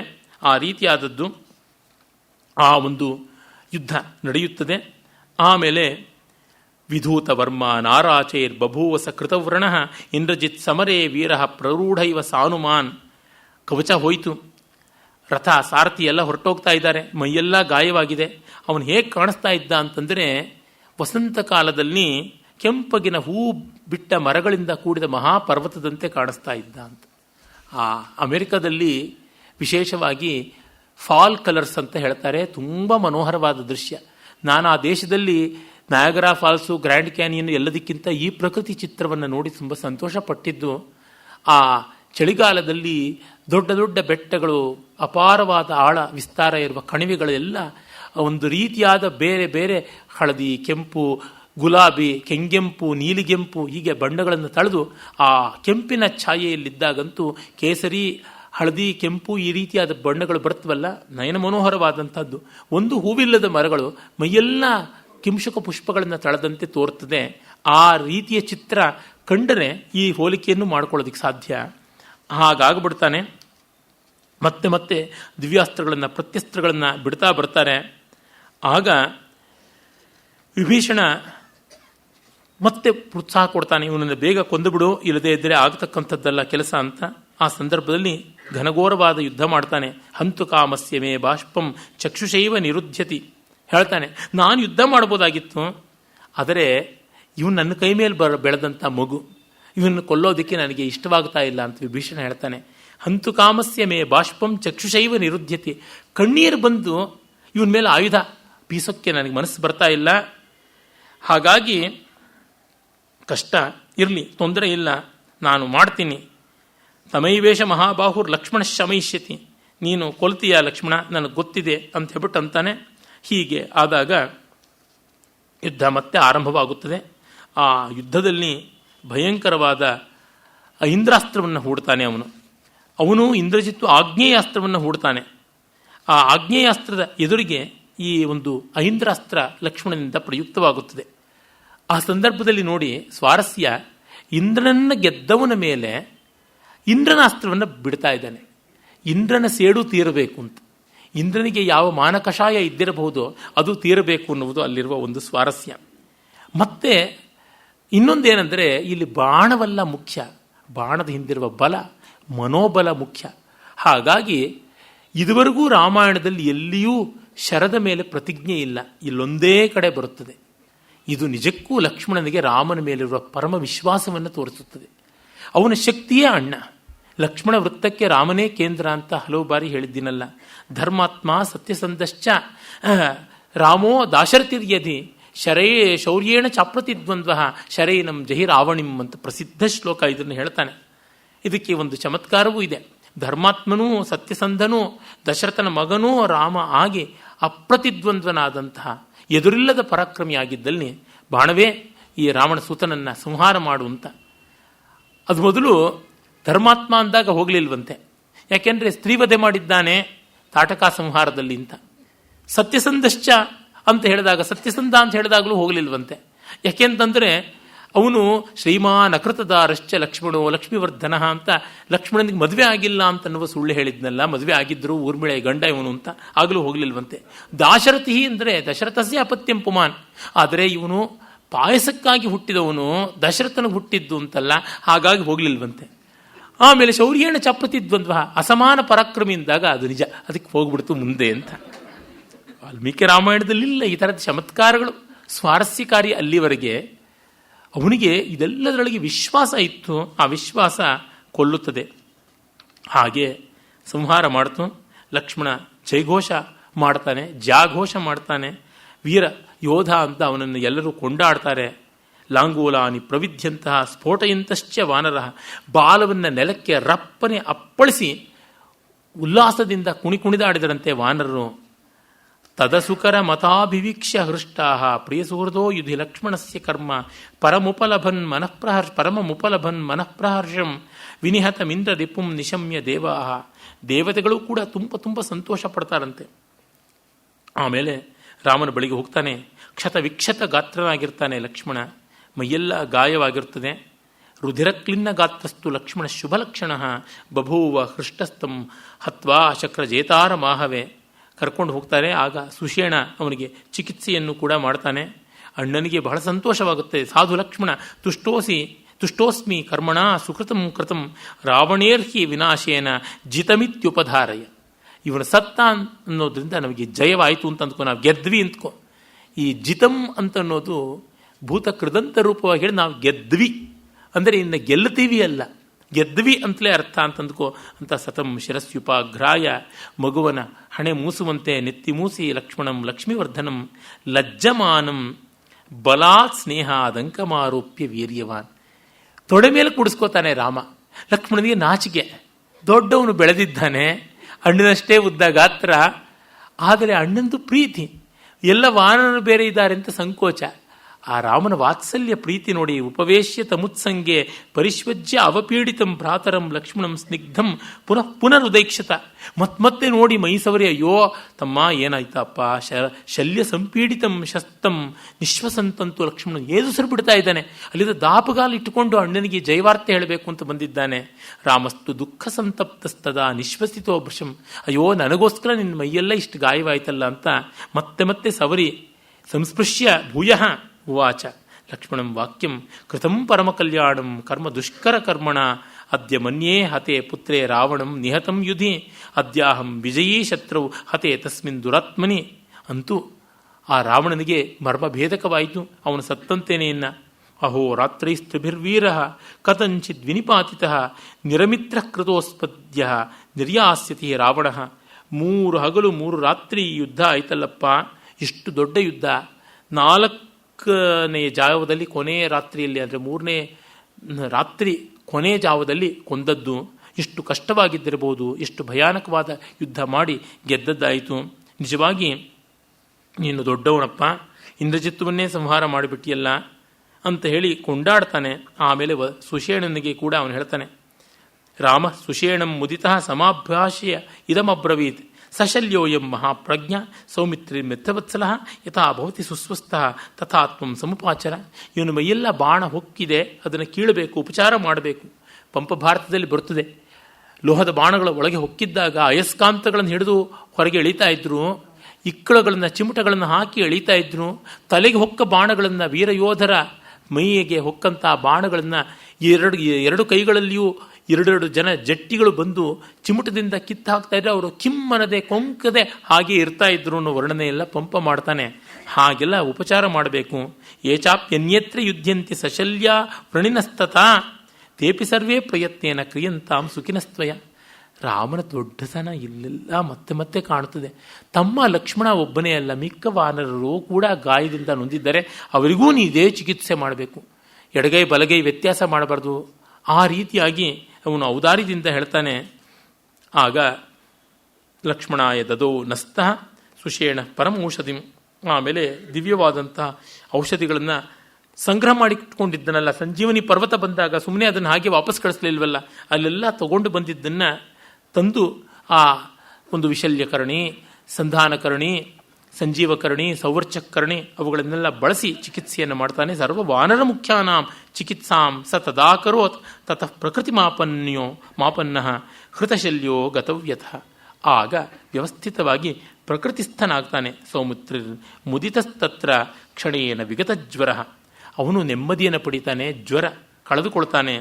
ತಥೈವ ರಾಮ ಪ್ಲವಗಾಧಿಪಸ್ತದ ವಿಭೀಷಣಶ್ಚ ಅರ್ಕ್ಷಪತಿಶ್ಚ ಜಾಂಬವಾನ್ ಅವೇಕ್ಷ್ಯ ಸೌಮಿತ್ರೆ ಮರೋಗ ಮುತ್ಥಿತಂ ಮುದಾ ಸಸೈನ್ಯ ಸುಚಿರಂ ಜಹರ್ಷಿರೆ. ತುಂಬ ಸಂತೋಷವನ್ನು ಪಡ್ತಾರೆ. ಹೀಗೆ ಆ ಒಂದು ನೆಮ್ಮದಿಯ ಸ್ಥಿತಿ ಬರುತ್ತದೆ. ಇತ್ತ ರಾವಣನಿಗೆ ಪುತ್ರ ವಧೆ ಹೃದಯ ಘಾತಕವಾಗುತ್ತದೆ. ಕೋಪ ಮಾಡಿಕೊಳ್ತಾನೆ. ಅದ್ಯ ವೈವಸ್ವತೋ ರಾಜ ಭೂಯೋ ಬಹುಮತೋ ಮಮ. ಇವತ್ತು ಯಮನೇ ನನಗೆ ಪ್ರಿಯವಾಗ್ಬಿಟ್ನಲ್ಲ ಅಂತಂದುಕೊಂಡು ಸಂಕಟ ಪಡ್ತಾ, ಅಯ್ಯೋ ಮಗನೇ ನೀನು ಹೋದ್ಯಾ, ಪ್ರೇತ ಕಾರ್ಯಾಣಿ ವಿಪರೀತೇಸಿ ವರ್ತಸೆ. ನನಗೆ ನೀನು ಅಂತ್ಯಷ್ಟಿ ಮಾಡಬೇಕಾಗಿತ್ತು, ನಿನಗೆ ನಾನು ಮಾಡುವ ಹಾಗಾಯ್ತಲ್ಲ ಅಂತ. ಆ ಜನನೀ ಸ್ತನ್ಯಮು ನುಂಡೆನಾಂ ಅಂತ ರನ್ನನ ಗದಾಯುದ್ಧದಲ್ಲಿ ದುರ್ಯೋಧನ ದುಶಾಸನನ್ನು ಕಂಡು ದುಃಖ ಪಡ್ತಾರಲ್ಲ, ತಾಯಿಯ ಹಾಲನ್ನು ಮೊದಲು ಕುಡಿದದ್ದು ನಾನು, ಮೊದಲು ಎಲ್ಲ ಸತ್ಕಾರ್ಯಗಳು ನನಗಾದದ್ದು, ಮೊದಲೆಲ್ಲ ಬಹುಮಾನಗಳು ನನಗಾದದ್ದು, ಈಗ ಮಾತ್ರ ವ್ಯುತ್ಕರ್ಮವಾಯಿತಲ್ಲ, ಇದೇನು? ಈ ವಿಲಾಪದಲ್ಲಿ ಚಿಕ್ಕವರು ಸತ್ತಾಗ ದೊಡ್ಡವರು ಹೇಳುವಲ್ಲಿ ಇದು ಮುಂದೆ ಒಂದು ಸಂಪ್ರದಾಯದಂತೆಯೇ ಬಂತು. ಹಾಗೆ ಆದದ್ದು ಆದಿಕವಿ ವಾಲ್ಮೀಕಿಗಳ ವಾಗ್ವಿಲಾಸದ ರೀತಿ. ಮಮ ಶಲ್ಯಮನುಧೃತ್ಯ ಕ್ವ ಗತೋಸಿ ವಿಹಾಯನಃ. ನನ್ನ ಎದೆಯ ಬಲ್ಲೆಯಂತೆ ನಿನ್ನ ಸಾವಿನ ಶೋಕ ಚುಚ್ಚಿಕೊಂಡಿದ್ದಾಗ ಅದನ್ನು ಬಿಟ್ಟು ಎಲ್ಲಿಗಪ್ಪ ನೀನು ತೆರಳದೆ ಅಂತ ಸಂಕಟಪಟ್ಟು ಈಗ ಅವನಿಗೆ ಮಹಾಕೋಪ ಬರುತ್ತದೆ. ನೋಡಿ, ಶೋಕ ಕ್ರೋಧವಾಗುತ್ತದೆ. ಅವಿವೇಶ ಮಹಾನ್ ಕೋಪ ಪುತ್ರ ವ್ಯಸನ ಸಂಭವ ಪ್ರಕೃತ್ಯ ಕೋಪನಂ ಹೇನಂ ಪುತ್ರಸ್ಯ ಪುನರಾಧಯ. ಆಮೇಲೆ ಅವನು ಒಬ್ಬ ಗಂಟಿಟ್ಟುಕೊಂಡು ಕಣ್ಣಲ್ಲಿ ಕಿಡಿಗಳನ್ನು ಕಾರಿಕೊಂಡು ಕೋಪಾದ್ ವಿಜೃಂಭಮಾಣಸ್ಯ ವಕ್ರಾದ್ ವ್ಯಕ್ತಂ ಅಭಿಜ್ವಲನ್ ಉತ್ಪಪಾತ ಸಧೂಮೋಗ್ನಿ ವೃತ್ರಸ್ಯ ವದನಾದಿವ. ವೃತ್ರಾಸುರನ ಮುಖದಿಂದ ಕಿಡಿಗಳು ಉಗುಳಿದಂತೆ ಬರ್ತಾನೆ. ದೀಪ್ತಾಭ್ಯಾಮಿವ ದೀಪಾಭ್ಯಾಂ ಸಾರ್ಚಿಚ ಸ್ನೇಹಬಿಂದವ ದಂತಾನ್ ವಿದಶತಸ್ಯ ಶ್ರೂಯತೆ ದಶನಸ್ವನಃ. ಕಣ್ಣಿಂದ ಕಣ್ಣೀರ ರಕ್ತವ ಕಿಡಿಗಳ ಅನ್ನುವಂತೆ ಬೀಳ್ತಾ ಇತ್ತಂತೆ. ಅದು ಹೇಗಿತ್ತು ಅಂದರೆ, ದೀಪದ ತುದಿಯಲ್ಲಿ ಎಣ್ಣೆ ಹನಿ ಜ್ವಾಲೆಯನ್ನು ಮೈಗಂಟಿಸಿಕೊಂಡು ಉರಿಯುತ್ತಾ ದಗದಗನೆ ಕೆಳಗೆ ಬೀಳುತ್ತದಲ್ಲ, ಹಾಗೆ ಬೀಳ್ತಾ ಇತ್ತು ಅಂತ. ಎಣ್ಣೆ ಹೆಚ್ಚಾಗಿದ್ದಾಗ, ಬತ್ತಿ ಉದ್ದವಾಗಿ ಜಾಸ್ತಿ ಮುಂದೆ ಬಂದಿದ್ದಾಗ ಹಾಗಾಗುತ್ತದೆ ದೀಪಗಳಲ್ಲಿ. ಅದನ್ನು ಕಂಡವರಿಗೆ ಗೊತ್ತಾಗುತ್ತದೆ. ಆದಿಕವಿಗಳು ಗಮನಿಸಿದವರು, ಸುಮ್ಮನೆ ಕಣ್ಣು ಮುಚ್ಚಿಕೊಂಡು ತಪಸ್ಸು ಮಾಡಿದವರಲ್ಲ, ಲೋಕವನ್ನೂ ನೋಡಿದವರು. ಹಾಗಾಗಿ ಇಂತಹ ಸುಂದರವಾದ ಹೋಲಿಕೆ ಅವರ ಕಣ್ಣಿಗೆ ಬಂದದ್ದನ್ನು ಕೊಟ್ಟಿದ್ದಾರೆ. ಅವನು ಹಲ್ಲುಗಳನ್ನು ಕಟಕಟ ಮಾಡಿದ್ರೆ ದೂರದಲ್ಲಿದ್ದವ್ರಿಗೂ ಕೇಳಿಸ್ತಾ ಇತ್ತಂತೆ ಆ ಕಟಕಟಾಯಮಾನ ಸ್ವನ. ರಾಕ್ಷಸರಿಗೆ ಭಯವಾಯ್ತಂತೆ. ತಸ್ಯಾಂ ಭಯತ್ರಸ್ತ ರಾಕ್ಷಸ ಸಂವಿಲ್ಲಿರೆ. ಯಾವ್ಯಾವ ದಿಕ್ಕಿಗೆ ನೋಡಿದ್ನೋ ಕಾಲಾಗ್ನಿರ ಸಂಕೃದ್ದೋ ಯಾಂ ದಿಶಂ ಅವೇಕ್ಷತ. ಕೋಪಗೊಂಡು ಎಲ್ಲೆಲ್ಲಿ ಯಾವ್ಯಾವ ದಿಕ್ಕಿಗೆ ನೋಡಿದ್ನೋ 10 ತಲೆ 20 ಕಣ್ಣು ಎಲ್ಲ ಕಡೆಗೂ ನೋಡಬಲ್ಲ. ಅಲ್ಲಿದ್ದ ರಾಕ್ಷಸರು ಎಲ್ಲಿ ಇವನು ಕೋಪಕ್ಕೆ ನಾವು ತುತ್ತಾಗ್ತೀವಿ ಅಂತ ಅಲ್ಲಲ್ಲೇ ಕರಗೋದ್ರಂತೆ, ಅಲ್ಲಲ್ಲೇ ಮರೆಯಾದ್ರಂತೆ. ಎಷ್ಟು ಸುಂದರವಾಗಿ ಹೇಳ್ತಾರೆ ಆದಿಕವಿಗಳು. ಅವನು ತತ್ಕ್ಷಣವೇನೆ ನಾನು ಸೀತೆಯನ್ನೇ ಕೊಂದು ಬಿಡ್ತೀನಿ. ಮಾಯೆಯಾ ಮಮವತ್ಸೇನ ವಂಚನಾರ್ಥಂ ಮನೌಕಸಾಂ ಕಿಂಚಿದೇವ ಹತಂ ತತ್ರ ಸೀತೆಯ ಮಿತಿ ದರ್ಶಿತಂ ತದಿದಂ ತಥ್ಯಮೇವಾಹಂ ಕರಿಷ್ಯೆ ಪ್ರೇಮಾತ್ಮನಃ. ವಾನರಿಗೆ ಸಂಮೋಹನ ಮಾಡಬೇಕು ಅಂತ ತಾನು ಮಾಯಾ ಸೀತೆಯನ್ನು ಮಗ ಕೊಂದ, ನಾನು ನಿಜವಾದ ಸೀತೆಯನ್ನು ಸತ್ಯ ಸೀತೆಯನ್ನೇ ಕೊಂದು ಬಿಡ್ತೀನಿ, ನಾನು ಸತ್ಯ ಮಾಡಿಬಿಡ್ತೀನಿ ಮಗನ ಕೆಲಸವನ್ನ ಅಂತ ಹೇಳಿ ಅವನ ಆಯುಧವನ್ನು ತೆಗೆದುಕೊಂಡು ಹೋಗ್ತಾನೆ. ಆಗ ಅಶೋಕವನಕ್ಕೆ ಹೋಗೋದನ್ನು ನೋಡಿ ಕೆಲವು ರಾಕ್ಷಸರು ಸಂತೋಷಪಟ್ಟರಂತೆ. ಅಬ್ಬಾ, ಅಂತೂ ಈ ಪೀಡೆ ಕಳೆದು ಬಿಡುತ್ತೆ, ನಮಗೆ ನೆಮ್ಮದಿ ಆಗುತ್ತದೆ ಅಂತ. ಆಗ ಅವ್ರಿಗೆ ಅದೊಂದು ಸಮಾಧಾನ ತಾನೆ. ಹಾಗಾಗಿ ಅವರು ಸಂತೋಷಪಟ್ಟರಂತೆ. ಏನಂತ ಅಂದ್ಕೊಂಡ್ರೆ, ಅಧ್ಯಯನಂ ತಾವುಭೌ ದೃಷ್ಟ ಭ್ರಾತರವು ಪ್ರವ್ಯತಿಷ್ಯತಃ ಲೋಕಪಾಲ ಹಿ ಚತ್ವಾರ ಕ್ರುದ್ಧೇನ ಅನೇನ ನಿರ್ಜಿತಾ. ಹಾಗಾಗಿ ಇನ್ನ ಈ ಅಣ್ಣ ತಮ್ಮಂದ್ರು ಸಾಯ್ತಾರೆ, ಇವಳು ಸತ್ತಿದ್ರಿಂದ ನಮಗೆ ನೆಮ್ಮದಿ ಆಗುತ್ತದೆ ಅಂತ ಅಂದ್ಕೋತಾರೆ.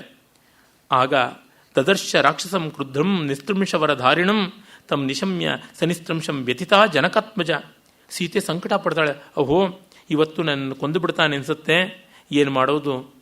ಇಲ್ಲಿವರೆಗೂ ಹೆಂಡತಿಯಾಗು ಭಾರ್ಯಾಭವ ರಮಸ್ವೇತಿ ಪ್ರತ್ಯಾಖ್ಯಾತೋ ಧ್ರುವಮ್ಮಯ್ಯ. ಬೇಡ ಅಂತಿದ್ದೆ, ಇವತ್ತು ನೋಡಿದ್ರೆ ನನ್ನನ್ನೇ ಕೊಂದು ಬಿಡ್ತಾನೆ ಅನ್ಸುತ್ತೆ. ಹತ್ತಿರದಲ್ಲೇ ಗಂಡ ಇದ್ದಾನೆ, ಪ್ರಾಕಾರ ದಾಟಿದ್ರೆ ಆ ಕಡೆಗಿದ್ದಾನೆ, ಆದರೂ ನಾನು ಅವನನ್ನು ಕಾಣುವಂತೆ ಇಲ್ಲ, ಅವನನ್ನು ಸೇರುವಂತೆ ಇಲ್ಲ. ಅಹೋ ಧಿಂಗ್ ನಿಮಿತ್ತೋಯಂ ವಿನಾಶೋ ರಾಜಪುತ್ರಯೋ ಅಥವಾ ಪುತ್ರಶೋಕೇನ ಹತ್ವಾ ರಾಮಲಕ್ಷ್ಮಣೋ ವಿಧಮಿಷ್ಯತಿ ಮಾಂ ರೌದ್ರೋ ರಾಕ್ಷಸ ಪಾಪ ನಿಶ್ಚಯ ಹನುಮತೋಪಿ ಯದ್ವಾಕ್ಯಂ ನಕೃತಂ ಕ್ಷುದ್ರಯಾಮಯ. ಅಯ್ಯೋ, ಹನುಮಂತ ಆಗ ಹೇಳ್ದ, ಬೆನ್ನ ಮೇಲೆ ಹತ್ತಿಸ್ಕೊಂಡು ಹೋಗ್ಬಿಡ್ತೀನಮ್ಮ ಅಂತ. ನಾನು ಬಿಂಕ ಮಾಡಿದೆ, ನಮ್ಮ ಗಂಡಾನೇ ಬಂದು ಸಾಯಿಸ್ಲಿ ಇವನನ್ನ ಅಂತ. ನೋಡಿ, ಇದು ಮಾನವ ಸ್ವಭಾವ ಇಲ್ಲಿ ತೋರಿಸ್ತಕ್ಕಂಥದ್ದು. ಸೀತೆಯಂತ ಸೀತೆಗೂ ಹಾಗೆ ನಾನು ಮಾಡಿದ್ರೆ ಚೆನ್ನಾಗಿರ್ತಿತ್ತು ಅನ್ಸುತ್ತೆ. ಇನ್ನು ನಾವು ಹೇಗೇಗೋ ಅಂದುಕೊಂಡ್ರೆ ಅದು ಮಾನವ ಸಹಜ. ಯದ್ಯಹಂ ತಸ್ಯ ಪೃಷ್ಠೇನ ತದಾ ಯಾಯಾಂ ಅನಿಂದಿತ ನಾದ್ಯೈವ ಮನುಷ್ಯೌಚೇಯಂ ಭರ್ತುರಂಕಗತಾ ಸತಿ. ಯಾ ಗಂಡನ ತೊಡೆ ಮೇಲೆ ಮಲಗಿರ್ತಾ ಇದ್ದೆ ನಾನು ಈ ಹೊತ್ತಿಗಾಗಲೇ ಏನಾಗ್ಬಿಡ್ತು ಅಂತ. ಇಲ್ಲಿ ಕಾಣಬೇಕು ಕಾವ್ಯವನ್ನ. ನೀವು ಅಲ್ಲೆಲ್ಲೋ ಮಂತ್ರ ಇದೆಯಾ, ತಂತ್ರ ಇದೆಯಾ, ಮೂಲಿಕೆ ಇದೆಯಾ, ಮಣ್ಣಿದೆಯಾ, ಮಸಿ ಇದೆಯಾ, ಛತ್ರ ಇದೆಯಾ, ಚಾಮರ ಇದೆಯಾ ಅಂತ, ವಿಮಾನ ಇದೆಯಾ, ಮಾನವಿದೆಯಾ, ಅವಮರ್ಯಾದೆ ಇದೆಯಾ ಅಂತ ಹೋದ್ರೆ ಆಗುವಂಥದ್ದಲ್ಲ. ಮತ್ತೆ ತೆಂಗಿನಕಾಯಿ ಹೊಡೆದಂಗೆ ಘೋಷವಾಗಿ ಹೇಳ್ತಾ ಇದ್ದೀನಿ. ಈ ಥರ ಕೇಳೋರಿಗೆ ದುಡ್ಡು ಕಾಸಿನ ಮೇಲೆ ತುಂಬ ಆಸೆ ಇರುತ್ತೆ. ಆ ಮಂತ್ರ ಮದ್ದು ಜಾಪತ್ತು ಯಂತ್ರಗಳಿಂದಾಗಿ ನಾವೇನೋ ಮಾಡ್ಕೋಬಹುದು ಅಂತನೂ ಆಸೆ ಇರುತ್ತೆ. It's idle curiosity, is wicked curiosity. ನಿಷ್ಪ್ರಯೋಜಕವಾದದ್ದು, ಅನರ್ಥದಾಯಕವಾದದ್ದು. ನಮ್ಮ ಅಂತರಂಗ, ನಮ್ಮ ಬದುಕನ್ನು ಕಾಣೋದಕ್ಕಿರುವುದು ರಾಮಾಯಣ ಮಹಾದರ್ಶದಲ್ಲಿ, ಅಂದರೆ ಗ್ರೇಟ್ ಮಿರರಲ್ಲಿ ಕಾಣಬೇಕಾದದ್ದು ನಮ್ಮ ಭಾವಗಳನ್ನೇ ಹೊರತು ನಮ್ಮ ಇನ್ಯಾವುದೋ ಲಾಲಸೆಗಳನ್ನು ಅಲ್ಲ. We have to correct ourselves by looking at the divine mirror. ಈ ದಿವ್ಯ ಮುಕುರದಲ್ಲಿ ಅಂತರಂಗ ದರ್ಶನ ಮಾಡಬೇಕು. ಬೈಕೋತಾಳೆ, ದಿಗಸ್ತು ಕುಬ್ಜಾ ಮಸತಿ ಮಂಥನಾಂ ಪಾಪ ನಿಶ್ಚಯಾಂ. ಅಯ್ಯೋ, ಆ ಪಾಪಿಷ್ಟೇ ಕುಬ್ಜೆ ಬಂತರೆ ಅವಳು ನೆಗದು ಬೀಳ ಅಂತ ಅಂದ್ಕೋತಾಳೆ. ಸೀತೆಯೂ ಅಂದುಕೊಂಡ್ಳು, ಆದರೆ 3 ಬೈಕೊಂಡಿರ್ತಾ ಇರಲಿಲ್ಲ. ಸೀತೆ ಏನು ಮಾಡಿದ್ರು ಗೃಹಭಂಗದ ಗಂಗಮ್ಮ ಅಲ್ಲ. ಸೀತೆಯೇ. ಆಗ ಈಗ ಯಾವಾಗಲೂ ಬೇಸರವಾಗುತ್ತದೆ. ಒಂಚೂರು ಬೈದೆ ತುಳಸಿದಾಸರ ರಾಮಾಯಣ ಥರ ಇದ್ದರೆ ಸೀತೆ ರಕ್ತಮಾಂಸನೇ ಇಲ್ಲದಿರೋ ಸೀತೆ, ಅದು ನಿಷ್ಪ್ರಯೋಜನ. ರಾಮನ ಬಾಯಲ್ಲಿ ಬರಬೇಕು, ಸಕಾಮಾಭವ ಕೈಕೇಯಿ ಅಂತ ಅನ್ನಬೇಕು, ಮೂರತ್ತೂ ಅಂದ್ಕೊಂಡಿರೋದಿಲ್ಲ. ಆಗ ಈಗ ಸುಳಿಯುತ್ತೆ. ಹಾಗೆ ಸುಳಿಯದೇ ಇದ್ದರೆ ಅವರು ಮನುಷ್ಯರು ಅಂತ ನಮಗನಿಸ್ಬೇಕಲ್ಲ. ಮರ್ತ್ಯಾವತಾರ ಕಿಲ ಮರ್ತ್ಯ ಶಿಕ್ಷಣಂ, ಮರ್ತ್ಯ ಶಿಕ್ಷಣಕ್ಕಾಗಿ ಮರ್ತ್ಯಾವತಾರ ಅನ್ನುವ ಭಾವ ಬೇಕಲ್ಲ. ಆ ಸಂದರ್ಭದಲ್ಲಿ ಅಲ್ಲಿ ಅವಳ ದುಃಖ ಪಡ್ತಾ ಇರ್ತಾಳೆ. ಅದನ್ನು ಕಂಡಾಗ ಅವನು ಸುಪಾರ್ಶ್ವ ಬಂದು ಹೇಳ್ತಾನೆ, ಇಲ್ಲ ಇಲ್ಲ, ನೀನು ಹೀಗೆ ಮಾಡಬಾರ್ದು, ನೀನು ಎಂತೆಂಥದ್ದೆಲ್ಲ ಕೆಲಸ ಮಾಡಿದವನು, ವೇದಾಭ್ಯಾಸ ಮಾಡಿದವನು, ವೇದ ವಿದ್ಯಾವ್ರತಸ್ನಾತಃ ಸ್ವಕರ್ಮ ನಿರತಸ್ಸದ ಸ್ತ್ರೀಯಾಂ ಕಸ್ಮಾತ್ ಬಧಂ ವೀರ ಮನ್ಯಸೇ ರಾಕ್ಷಸೇಶ್ವರ. ನೀನು ವೇದ ವಿದ್ವಾಂಸ, ವೇದವ್ರತ, ವಿದ್ಯಾವ್ರತ, ವೇದ ವಿದ್ಯಾವ್ರತ ಅಂತ 3 ಉಂಟು. ಕೋರ್ಸ್ ಕಂಪ್ಲೀಟ್ ಮಾಡೋದು, ಡಿಗ್ರಿ ತಗೊಳ್ಳೋದು, ಕೋರ್ಸ್ ಕಂಪ್ಲೀಟ್ ಮಾಡಿ ಡಿಗ್ರಿ ತಗೊಳ್ಳೋದು ಅಂತ 3 ಥರ. ಅಂದರೆ ಡಿಗ್ರಿ ತಗೊಳ್ಳೋದು ಪೋಸ್ಟ್ ಕರೆಸ್ಪಾಂಡೆನ್ಸಲ್ಲೂ ಮಾಡ್ಬೋದು, ಅದು ವಿದ್ಯಾಸ್ನಾತಕರು. ಬರೀ ಕೋರ್ಸ್ಗೆ ಮಾತ್ರ ಹೋಗಿ ಬಂದವರು, ಎಕ್ಸಾಮ್ಗೆ ಕೂತ್ಕೊಳ್ಳದೆ ಇದ್ದವರು, ಕೂತು ಫೇಲ್ ಆದವರು ವ್ರತಸ್ನಾತಕರು. ರೆಗ್ಯುಲರ್ ಡೇ ಸ್ಕಾಲರ್ಸ್ ಆಗಿ ಅಷ್ಟೂ ದಿವಸ ಅಟೆಂಡೆನ್ಸ್ ಇದ್ದು ಎಲ್ಲ ಮಾಡಿಕೊಂಡು ಕೋರ್ಸ್ ಕಂಪ್ಲೀಟ್ ಮಾಡಿ ಫ್ಲೈಯಿಂಗ್ ಕಲರ್ಸಲ್ಲಿ ಪರೀಕ್ಷೆಯಲ್ಲಿ ಪಾಸ್ ಆದವರು ವಿದ್ಯಾವ್ರತಸ್ನಾತಕರು ಅಂತ. ಇವನು ವೇದ ವಿದ್ಯಾವ್ರತಸ್ನಾತ, ಅಷ್ಟು ಮಾಡಿದವನು, ಏನೂ ಕೊರತೆ ಇಲ್ಲ. ಅಂಥ ಬಾಗುಂದಿ ಅಲ್ಲುಡಿ ನೋಟ್ಲು ಶನಿ ಮುಂದಿ ಅಂತಾರಲ್ಲ, ಹಾಗೆ ಎಲ್ಲ ಜಾಣ ತುಸಕೋಣ ಆಗಿ ಕೆಟ್ಟ ಇವನು. ಹಾಗಾಗಿ ಮೈಥಿಲೀಂ ರೂಪಸಂಪನ್ನ ಪ್ರತ್ಯವೇಕ್ಷಸ್ವ ಪಾರ್ಥಿವ, ಒಮ್ಮೆ ಅವಳ ರೂಪವನ್ನು ನೋಡಯ್ಯ ಸಾಕು, ನೀನು ಕೊಲ್ತೀಯ ಅಂತಾನೆ. ನೋಡಿ, ಹೀಗಿದ್ದ ರಾವಣ ಆ ನೆನಪಿಗೆ ಬಂದ ತಕ್ಷಣ ತೆಪ್ಪಗಾಗಿ ಸತದ್ದುರಾತ್ಮ ಸುಹೃದಾ ನಿವೇದಿತಂ ವಚಸ್ಸು ಧರ್ಮ್ಯಂ ಪ್ರತಿಗೃಹ್ಯ ರಾವಣ ಗೃಹಂಜಗಾಮಾತ ತತಶ್ಚ ವೀರ್ಯವಾನ್. ಅಂದರೆ ಮಗ ಸತ್ತಾಗಲೂ ಇವಳನ್ನ ಕೊಲ್ಲಬೇಕು ಅನ್ನೋ ಮನಸ್ಸು ಬಂದಾಗಲೂ ಒಮ್ಮೆ ರೂಪ ನೆನೆದಾಗ ಬೇಡ ಅನಿಸಬೇಕು ಅಂದರೆ ಸೀತೆಯ ರೂಪ ಹೇಗಿದ್ದಿರಬೇಕು. ವಾಲ್ಮೀಕಿಗಳು ಹೀಗಿದ್ಲು ಸೀತೆ, ಅವಳ ಮುಖ ಹೀಗಿತ್ತು, ಕೈಯಿತ್ತು, ಕಾಲಿತ್ತು ಅಂತ ಅನಾಟಮಿ ವರ್ಣಿಸೋಲ್ಲ, ಅವರ ಧ್ವನಿಮಾರ್ಗದಲ್ಲಿ ವರ್ಣಿಸ್ತಾರೆ. ರೂಪವರ್ಣನೆ ಇದು ಕಾವ್ಯ ಅಂತಂದರೆ. ಆಮೇಲೆ ಮಾಡ್ತಾರೆ ಅಡಿಯಿಂದ ಮುಡಿಗೆ, ಮುಡಿಯಿಂದ ಅಡಿಗೆ, ಆಮೇಲೆ ಬಂದ ಕವಿಗಳು ಕೆಟ್ಟದಾಗಿ ವರ್ಣನೆ ಮಾಡ್ತಾರೆ. ಕಚಕಚ ನಿತಂಬಗಳು. ಅವರಿಗೆ ಜಗಜ್ಜನನಿಯಾಗಲಿ, ಸೀತೆ ಸಾವಿತ್ರಿಯರಾಗಲಿ, ವೇಶ್ಯರಾಗಲಿ ಎಲ್ರಿಗೂ ಒಂದೇ ಬಾಡಿ ಪ್ರಪೋರ್ಷನ್ನು. ಇದು ಅನ್ಯಾಯ, ಅದು ಅಕ್ರಮ, ಅಶ್ಲೀಲ. ಇದು ನಿಜವಾಗಿ ಕಾವ್ಯ. ನಾಳೆ ಮುಂದೆ ನೋಡೋಣ. ನಮಸ್ಕಾರ.